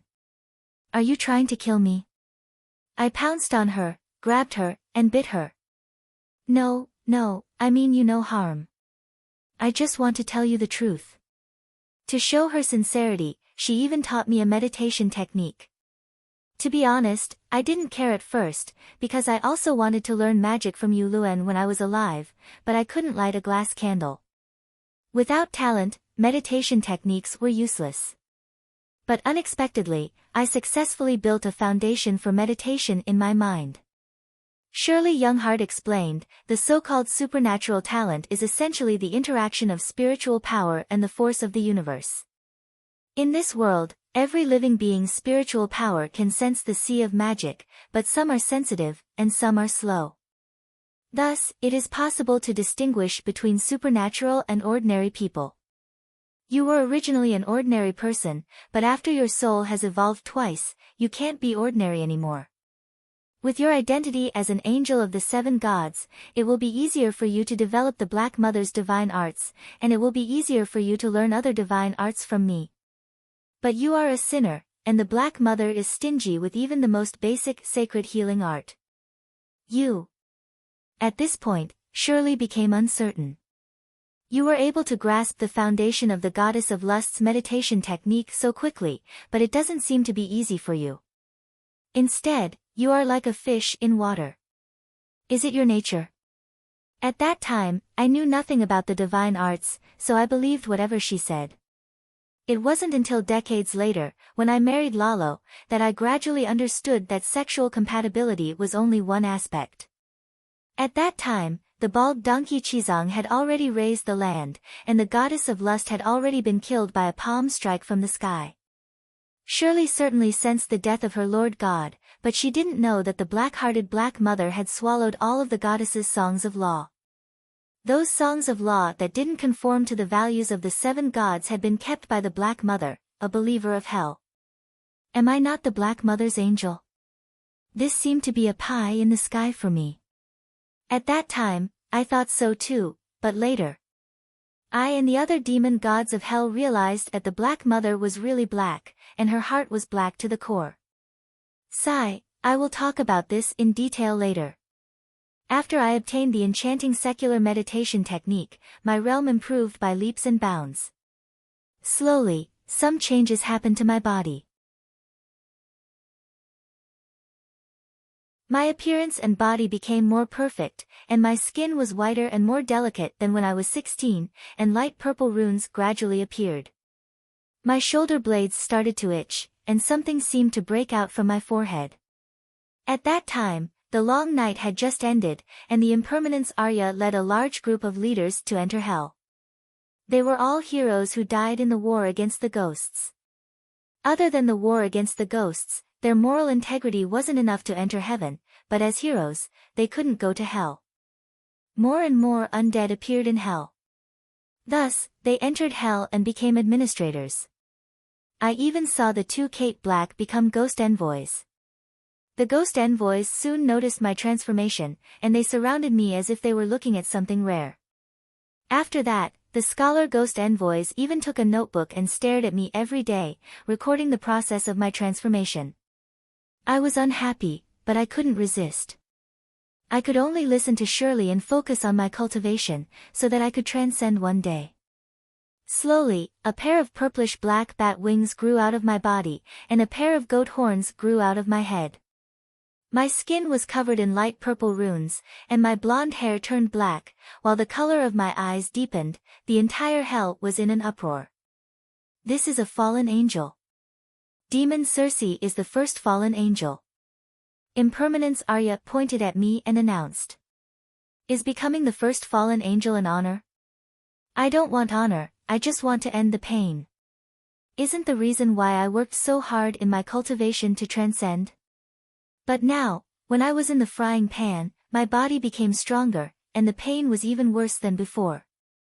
On the ice mountain, when everyone else's soul was frozen to the point of shattering, and they were almost numb, my body was slowly cracking, and my senses became clearer and sharper. In other words, I obtained the power that I dreamed of when I was alive. However, not only did my punishment in hell not lessen, because my mind became clearer, I became even more terrifying. I was a little depressed, and I didn't even have the motivation to cultivate, until I met Yuluan again. Alright, we met often, but like sardines in a bucket, even if we were in a small space every day, it was hard for us to meet face to face. From the very beginning, I knew the foundation of the 7 hells. We were the first batch of evil spirits to enter it. Do you understand what I mean? Sweetheart. He teased me, but I didn't get angry with him. Previously, I saw him being fucked by dozens of flame demons, and it was 10 times more brutal than what he did to me back then. His cries were also 10 times more miserable than mine. After that, I didn't get angry when I saw him again. On the contrary, I would laugh, mock him loudly, and cheer him on from the side, even though I was also being smashed by dozens of wild boars. This was my punishment for murdering Robert. The sins of the mortal world would be returned to me 10 times, 100 times in hell. Honey, what do you mean? I flapped my wings and swam to the side of the squid that was fried until it was crispy. A beast king will definitely appear in a forest, and a kingdom will definitely have a king. Therefore, hell will definitely give birth to a demon king in the future. We are the first batch of evil spirits, and as long as we don't stop cultivating, we have the highest possibility of becoming a demon king. I want to go to heaven. Although Demon King Circe sounds interesting, hell is too bitter. Yuluan hasn't seen heaven and doesn't know the joy of it, but I have experienced the beauty of heaven. Don't joke around. How many years of your sentence? Is it 100 billion? Jamie will save me. He is just a mortal, how many years can he live? How much karma can he earn in his lifetime? Yuluan mocked. Maybe, Jamie can convince Tyrion. I said uncertainly. Do you believe that yourself? My soul is at the level of a semi-god, which is equivalent to a demon king. Wouldn't I still end up in a pot of oil? I sneered. Sigh, you haven't grasped the correct lifestyle of a great demon king. What lifestyle? I humbly asked for guidance. Yuluan smiled and said, look at this big pot of oil. There are millions of people, but most of them are like wooden blocks. All of their minds are used to endure the pain. They can't spare any energy to chat like us. But our pain isn't any less than theirs, I said doubtfully. You were laughing when we first met, weren't you? I was happy to see you suffer. Do you think I don't know what you're thinking? Yuluan rolled his eyes at me. It was also that time that I gained inspiration from you. As a demon king, we suffer a lot of pain, but a demon king has extra energy. This way, they can divide their extra primordial spirit and obtain happiness from other aspects. Before I was picked up by the giant's chopsticks, Yuluan quickly taught me a little trick of mental projection. It wasn't a high-level technique, but I learned it easily. Soon, I understood Yuluan's meaning. Although my main body was still being tortured, my mental projection could pretend that it wasn't. For example, Yuluan and I stood beside the pot of oil with a leisurely expression, pointing at the wailing souls in the pot of oil and commenting on them. We could even chat happily with the ghost servants beside us. Didn't I have the demeanor of a demon king? But in reality, my main body was just one of the many crispy little fishes in the pot of oil. The me beside the pot of oil was just an extra thought. The pain didn't lessen, but I did find happiness from other aspects. A poor landlord ate rice and vegetables, but before going out, he had to use pig fat to wipe his mouth until it was glossy. It was the same logic. Thus, in the following days, I flapped my enormous wings every day, whistling through the air above the 18 punishment divisions, laughing heartily. I announced to all the undead, I am the great demon king of hell, Circe, I am the most beautiful succubus in the world. Those undead who were being tortured, those who had just entered hell and were waiting in line to be judged, trembled under my demonic might, their faces filled with fear. Seeing such a beautiful scene, I became more and more excited. The fear and envy of the other evil spirits towards me was the source of my happiness. When even the ghost servants of hell started to envy my freedom and might, I reached my climax. In endless happiness, my soul ascended for the third time. My wings became wider and the horns on my head became longer and more twisted. When I roared at the ghost servants, they actually trembled.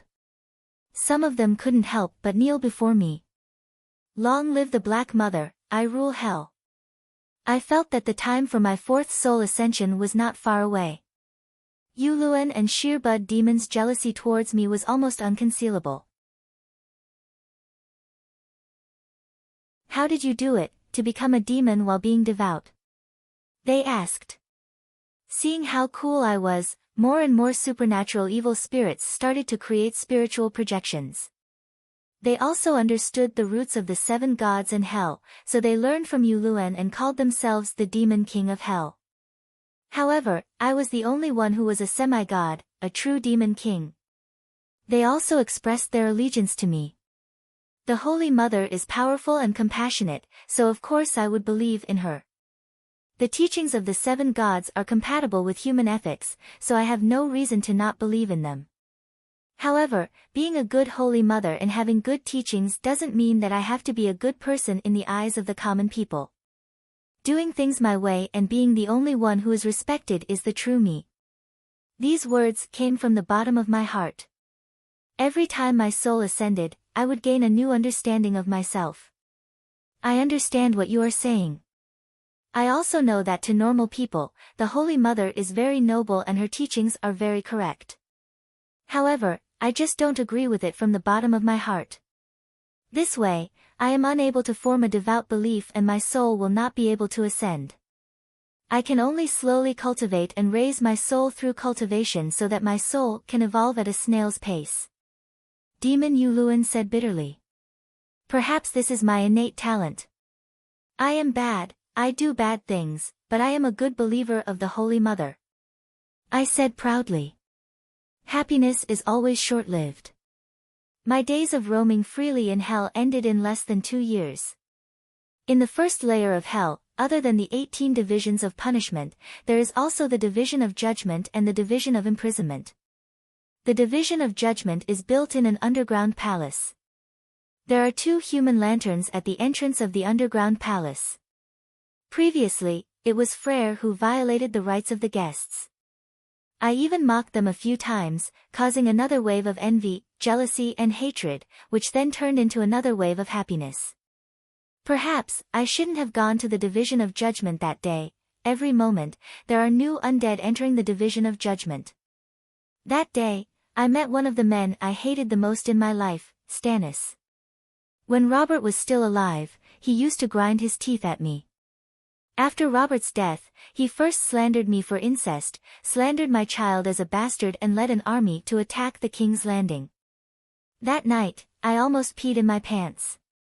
That night, I almost took Joffrey and committed suicide by drinking poison.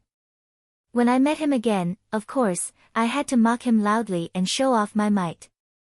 In the end, he who had already resigned himself to his fate, had his face contorted and black smoke appeared around him. Before he completely turned into a demon, Impermanence Arya knocked him out. I was careless and didn't restrain myself. Instead, I went to provoke Catelyn, who was lighting up a sky lantern on the walkway. Then, Impermanence Arya got angry and reported me. When the Black Holy Mother heard about this, she thought that I was using a bug.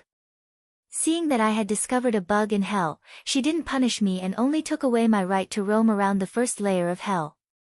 In the future, if there are any supernatural evil spirits who split their consciousness, the consciousness can only exist in the 7th layer of hell. The higher it goes, the faster it disappears. What's worse is that if one is a spiritual projection, the pain of the punishment will gradually increase. In the 7th layer, the pain increases by 30%. In the 6th layer, it increases by 50%. In the 5th layer, it increases by 70%. What I can't stand is that there aren't many undead in the 7th layer. I lost 99% of my source of happiness. To put it bluntly, my situation never changed and the punishment never stopped. I could only obtain happiness through a fake show of divinity to offset the pain. With no one around, who am I supposed to show off to? Thus, I was depressed for a period of time. The 7 layers of hell could no longer see my graceful figure flying freely. It's you, Luwin, again, opening the door to a new world for us demon kings.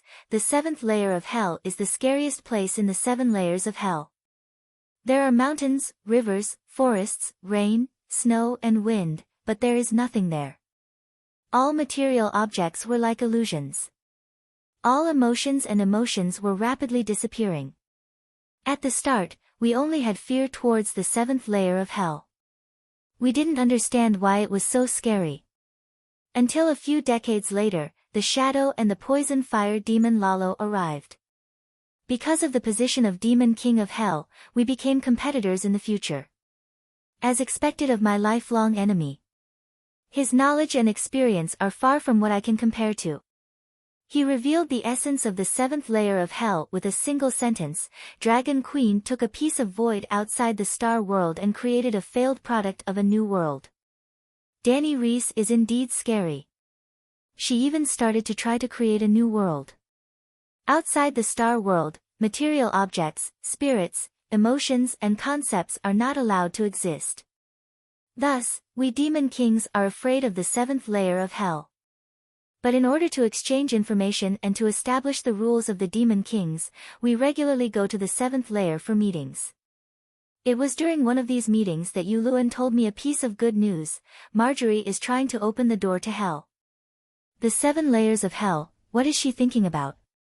I shouted back then.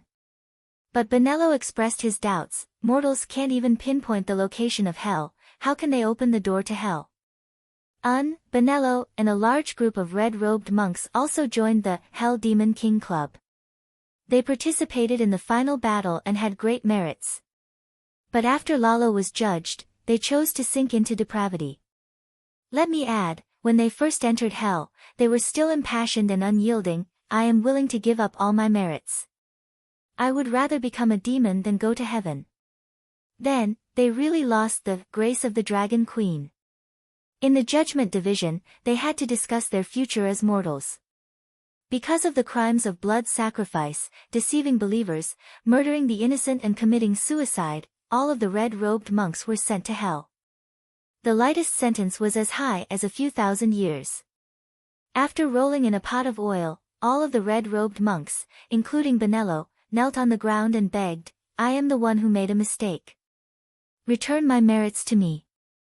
I want to go to heaven. I am willing to believe in the 7 gods. In the end, the Black Mother's projection descended upon hell and told them coldly, "Don't go back on your words. Your merits and blessings have already been evenly distributed to those who were harmed by the red-robed monks." Lon Li floated in the air. Golden light shone from his body. Holy music and auspicious clouds surrounded him. "Ha ha, this is great. Not only did the 100 years of torture disappear, I even received blessings from heaven with 0 merits. Thank you, red-robed monks. Even I am envious of that pretty boy Lon Li, let alone the red-robed monks."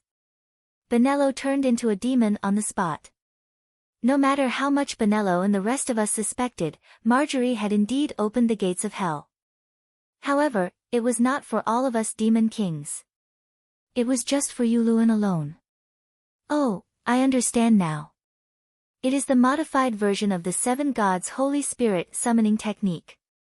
After carefully sensing the spatial ripples around Yuluan, Benello came to a realization. "But why did Marjorie summon you?" he asked curiously. "She has her eyes on my sea monster. When I obtained the sea monster in the smoke sea, the storm god took a part of my soul and fused it into the sea monster's soul core.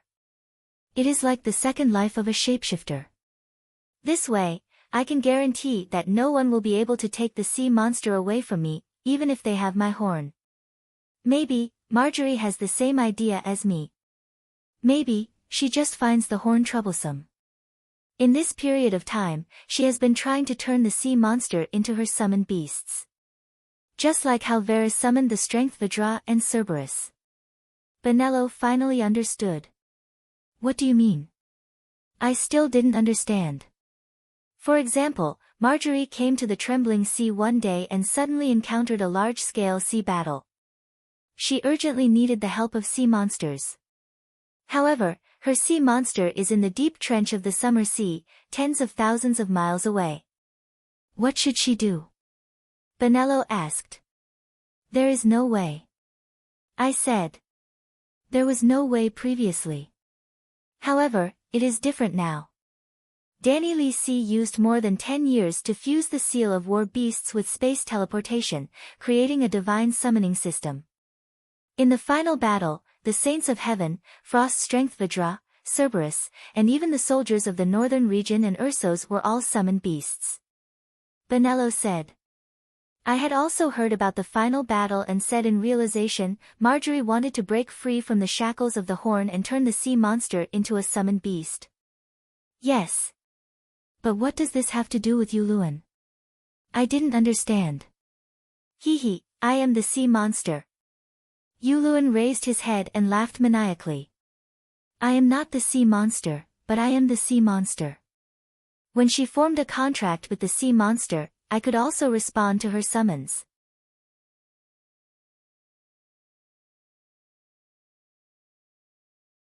Chapter 11:16.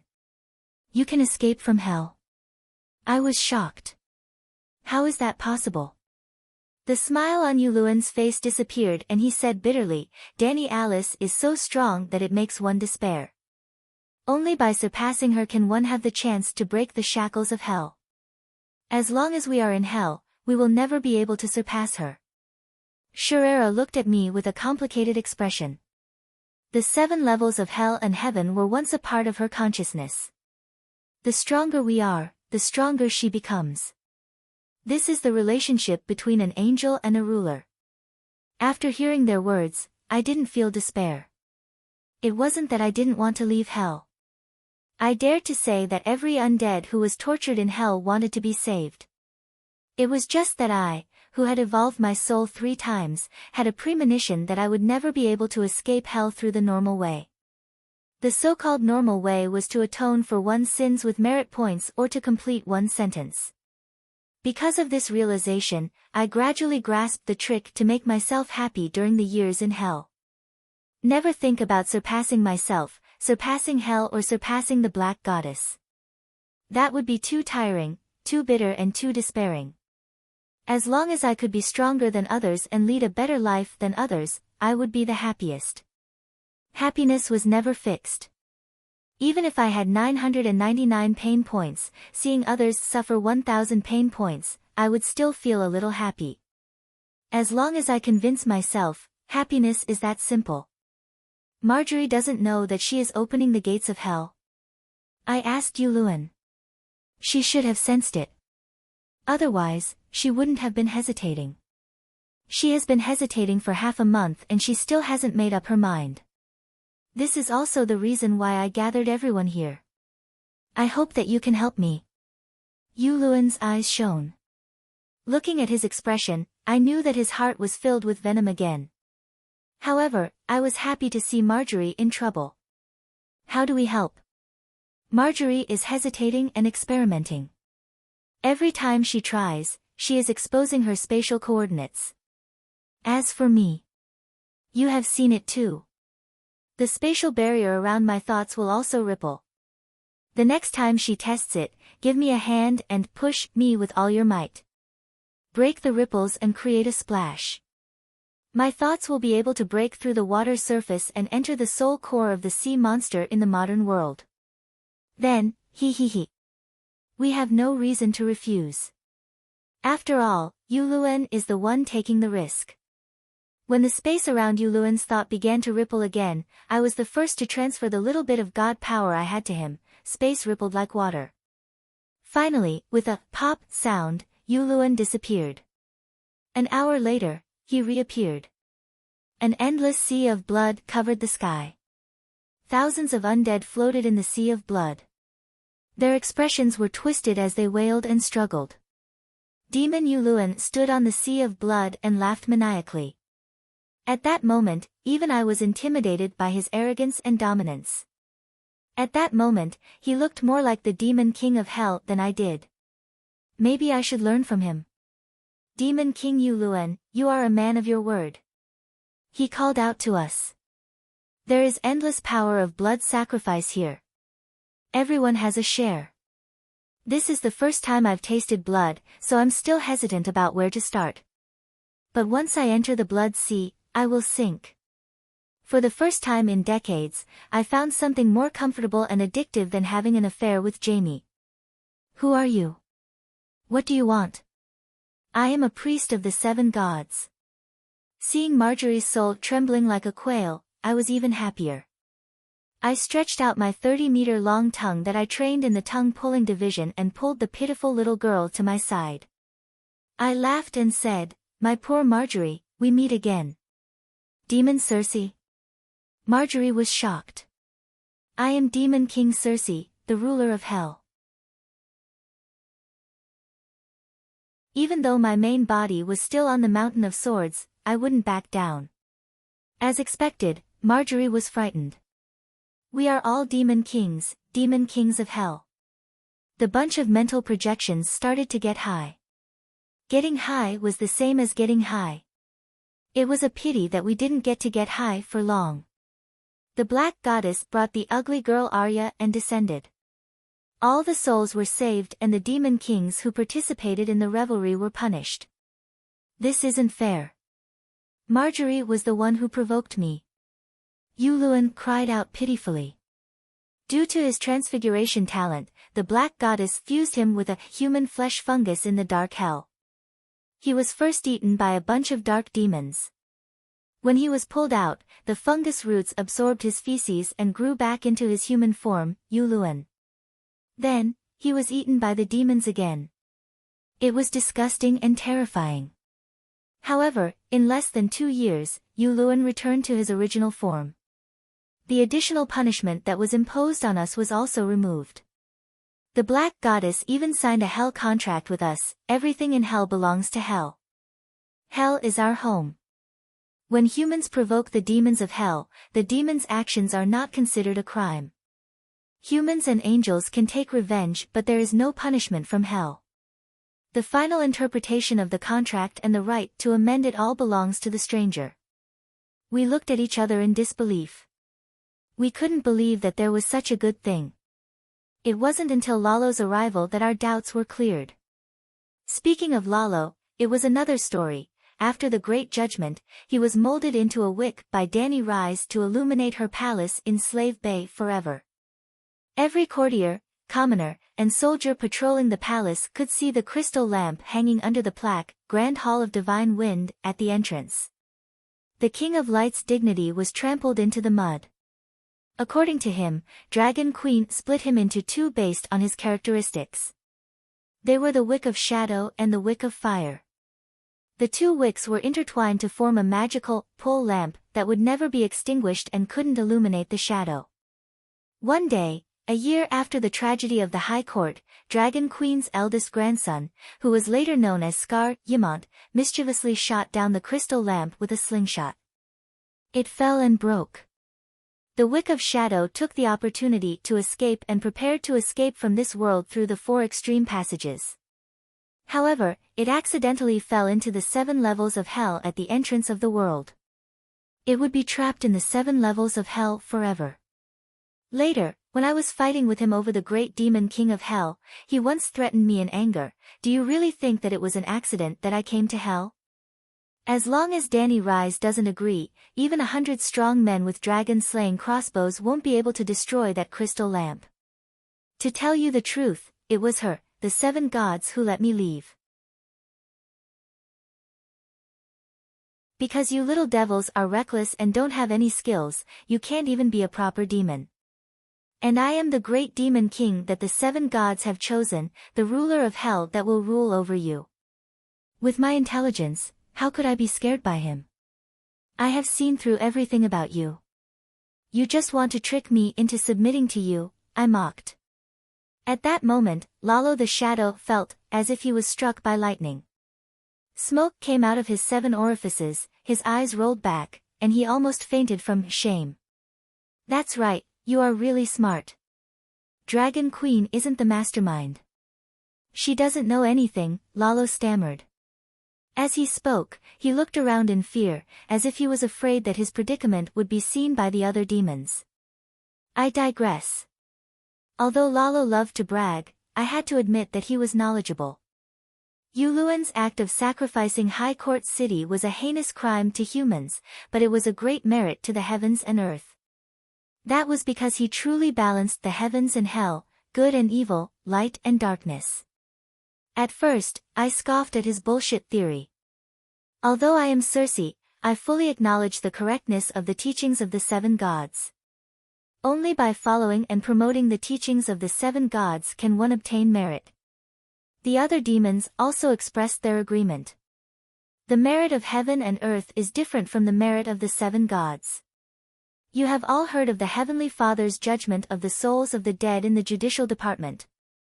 Many of the so-called merit is because the undead did things to promote the teachings of the 7 gods. For example, that bastard Stannis is guarding Storm's End Castle. Simply guarding Storm's End Castle isn't beneficial to the 7 kingdoms. To a certain extent, it is considered a rebellion against Targaryen. It isn't beneficial to heaven and earth at all. But in the process, Stannis has shown perseverance, courage, wisdom, and loyalty to his brother and family. These are perfectly in line with Danny Rise's values, which are the new teachings of the 7 gods. Therefore, he has merit. His merit comes from the 7 gods. If the final victor of the War of the Ages is me, not Danny Rise, and I am now in control of the will of the world, Stannis wouldn't get a single hair on his head. If you believe in me and serve me, I can bestow merit even if you kill and burn. Heaven and earth merit, however, is doing something beneficial to the world itself and gaining the recognition of the will of the world. Do you understand the difference between the two? Lalo's words were easy to understand and reasonable. We all understood and accepted his reasoning. He continued, many times, the merit of the 7 gods and heaven and earth coincide. Most of the teachings of the 7 gods are beneficial to the country, people, and heaven and earth. For example, the long night's end is in line with the teachings of the 7 gods and is also beneficial to heaven and earth. Therefore, you will subconsciously ignore one thing. Danny Rise is a human. Who doesn't know that she is a human? I asked in confusion. With your intelligence, you want to be the great demon king? The cow-headed, snake-bodied, scorpion-tailed shadow devil mocked me. He didn't give me a chance to argue and immediately said, she is a human. Her way of thinking is based on people. If she is only the human sovereign, or even the 7 gods who represent kindness and order, then there is no problem. But she is the human sovereign, the 7 gods, the divine king, and the ruler of the world. There is a big problem. We were all confused. Why? The shadow devil's sense of superiority became more obvious. Alright, you were all humans once. You can't escape the limitations of your thinking. Let me put it another way. Cersei, you are now the queen of the 7 kingdoms, but you are always thinking from Lannister's perspective.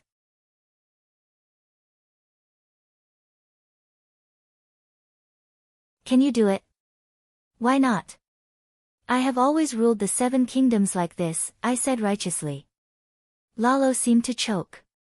He sighed and said, the ruler of the 7 kingdoms should put the interests of the Westeros as a whole first. Otherwise, how can the nobles and people of the 7 kingdoms obey you? You don't even understand this principle. No wonder you are the worst queen in history. You are a demon who has never been a king. How can you teach me how to do things? If you have something to say, just say it. I was annoyed. Follow me. Lalo brought us to a canyon in the 7th layer of hell. The sky there was covered in root-like black lines. It was also there that the sense of emptiness was strongest. We had always avoided it. This is the border of hell. At this moment, hell is like a plant that has come alive. It has taken root in the void outside the star world and is slowly growing. He pointed at the sky. It is growing. The other demons were doubtful, but I kept quiet. Lalo looked proud.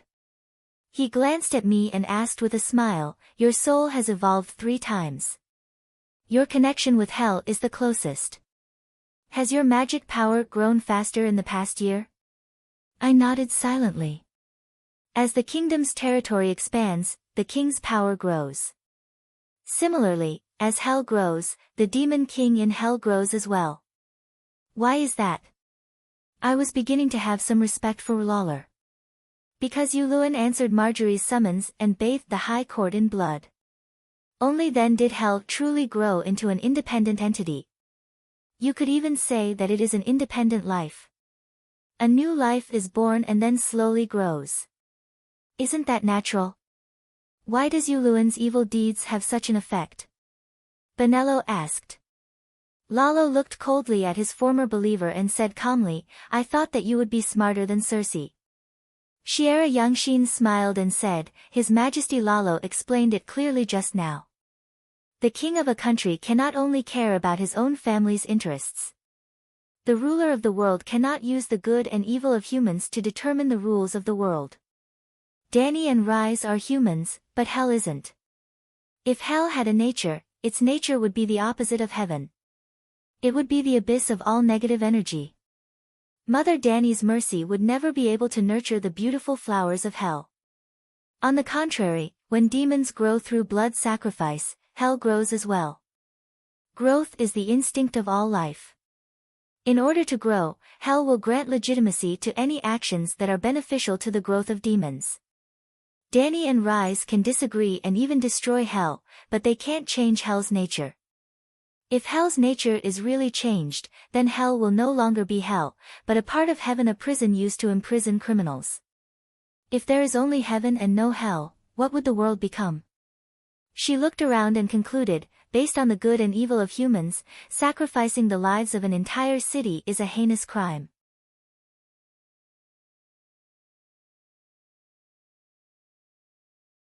To hell, consuming souls, and the power of blood sacrifice is like breathing.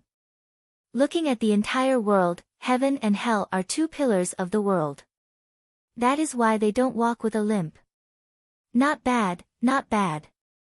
Shiera, I admire you. Lalo nodded in satisfaction. Shiera gave him a flirtatious look. I have admired your majesty for a long time too. Shiera, remember your identity. You are a succubus and I am the king of succubi. I reminded her coldly. Shouldn't succubi flirt with males regardless of the occasion? Shiera said disapprovingly. I was speechless. Looking at Lalo's strong waist, my mouth felt dry. If I could push Lalo under me, my dad would be proud of me, right? After all, he used to be the king of light that everyone in the world worshipped. What do you want to do? The shadow demon retreated in fear. Yuluan rubbed his chin and suddenly laughed proudly. So, Danny and Rise suffered a great loss and lost the right to manage hell. She was even forced to sign a contract with us, Shiera said excitedly. I was a little disappointed. Wasn't the Black Holy Mother that I believed in omnipotent?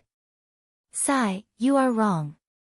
Not only did she not suffer any losses, she even improved. I'm afraid she is not far away from controlling the first flame, Lalo said dejectedly. I felt refreshed and energetic again. Huh, what happened to me? Why? She should be shocked. Yuluan was shocked and shouted unwillingly. Let me ask you, can a person who has never learned blacksmithing forge a peerless armor? Lalo said. Of course not. The first flame contains all known and unknown existences, good and evil, good and bad, heaven and hell, humans and non-humans. Can a complete human control the first flame that includes both humans and non-humans? But she has already controlled it, Shiera said. The past and the present are gone, the future is in her hands. She was once a complete human and humans could never control the first flame, but now. Now she is not a human. Lalo thought for a while and said, maybe she is still a human, but she is slowly gaining the knowledge and awareness of the Creator. The teachings of the 7 gods did not change, which means that she still adheres to the good and evil of humans. The changes in hell mean that she no longer uses her emotions to regulate the operation of the world. Her realm is becoming more and more extraordinary, her strength is also. Sigh, when will I be able to catch up to her? Lalo sighed with a frown. Why is it like this? I want to destroy, I want to take revenge on her, I don't want to help her increase her realm. Yuluan hugged his head and cried. He seemed to be in more pain than when he was a human mushroom. However, I was very happy. Hell, heaven, earth, and even the entire world belongs to her. Lalo looked helpless. When the demons grow, hell grows. When hell grows, she grows. When heaven grows, she will still grow. When the world evolves, she will still grow. Everything about the demons belongs to hell, and hell is her creation, her child. This is too despairing, the demons said dejectedly. This is great. I was overjoyed and even felt like I was floating. My body unconsciously glowed with a faint purple-black light. 7 levels of hell, Circe, she. Shiera pointed at me in horror. Her soul is ascending again. This is the 4th time. Why? Lalo's eyes were cold. With a whoosh, he appeared next to me and tapped my forehead. Ugh, that carefree feeling of ascension was interrupted. It was as if I had been constipated for half a month and someone had plugged it from below. What are you doing? I was shocked and angry. Isn't it obvious? I want to interrupt your ascension process, Lalo said righteously. The other demons were delighted. Why? For a moment, I was confused. Is there something wrong with the soul ascension process? I have just arrived in hell and haven't had the time to comprehend the Song of Shadows, but you are already ascending 4 times. Are you trying to steal my position as the Lord of Hell? You can't compete with me, so you resorted to such despicable means? I was so angry that I pounced on him and started fighting. My main body was still being fried in oil, and my mental projection wasn't a match for our healer at all. The other demons were still trying to stop the fight, and even though they were trying to mediate, they were still trying to step on my body. At that moment, I suddenly understood that I was too outstanding. Everyone was jealous and fearful of me. I hugged my head and endured the hail of feet. I felt pain and pride. I needed help. Yuluan was my enemy, and I couldn't rely on you. Sherera recognized me as an angel the first time she saw me. She had evil intentions and couldn't be trusted. Benello and the other red-robed monks were Lalo's believers when they were alive. They had no reason to follow me now. The other superhumans couldn't even use their mental projections. I didn't like them. Plus, those who went to hell weren't good people. They couldn't be trusted. Sansa, become a demon. With the two of us working together, we can rule hell. I found Sansa, who had moved to the 6th floor of hell to light up the sky lanterns. Back in the Red Keep, Sansa was already under my control. Now that I've grown for a few decades, I can easily control her as well. There were 7 floors of hell. The first floor was the 18 punishment divisions. The second floor was the ice hell. The third floor was the endless black water. The fourth floor was the dry continent. The fifth floor was the dark purgatory. The sixth floor was the lava hell. The seventh floor was the land of nothingness. Scram, scram far away. Don't tempt my daughter. Before Sansa could say anything, Catelyn roared like a lioness. After becoming a demon, you will be free. What's wrong with that? Anyway, your sentence is as long as the lifespan of the world. There is no hope of release. The more you fall, the happier you will be. I suppressed my anger and persuaded gently. I am a saint of heaven. I am only being punished in hell for my mother. I am different from a demon like you, Sansa said coldly. He, a saint. I laughed and told her about the Holy Mother and Dany Rise. Sansa seemed to have known about it. Her expression was dark, but she didn't show much emotion. Catelyn, on the other hand, was shocked. She looked like she was about to crack. Bastard, how dare you murder my mother? It was Sansa. Her body was glowing with golden light and a pair of pure white angel wings appeared on her back. Fuck. She wasn't lying. After being tortured in hell for more than 10 years, her soul had ascended and she became a saint. Bastard, how dare you murder my mother? It was Elia, a Hellguard. Her face was as long as a donkey's and she swung her scythe. Bastard, how dare you murder my mother? It was a man. Was he Catelyn's son? Bastard, how dare you murder my grandmother? Who was he? Bastard, how dare you murder my grandmother? Fuck, why is my son-in-law here? Bastard, how dare you murder my mother? Who else was there? In an instant, my vision blurred and countless voices echoed in my ears.